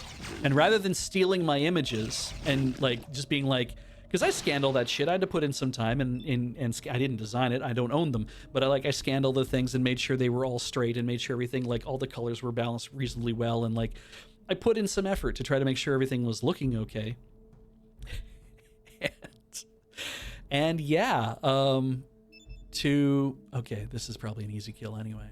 To have a bunch of people roll in and be like, "Oh, I've decided that I'm just gonna borrow all that stuff." And so then I did tell people at some point that was there's like, if you want to use the content, just ask. Like, you're gonna have to take it for yourself and host it on your own site, but I don't care if you want to borrow it and make your own thing. All I care, because I also watermarked all these images, and they're only like I said, they're 300 by 300 or whatever. I mean, the files I had were 600 DPI. They were full on. They were awesome scans. I had like really high def scans of it, but I'm like, I have to make these things small so they don't take up a ton of space on my website, and they don't take forever to load over a 28.8 modem, because still we were using a lot of that stuff back in the day. And so it was just very funny. Like, I was like, you can use these if you want, but the only two things that I have is copy them to use them on your own site. You can't link to them directly. And like, okay. And B, just provide a link back to my site somewhere, not on every page. You don't have to do that. Just provide a link back to my site somewhere so that people will see it, that they will be like, all the images are used with permission from the complete Sailor Moon CD list. And that was all I needed. I was just like, if you just tell people where these came from and provide a link, two things happen. One, they see that, oh, I know where these are coming from. And two, if they're already familiar with my website, they won't think that you're stealing them from me. They will think that, this is like, they gave permission. It's like, yeah, I did give permission. And even if I didn't give permission, if you did that anyway, if you copied them onto your own server and said use with permission, it's like, even if you never told me you did that, it wouldn't matter, because the same work has been done. Like, ultimately, it's fine. There could have been 500 sites out there all copying my shit that I had done up. Yeah. So, and even then, a lot of the work that we were doing was largely just, some other, like, I did have, when we would get CDs that had never been released before and hadn't been included anywhere on the web, it was like, those were where we had to get translations of all that stuff, and James was a big help in translating a lot of those things. He had to, because he was the only one who had like Japanese knowledge and could actually work that stuff out. And yeah, it was kind of great. Like, the work he was doing, he bought so much, spent so much money. So anyway, yeah, it was this is a James you guys don't know, or if you do know, congratulations. It was a very nice dude, but it's not the James that works here. And yeah, it was just like,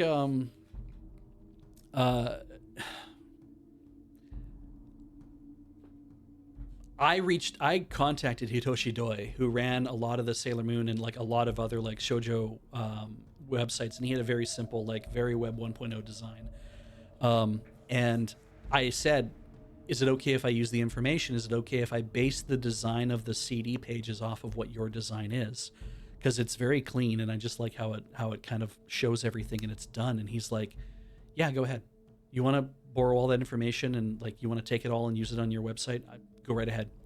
And so I did. I took all of his whatevers, and then as I started scanning in better versions of the pictures, I larger, nicer pictures and all that kind of stuff, and organizing everything to be that way. And was just like, this is really cool that he was really cool with me being able to use it. Reload. How are we doing on shots anyway? I have 138 there. Okay. Probably have to buy some more of these things.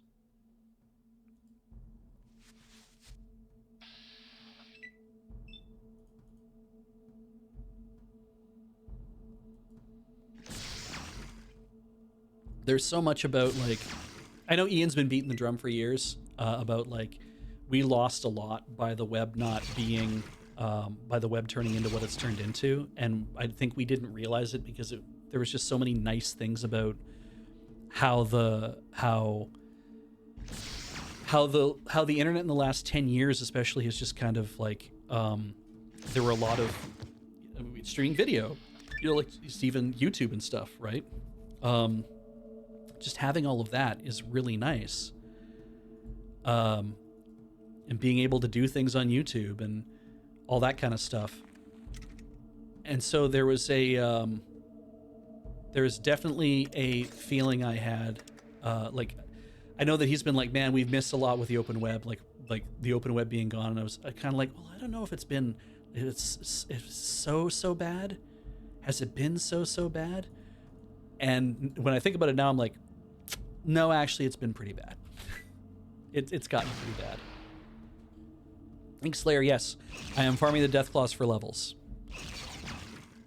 I'm not going to go super hard, but I figure since we're here, please don't shoot him in the back of the head. Excellent. Please don't do that again. Yeah, you stepped out of the way. Good job. And you did too. Awesome. It's like everybody, you got it right. Now you die.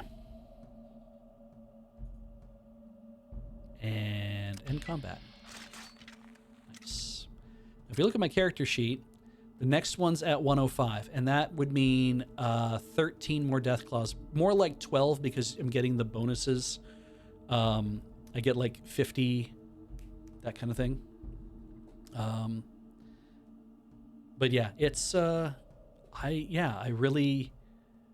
that's what I really like about Mastodon. And it's why I'm kind of been pushing that a lot more, is to say to people, it's like, you know, you can still have that kind of early Twitter. They tried to build a thing called app.net a while ago, and it didn't really take off. But the thing that I really liked about it was the idea that you can have an account on app.net. It will cost you $10 or $15 or whatever it was to join. And I was like, man, am I really ready to do that? If all of my friends had said, I think we're all going to join this, like 10 or 15 people, we're all like, I think we're going to join this. I'm like, okay, I'll spend the money. I'll spend the $10 or $15 or whatever to join. And I don't even know if it's like more than once or not, but it was just like, it was that part of put your money up to make it happen. And I know that's not a thing that everybody can do, but that idea was kind of like, I'm on something awful because one of you out there bought me an account. And it definitely puts me in mind of, that's the thing I should do for other people too. If I ever saw somebody who needed an account, who was like, man, I really want to be in something awful, I'd be like, you know what, I should pony up the dough and I should put somebody on there, pay it forward, right? That's a positive thing to do. I think if there's people who are like, I want to interact with this community, it's like, well, sure, I can help you. I can help be a part of that if you want. And I liked the idea of putting a little cash up just to say, I want to be a part of this thing. It's when I had an anime club. When I was in the anime club in university, we had a standing, okay, this is going to be tricky. We had a standing thing that was like, it's going to cost you $10 a year to belong to the anime club.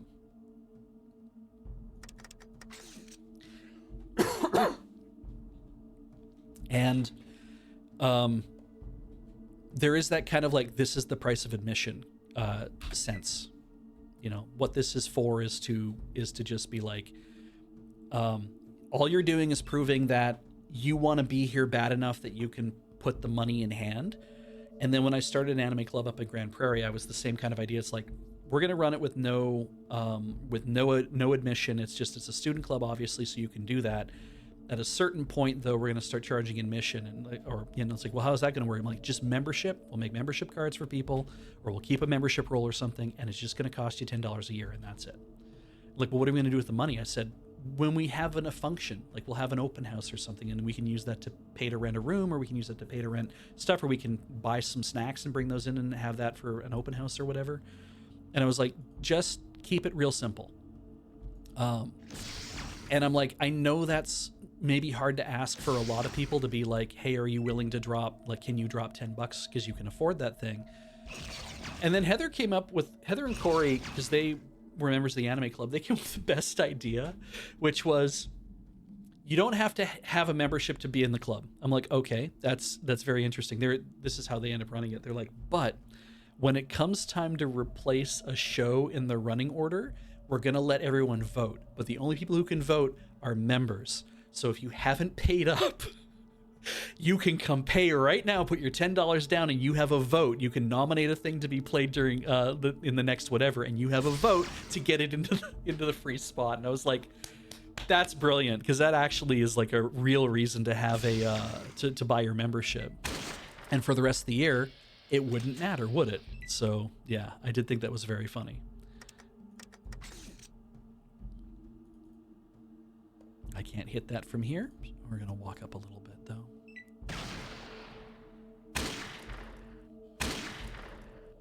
It was also a thing that was like, we were hoping it would also act as a deterrent to the high schoolers who would show up, I think, too, because the high schoolers generally wouldn't have $10 in cash on them to be able to do stuff. But what you wanted to say to the high schoolers was, it's fine if you're here, but you got to be in the room and you got to shut the hell up. Like, we're here to watch and enjoy this stuff, and we're running a pretty tight schedule. If you don't want to watch something, that's fine. You can go sit in the hallway, but you got to sit in the hallway. You don't get to just wander around the entire college and do what you want and cause havoc for people, because that's just going to get everybody pissed off at the anime club.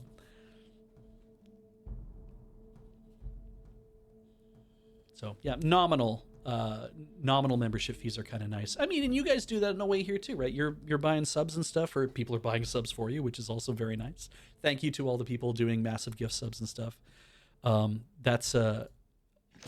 It is lovely to see that the kind of generosity existing, where you are willing to put up money.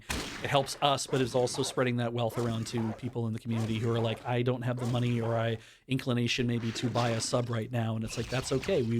We'll bake you into this community. We'll give you that sub, and you can just do things here. So, everybody except Hosk, then, who has apparently never subbed or accepted a sub to this channel. We try to be good people here. We try to... Nice. I cooked that weird thing. Let's reload, and I think we're done with that. I don't think there's any more in here, right? I think we killed 3.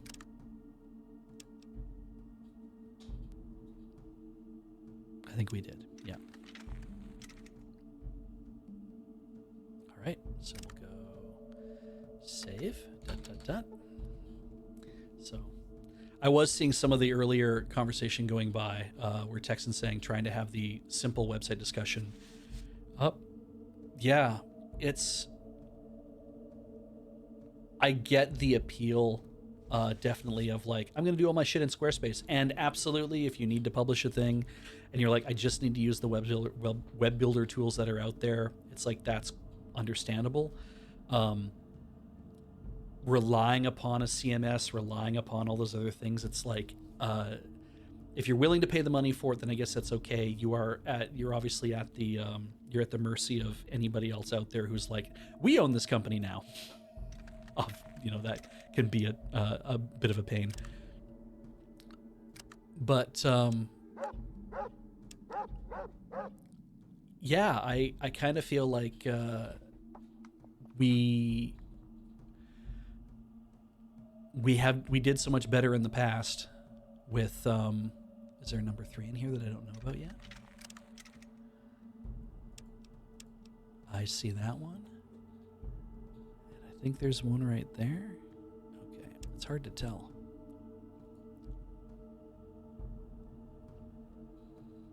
So, yeah, it's kind of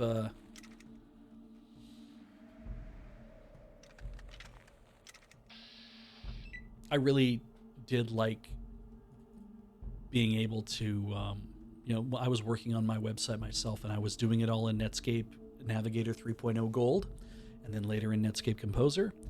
And I was like, this is an acceptable amount of work that I'm doing on my own to make things happen. And like, I know I occasionally I drop in a notepad and I'd be like, I need to clean this shit up.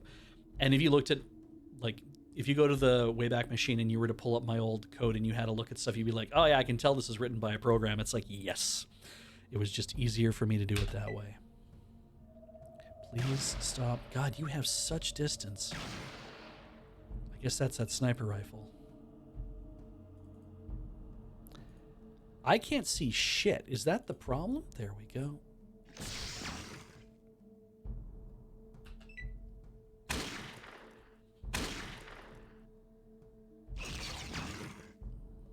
I should pay attention to the game. I mean, it's great to see what you guys are doing, but I also need to know I'm about to get my ass handed to me by a Deathclaw. And eat plasma beam.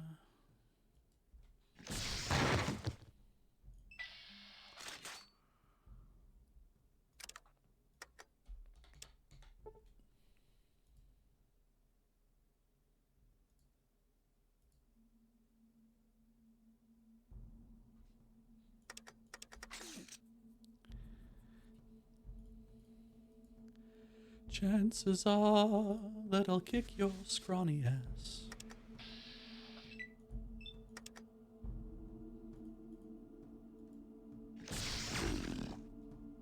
Johnny, man, let's get it done.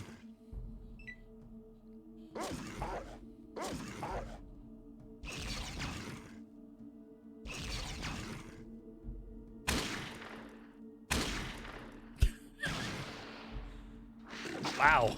Oh. Flat on my ass. Critically hit for 12 points.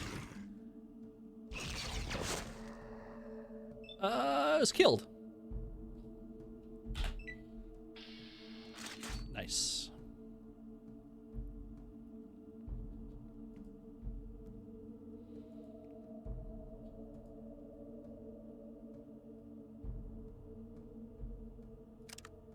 Oops.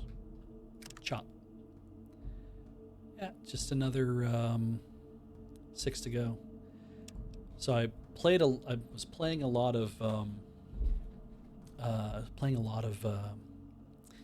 Mario and Luigi Brothership, and of course, when I discovered that, oh, there's bonus things you can do, like bonus fights and whatnot to get even nicer boots and overalls and whatever. I was like, oh shit, now I have to go do that.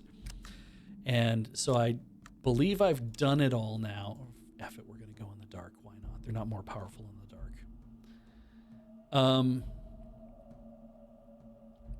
There's one.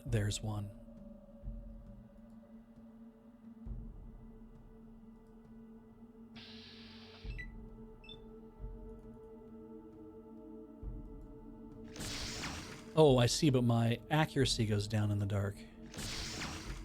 Well, I still hit it.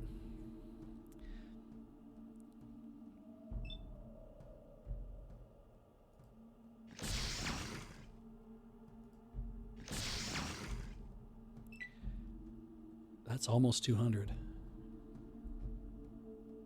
Actually, it's over 200. Yeah, I figured that was going to be it.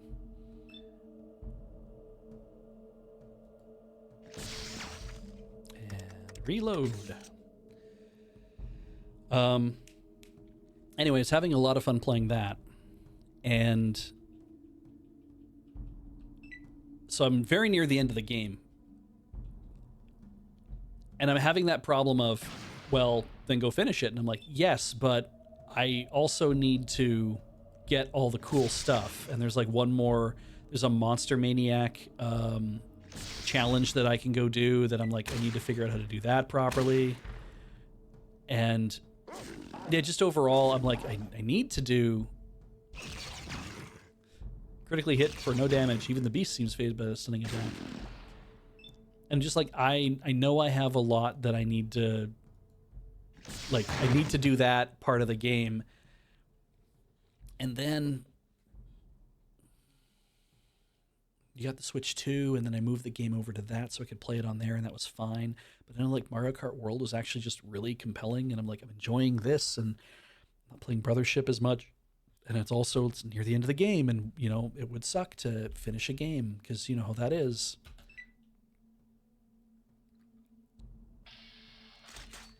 And just overall, I was like, I don't think I can stand this. Trying to play to the end of this, but I need to, and so I'm not, and I'm just kind of like hanging out, trying to. It's like, do I play this? Do I not? And then Yakuza 0 Director's Cut. It's like, that's going to come out like right now. And I'm like, I kind of want to get that, but I have this whole thing with the game key card problem. They're like, I don't want to buy a physical copy that's just a code on a card because I think that's bullshit. But at the same time, if I'm going to buy the game, why would I just buy the virtual copy of the game anyway, like the digital copy of the game? I'd rather have a physical thing in my house if I'm going to pay money for it. But the physical thing is so antithetical to what I like about this kind of stuff in the first place. And so yeah, we're almost there. Let's just wait until morning. Everyone can heal up a little bit. And yeah, yeah, the physical thing is just the digital thing, right? That is absolutely true.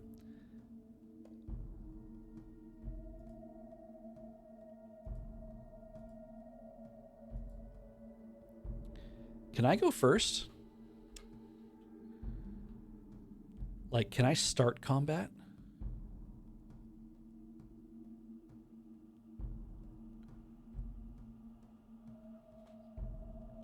It doesn't seem like there's a way to start combat. No, A is attack.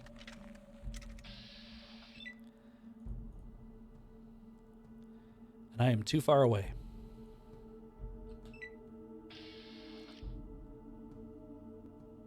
Wait until he sees me and runs at me. And so then I was like, well, I want to get that at some point. And then, of course, Heather's like, you have your copy of Yakuza Kiwami for the Switch that will be arrived from Limited Run Games that will be arriving in the mail before Hell Freezes over. I'm like, I am aware that that is a thing that is on the way that you got me for my birthday, and thank you. So then that showed up. And I was like, well, I should probably plug it in just so I can like see if it needs updates and get it all set up. But we won't play it yet. We'll just set it up and see what happens. And of course, when you run it and it's like, it doesn't need any updates, I'm like, oh, that's cool. Okay, well, let's run it to see what happens. And so I start the game. And then there's like a big long cutscene at the beginning of the game, you know, skippable, whatever, but it's opening movie. I'm like, oh, okay. And then I was like, well, let's just start a game and put a save game together. Let's just get that done. So I do that. And I'm like clearly lying to myself the whole time because it's like, you know what you're about to do. You know you're going to play the game. I have no idea why you are telling yourself that you're not going to play this game. You know you're going to do that. And yeah. So then I started playing Yakuza Kiwami, which is so fun. And I've been having such a great time with it. I'm already into chapter 8. It is scratching every part of my, like, you know, every part of an itch that I have for this style of game. So that's been very, very fun for me. There we go. Now I can see that guy, and I can shoot him in the face. I just really, really like. I brought it with me tonight. I brought my Switch with me tonight, with it loaded up on there and the save games and everything intact. Because I was like, man, like we have some stuff to do. Like I have Coliseum fights that I need to do, and I have like some like running around doing sub stories and stuff that I wanted to do. And I was like, if I can't get Fallout working, then we are definitely definitely going to have to play Yakuza for 6 hours. Oh no. That was killed. Excellent.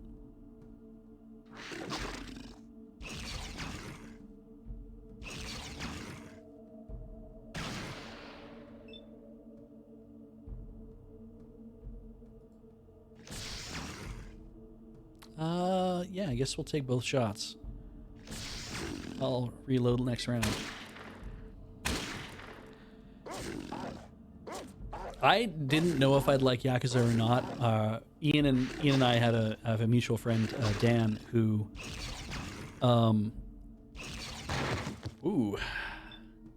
smoking.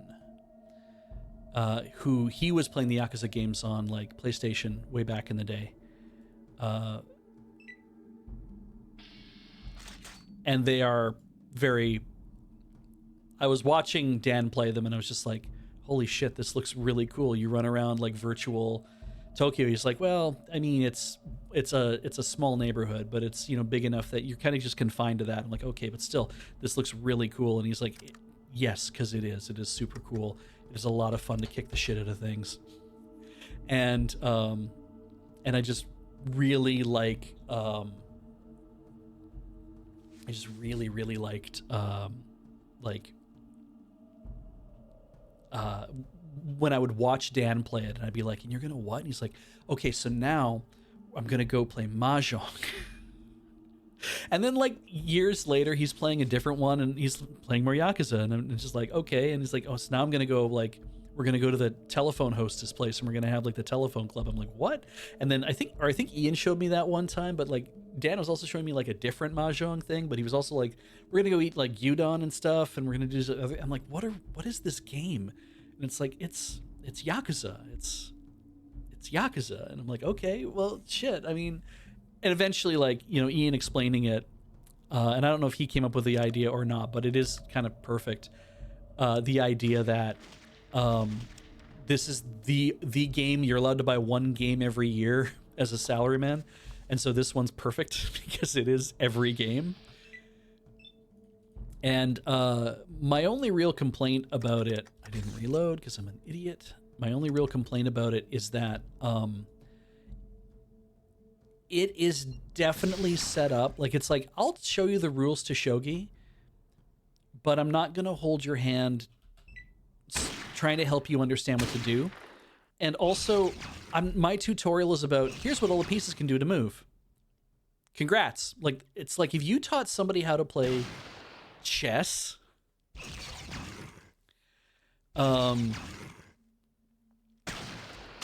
wow, well done. How many more of these are there? Just that one. Okay.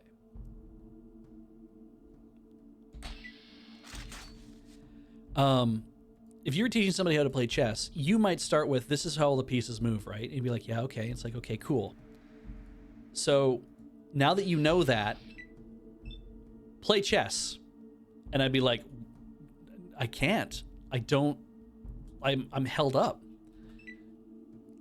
And so to show somebody, but what you would probably do is say, let's play chess. I'm going to show you like how this works. So follow after what I'm doing.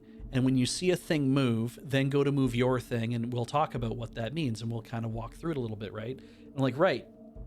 A chess game on like a chess video game, they don't walk you through how to play that stuff either. They kind of assume that you know how it works. And so I get the, yeah, I shouldn't have vaxxed.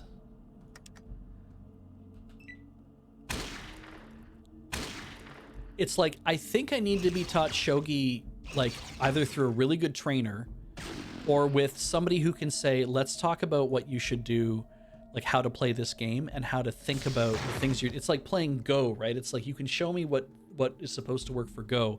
I'll never get it. But if we sit down and we try playing a game and you walk me through a bit of it, there's another level. Oh, and I have a perk. if you walk me through the level, I'm like, oh, okay, well, now that I know how this works, you walk me through how, like, the game works.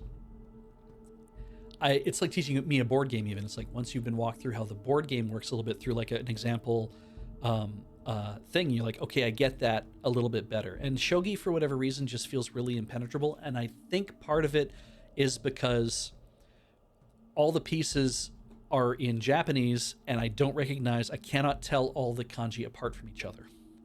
So Mahjong's easier because at least I can understand numbers. Like I can read the numbers, and even though the numbers are a little heavily stylized and on a distance, it's hard for me to really tell what numbers I'm looking at. Like I have a tendency to mess up 6 and 7 when I'm viewing them on my Switch screen or whatever. I was doing a lot of that on my holiday. Yeah, just kind of, it's kind of like, it'd be nice to like, with some of these games to be taught a little bit more how to do things or what to, like, I'd love to have somebody standing over my shoulder in Mahjong and saying, okay, let's look at your tiles that you have. I'm like, okay. I did this a lot actually playing Mahjong in Yakuza. I would have a complete hand. It looked like I was like, okay, you got everything you need. I cheat into like matches multiple times. And it's like, okay, so now you take this for pon. And I'm like, okay, so take a pon and do that. And I go pon, and I steal the tile and I have it in my, it's like, so now I have a 3, like it could be a run of 3 or it could be a triple. It doesn't matter. I have 3 face up. I have another 3 face up. I have another 3 face up. And I'm like, so that's 3, 6, 9. And so it's like, I have to get my other like 3 and then also my pair. And when I did that, it's like, oh, you did a pon there for whatever reason, because you did that. Now your tiles in hand, that doesn't win you the game, because a ron, this is Japanese, this is Riichi Mahjong.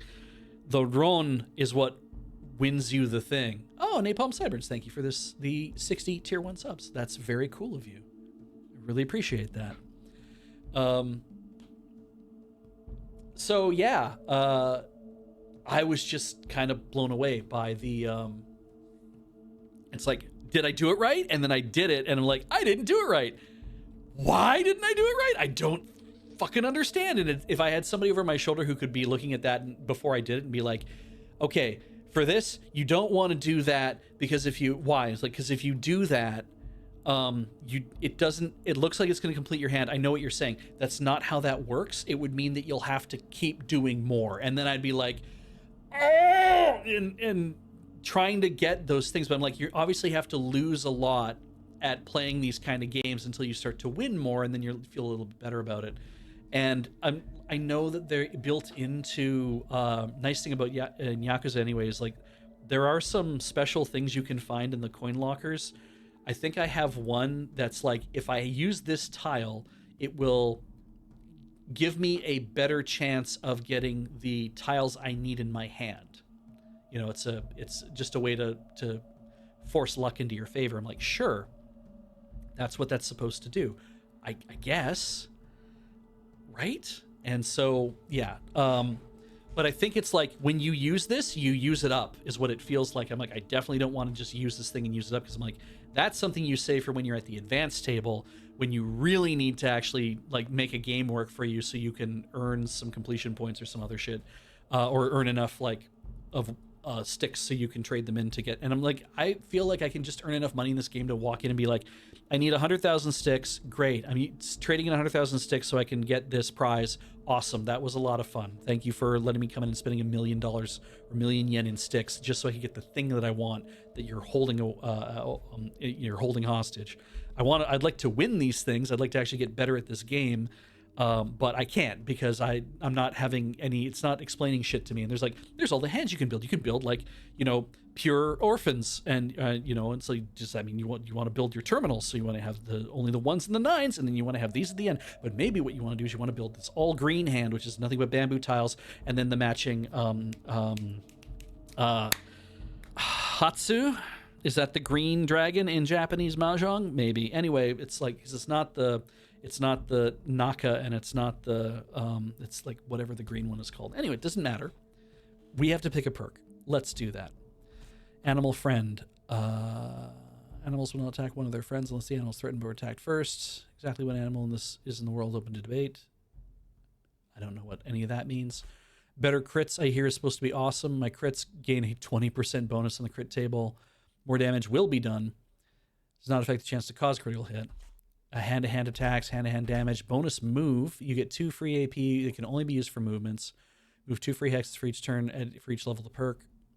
That's kind of nice, but bonus range damage. Training in firearms and other ranged weapons may be more deadly. For each level of perk, you do 2 points of damage for the ranged weapons.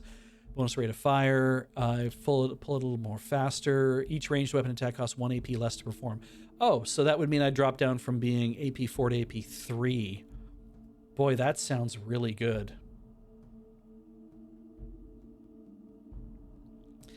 Ian told me I should go play Yakuza 0 first because he's like, that's what you should play first. And I'm like, I swear we had this conversation. And he said, play them in the order they were released. It's more fun that way. But then when we were talking, he's like, you should play 0 first. I'm like, oh, okay. Okay. Interesting. You can't do aimed shots.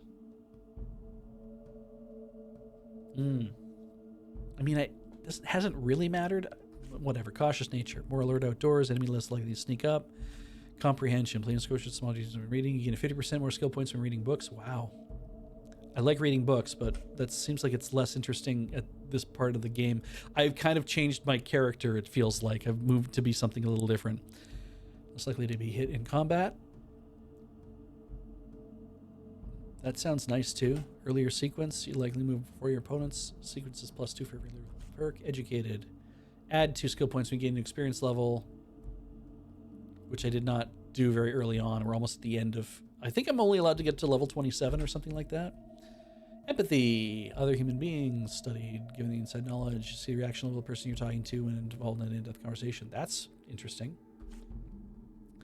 Explorer. Search out new and interesting locations. You have a greater chance of finding special places or people. Well, we already found like the TARDIS and like some of the other cool stuff. I don't think I need to worry about that so much. +1 healing to your... +1 bonus to your healing rate. Lets you heal faster. Flower Child. Less likely to crave chems. Healer. Add 2 to 5 more hit points when healed using Doctor and levels. Here and Now. Immediately gain 1 experience level. No. That just bumps me up with more like stuff, but I'm basically burning a perk. Right? I'm burning a perk just to go up a level when the whole idea is I'm just going to keep farming for stuff. Karma shines twice as bright when the good or bad. Your karma is doubled for any kind of reactions or modifiers. Life Giver. Gain additional 4 hit points. Light Step. Agile, Lucky, and always whatever perks has your chance to setting a trap. Here and Now is always bad, yeah. Medic. One-time bonus of 20% to first aid and doctor skills. Healing skills are a good thing. Yes, they are. Mental Block is a 290 mental interference. Must throw his talents for passing through related at a bar. Mind Blast. More crits. Likely to cause critical hits in combat if you have this perk. Each level of more crits causes a +5% to cause critical hit. This is a good thing. So that's more crits versus better crits. One-time bonus to Repair and Science. Mutate. One of my traits is mutate into something else. That would basically mean whatever I have right now, I might lose something like Magnetic Personality, which could mean that, it's a trait. Gifted and Good-Natured could change into something else. That sounds like, for advanced players, that I don't really care about. Mysterious Stranger. Appear from help you from time to time. If your ally is lost in combat, do not expect him or her to be replaced.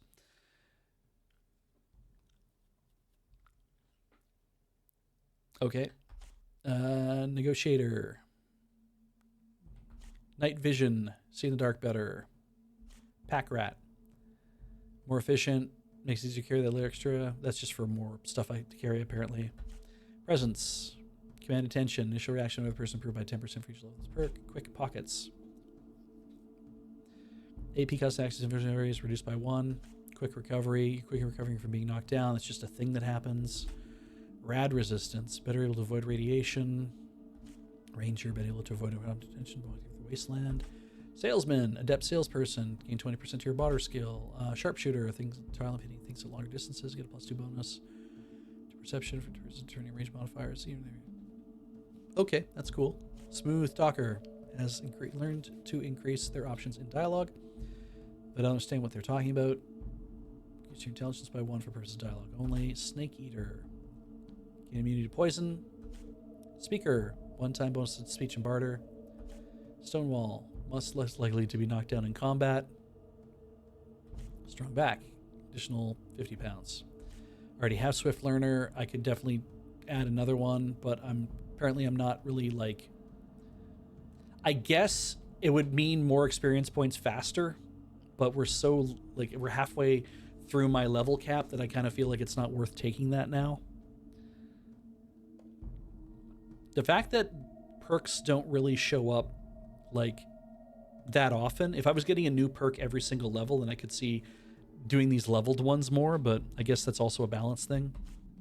Thief. Snake, lockpick, steel, and traps. Toughness. +10 to your general damage resistance. That seems really good, but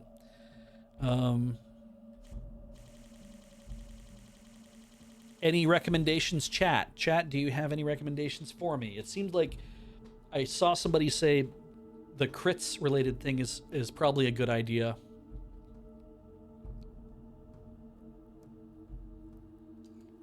And we only have like less than a half hour on the stream before we're going to go anyway, so I'd like to do a little bit more. Yeah, we'll not take Swift Learner at this point. More crits versus better crits at this point. Is crits or AP bonusless has a downside? Yeah.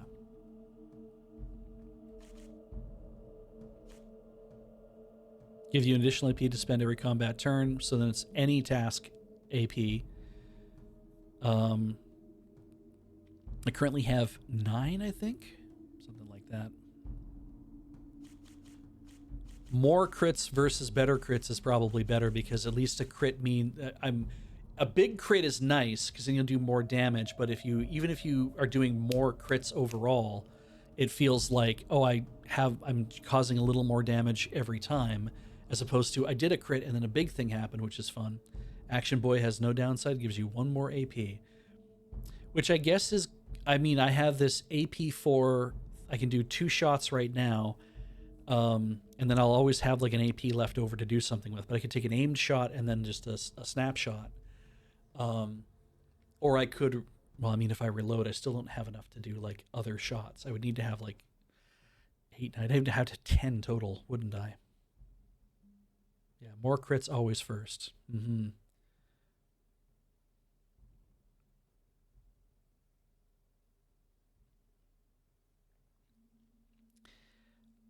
I think I'd like to do more crits.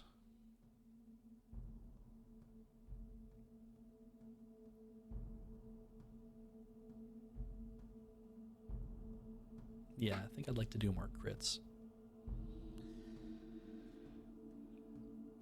Oh, it's between Action Boy and Pack Rat.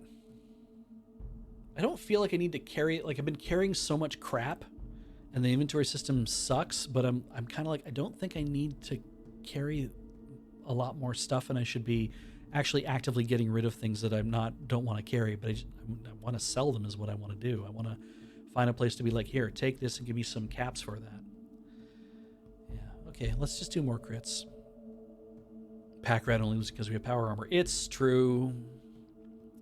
Having 1 extra AP, if I do you earn more AP as your levels go up? Because then it would be like, oh, I will get to a point where I'll be able to reload and shoot with this because the only other thing I can think is that one where it's like bonus rate of fire, I think it was, where it's like, yeah, you pull the trigger a little faster and still remain as accurate as before. Each ranged weapon attack costs 1 AP less to perform. And I'm like, well, if I'm already getting 2 shots in on 8, then I would be getting 2 shots in on 6, and I'd have 2 left over to reload with. So I could shoot, reload, shoot, shoot. Like, that also seems pretty damn good. But you're saying that I would lose out on being able to do a I would lose out on being able to do AP is not increased by leveling, only by increasing agility or taking perks. Okay.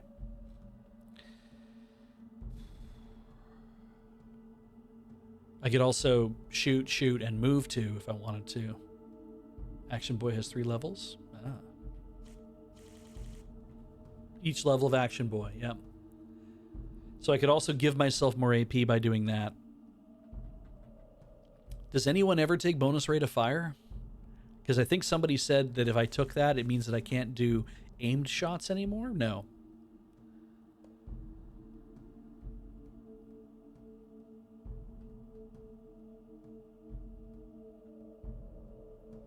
Fast shot has that downside, okay. I like this for the ability to be like, oh, I want to do another, like, I want to do another shot, but I guess I could take the extra AP now. No, I could use, if I take this now, I have more AP to do things with for now, and then when I add an AP later with, if I still get to take another perk, then I will be able to shoot 3 times.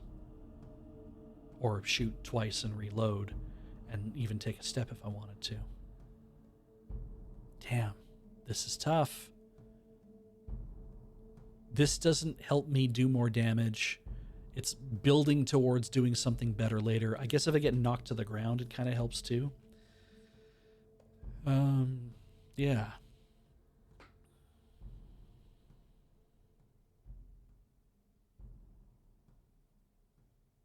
Sure. Actually, let's take bonus rate of fire. Okay. And we have so many points to spend. And to get up to there, I'd have to go kill like 14 of these things.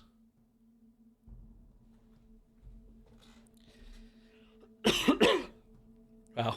Fast shot better rate of fire means 2 AP per shot. That sounds pretty good. Then you're just like, you're just cooking. Okay.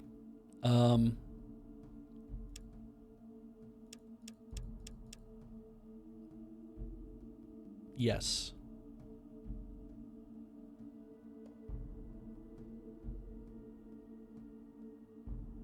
Yes.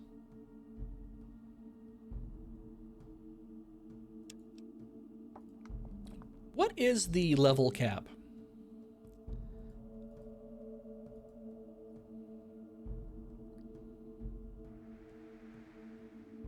Because we're level 15. Is the level cap like 21 or something like that? 20, 21?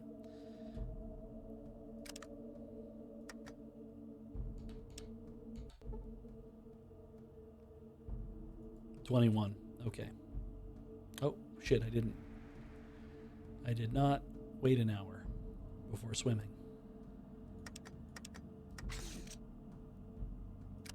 Pip boy.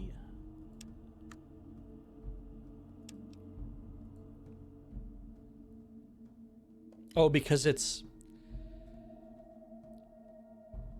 in Fallout 1, there is a hard level cap. Thanks, Osk. There is a hard level cap.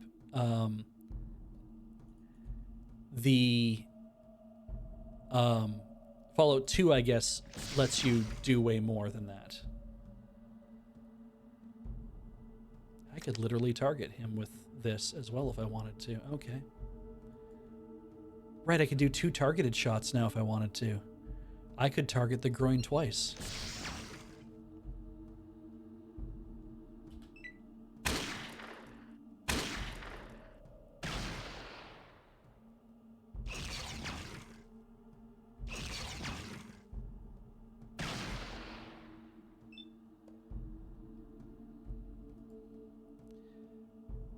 The groin. Okay.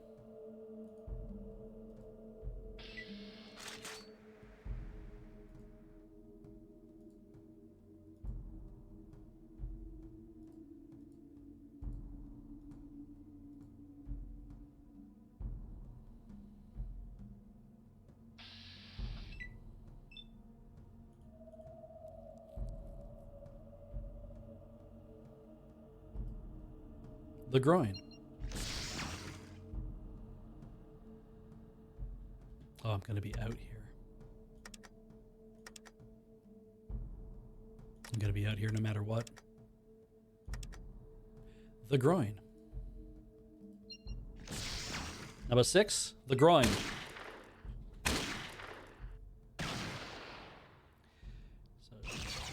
CAK host asks, can I spill something you can do in Fallout 1 that isn't in Fallout 2? That's a good question.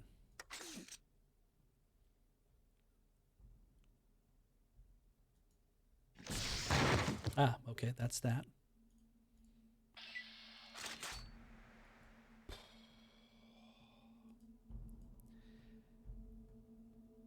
Okay, I'll say you know what I want to do is I want to say yes, but then I want like a mod to be like, I won't look, and if the mods are like, oh no, that's not good, that's a big spoiler or something.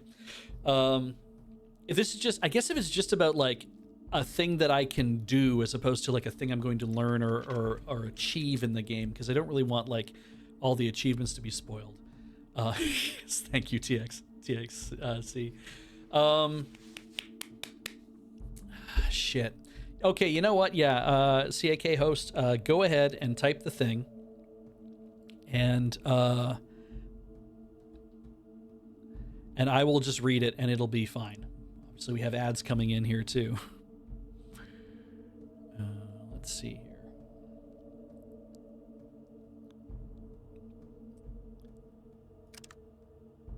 I will take responsibility for my own life, and being able to read a thing in like a 40-year-old game, 30-year-old game, 20-year-old game. It will be fine. Okay, it's been an hour. We go back in the thing. Oh, they're up there now. F. It's so hard, like I get here and I'm like, oh, scan.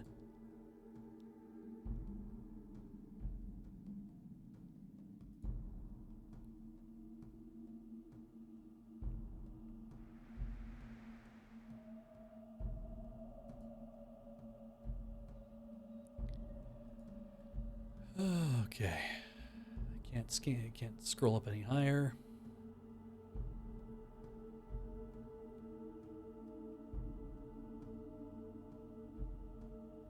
We are still playing Fallout 1 and Fallout 2 as a mod. 3 points. I could just reload every single hand if I wanted to.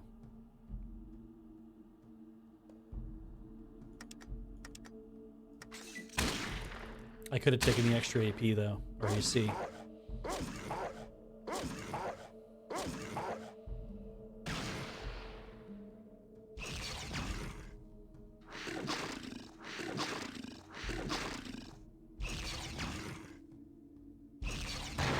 Nice.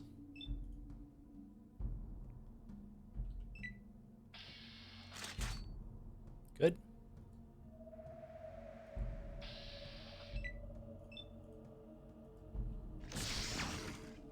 I can't see. There it is, 31 and 50, yeah. Oh yeah, I did hear about that thing in Fallout. Yes, CAK host, I was aware of that, not trying to be a dick about it. I was aware that, yeah, if you just took really bad intelligence, and that I'd heard as well that meant that there were some characters in the game that if you talk to, if they have low intelligence, when you would talk to them, you would have a what sounds like just a normal conversation, like not a da da da da kind of like you would normally do. It's like, yeah, you would have like a normal conversation with somebody else who has low int because you both understand each other very well. Which I was like, oh my god, what a goofy ass thing to put in the game. Yeah.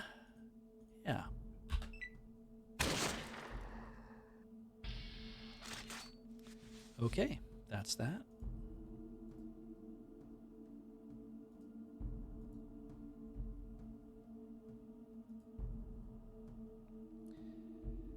$150 coming up here. Definitely how many more do we have to get in order to clear this? Okay, I need like 11, 10. Well, we can probably do that if we just buckle down and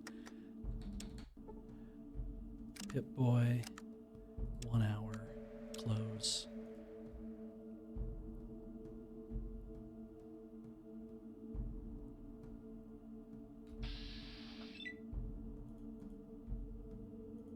That's not enough.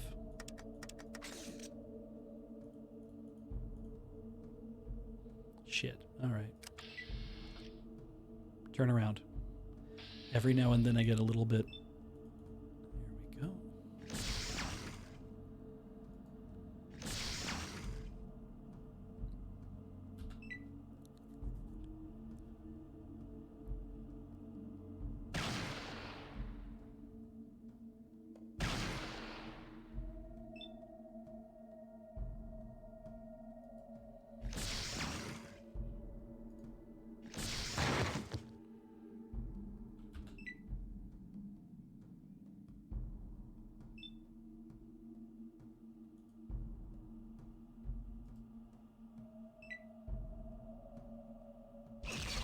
Nice.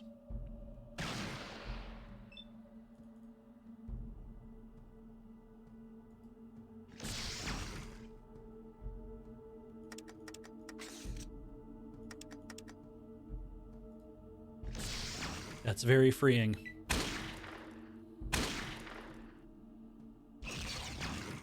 Please don't shoot me in the back of the head. Excellent.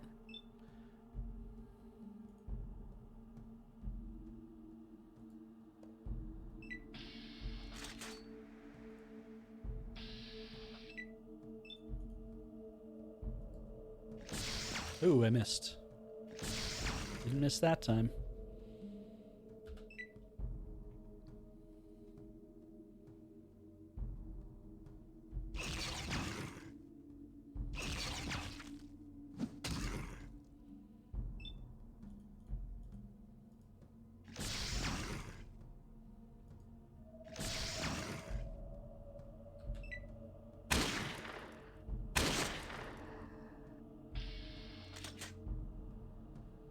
Anything else on the map? No. No.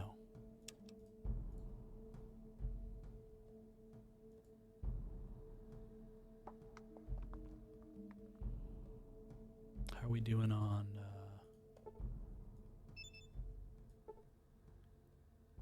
everyone seems to be doing okay. 56 out of 74. Forgot to look at. Great. Okay. And so we'll go save. ... Bark, bark. Bark, bark, motherfucker, come on.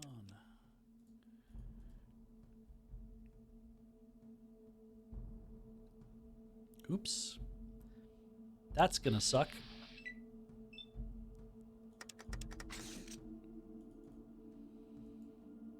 Never punished. Not even legal.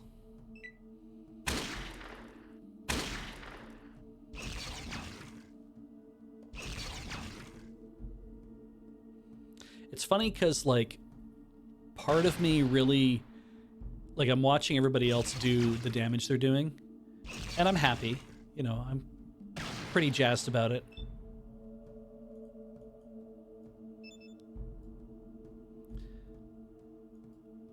But knowing that I can cause like 30, 50, 70 damage really does feel like, it's like, boy, I really want everybody else to be able to do that as well. And it sucks that not everybody else really gets to do that.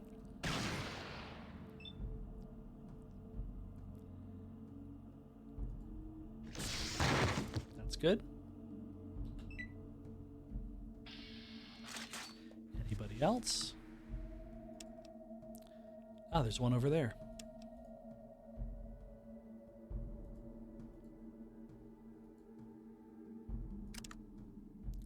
I have 6 more shots.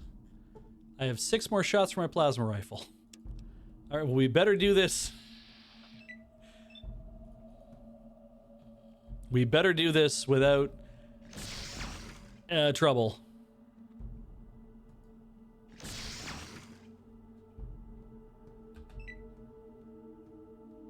Yeah, the corpses don't clean up until I, like, leave the boneyard entirely.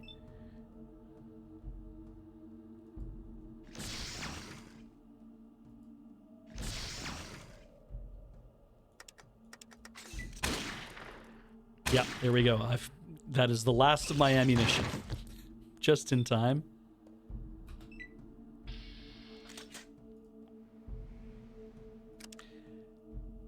I would need to shoot like 4 more.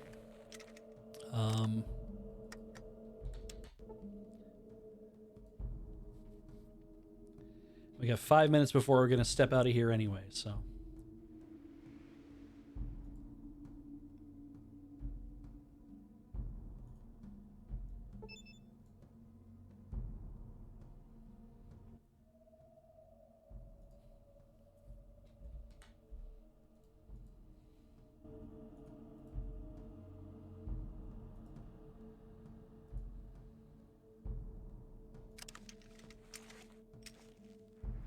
Am I supposed to come in not hot? Like, I can't remember.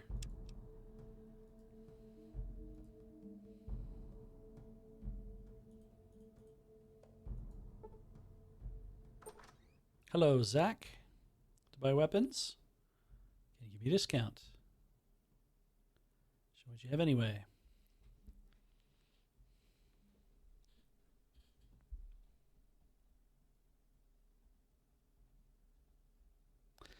Okay, he has that. And I need that much.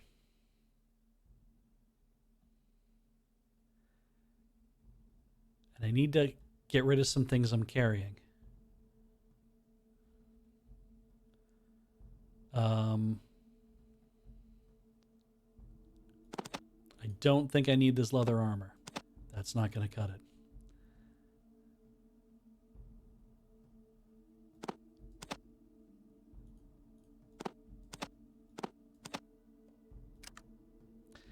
Need like 16,000. All right, guys, everyone open your bags. We're about to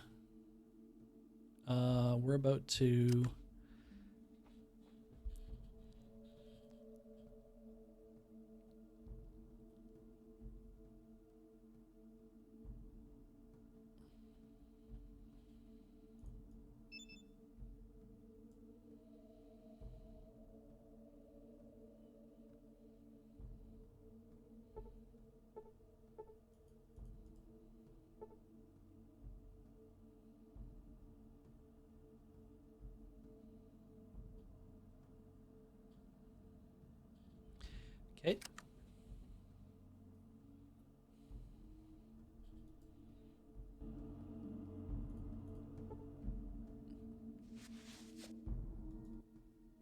Are you carrying things? I don't think you are. Everything you're carrying is okay for you to be carrying. So is it Tycho?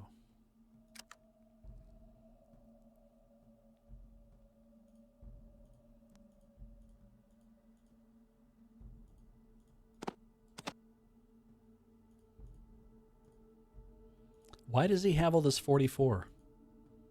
Why did I do that? He's not shooting with anything that uses 44, is he? It's a sniper rifle, which uses 223.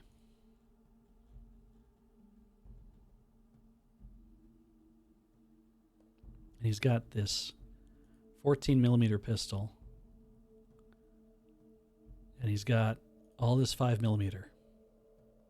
But nobody's shooting 5mm right now, are they?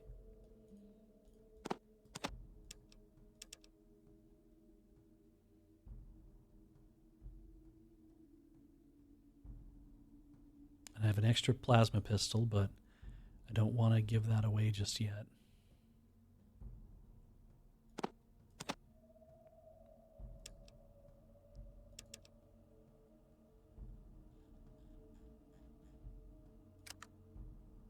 I can't carry that much. Well, what else do I want to give him? Ooh, look, I have all those shotgun shells. Would he like the shotgun? Would he like 200 shotgun shells?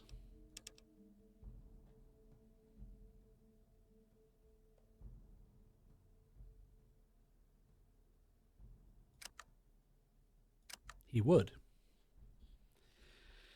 Damn, it's 2 o'clock. Okay, we're going to go a hair longer. I started late, so I'm going to take a little more time for myself. That's okay. Kachi, I don't think has anything that I need to put there. I could give her the other pistol, I suppose, but Ian, Ian-san, 1, 2, 3, 1, 2, 3, each Nissan. Ian-san, 1, 2, 3, 1, 2, 3, each Nissan.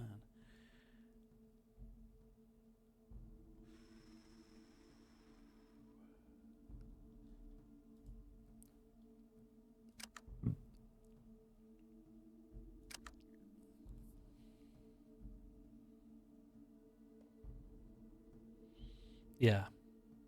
Ian's got that 14mm AP to go with his gun.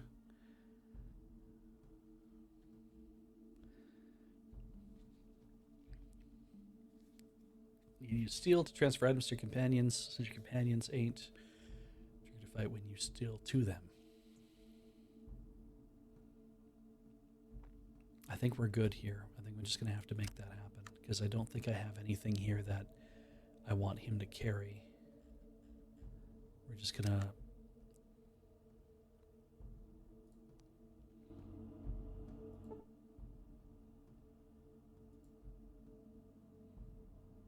I need all of that. That's who I am. It's in my nature. You can have that. You can have that. You can have all this, apparently. You can have all this. You can have all this. And I feel like you can also have all of that 5mm as well. You can't have my 223 pistol. You can't have my 223 FMJ. I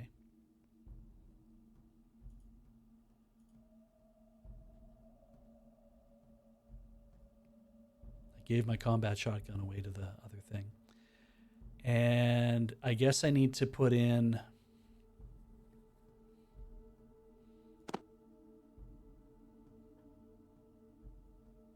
Are those zeros or is that an 8? That's an 8. I need to put in...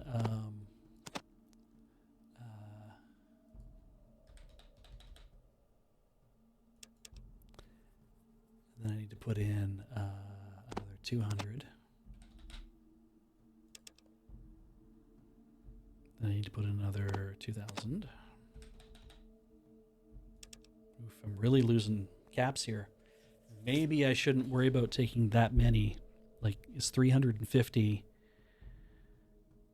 Like, that's the only weapon I'm going to be using. It feels like that's kind of a good idea.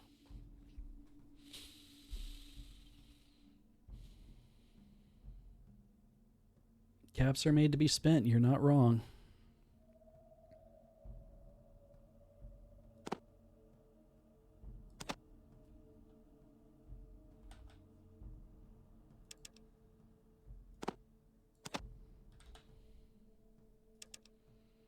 That looks like a fair trade. Does he have anything else that I want?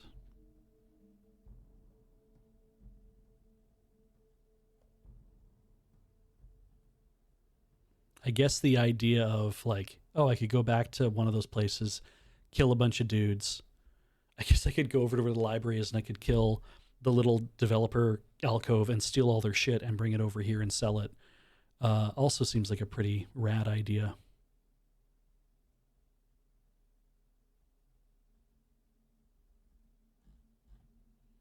All right, we'll offer this.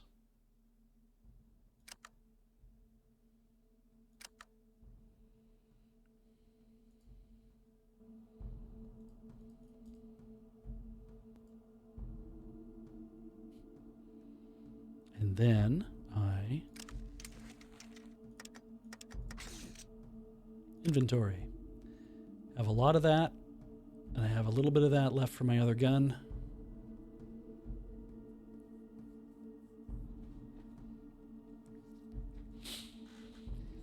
I got some pills.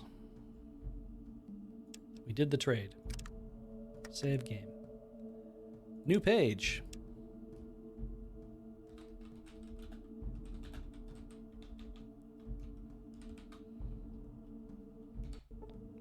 Okay, game has been saved. And with that, we're going to call this stream for the time being. I, of course, will be coming in tomorrow to do more things. Let's put us in the booth. Oh, if I go to the booth, it's going to actually play the intro again. I have a feeling. That's what happened beforehand when the intro played twice. Is I was like intro, and it took me to the booth shot, and I'm like, oh, I should actually change the booth, so I'm in the booth. And when I did, it played the intro again. So that's fine. Good morning to everyone showing up from that side of the world, and good night to everybody who is planning, who stuck with me basically right to the very end. Are we reading off subs for people in this? I don't know if we. It sounds like we're not. It's like a lot of you showed up tonight, and it's been great. I see 600 of you in the chat just hanging out, and that's super cool as well. This is the end of Fallout with Beej for tonight. There will be a 3-hour stream tomorrow, also in the late position, I think ending at 2 p.m. or 2 a.m. as well. And I am gonna make all this other stuff work. Stick around because there's more stuff. Obviously, the Sims will be cutting in here pretty quick, but we have other things that are going on tomorrow. Please go check out the calendar at loadingreadyrun.com. This is all supported by you, thanks to what you do for us on the Patreon. But this Sub-A-Thon, of course, is sponsored thanks to everybody who's on Twitch. We really do appreciate that. You can also check out our YouTube channels, youtube.com/loadingreadyrun. Everything is /loadingreadyrun at this point. Check out the Mastodon account and go also check out our Blue Sky account as well. Those are the socials that we use these days. There's a lot of us on those systems as well. I will see you guys tomorrow night. Stay tuned.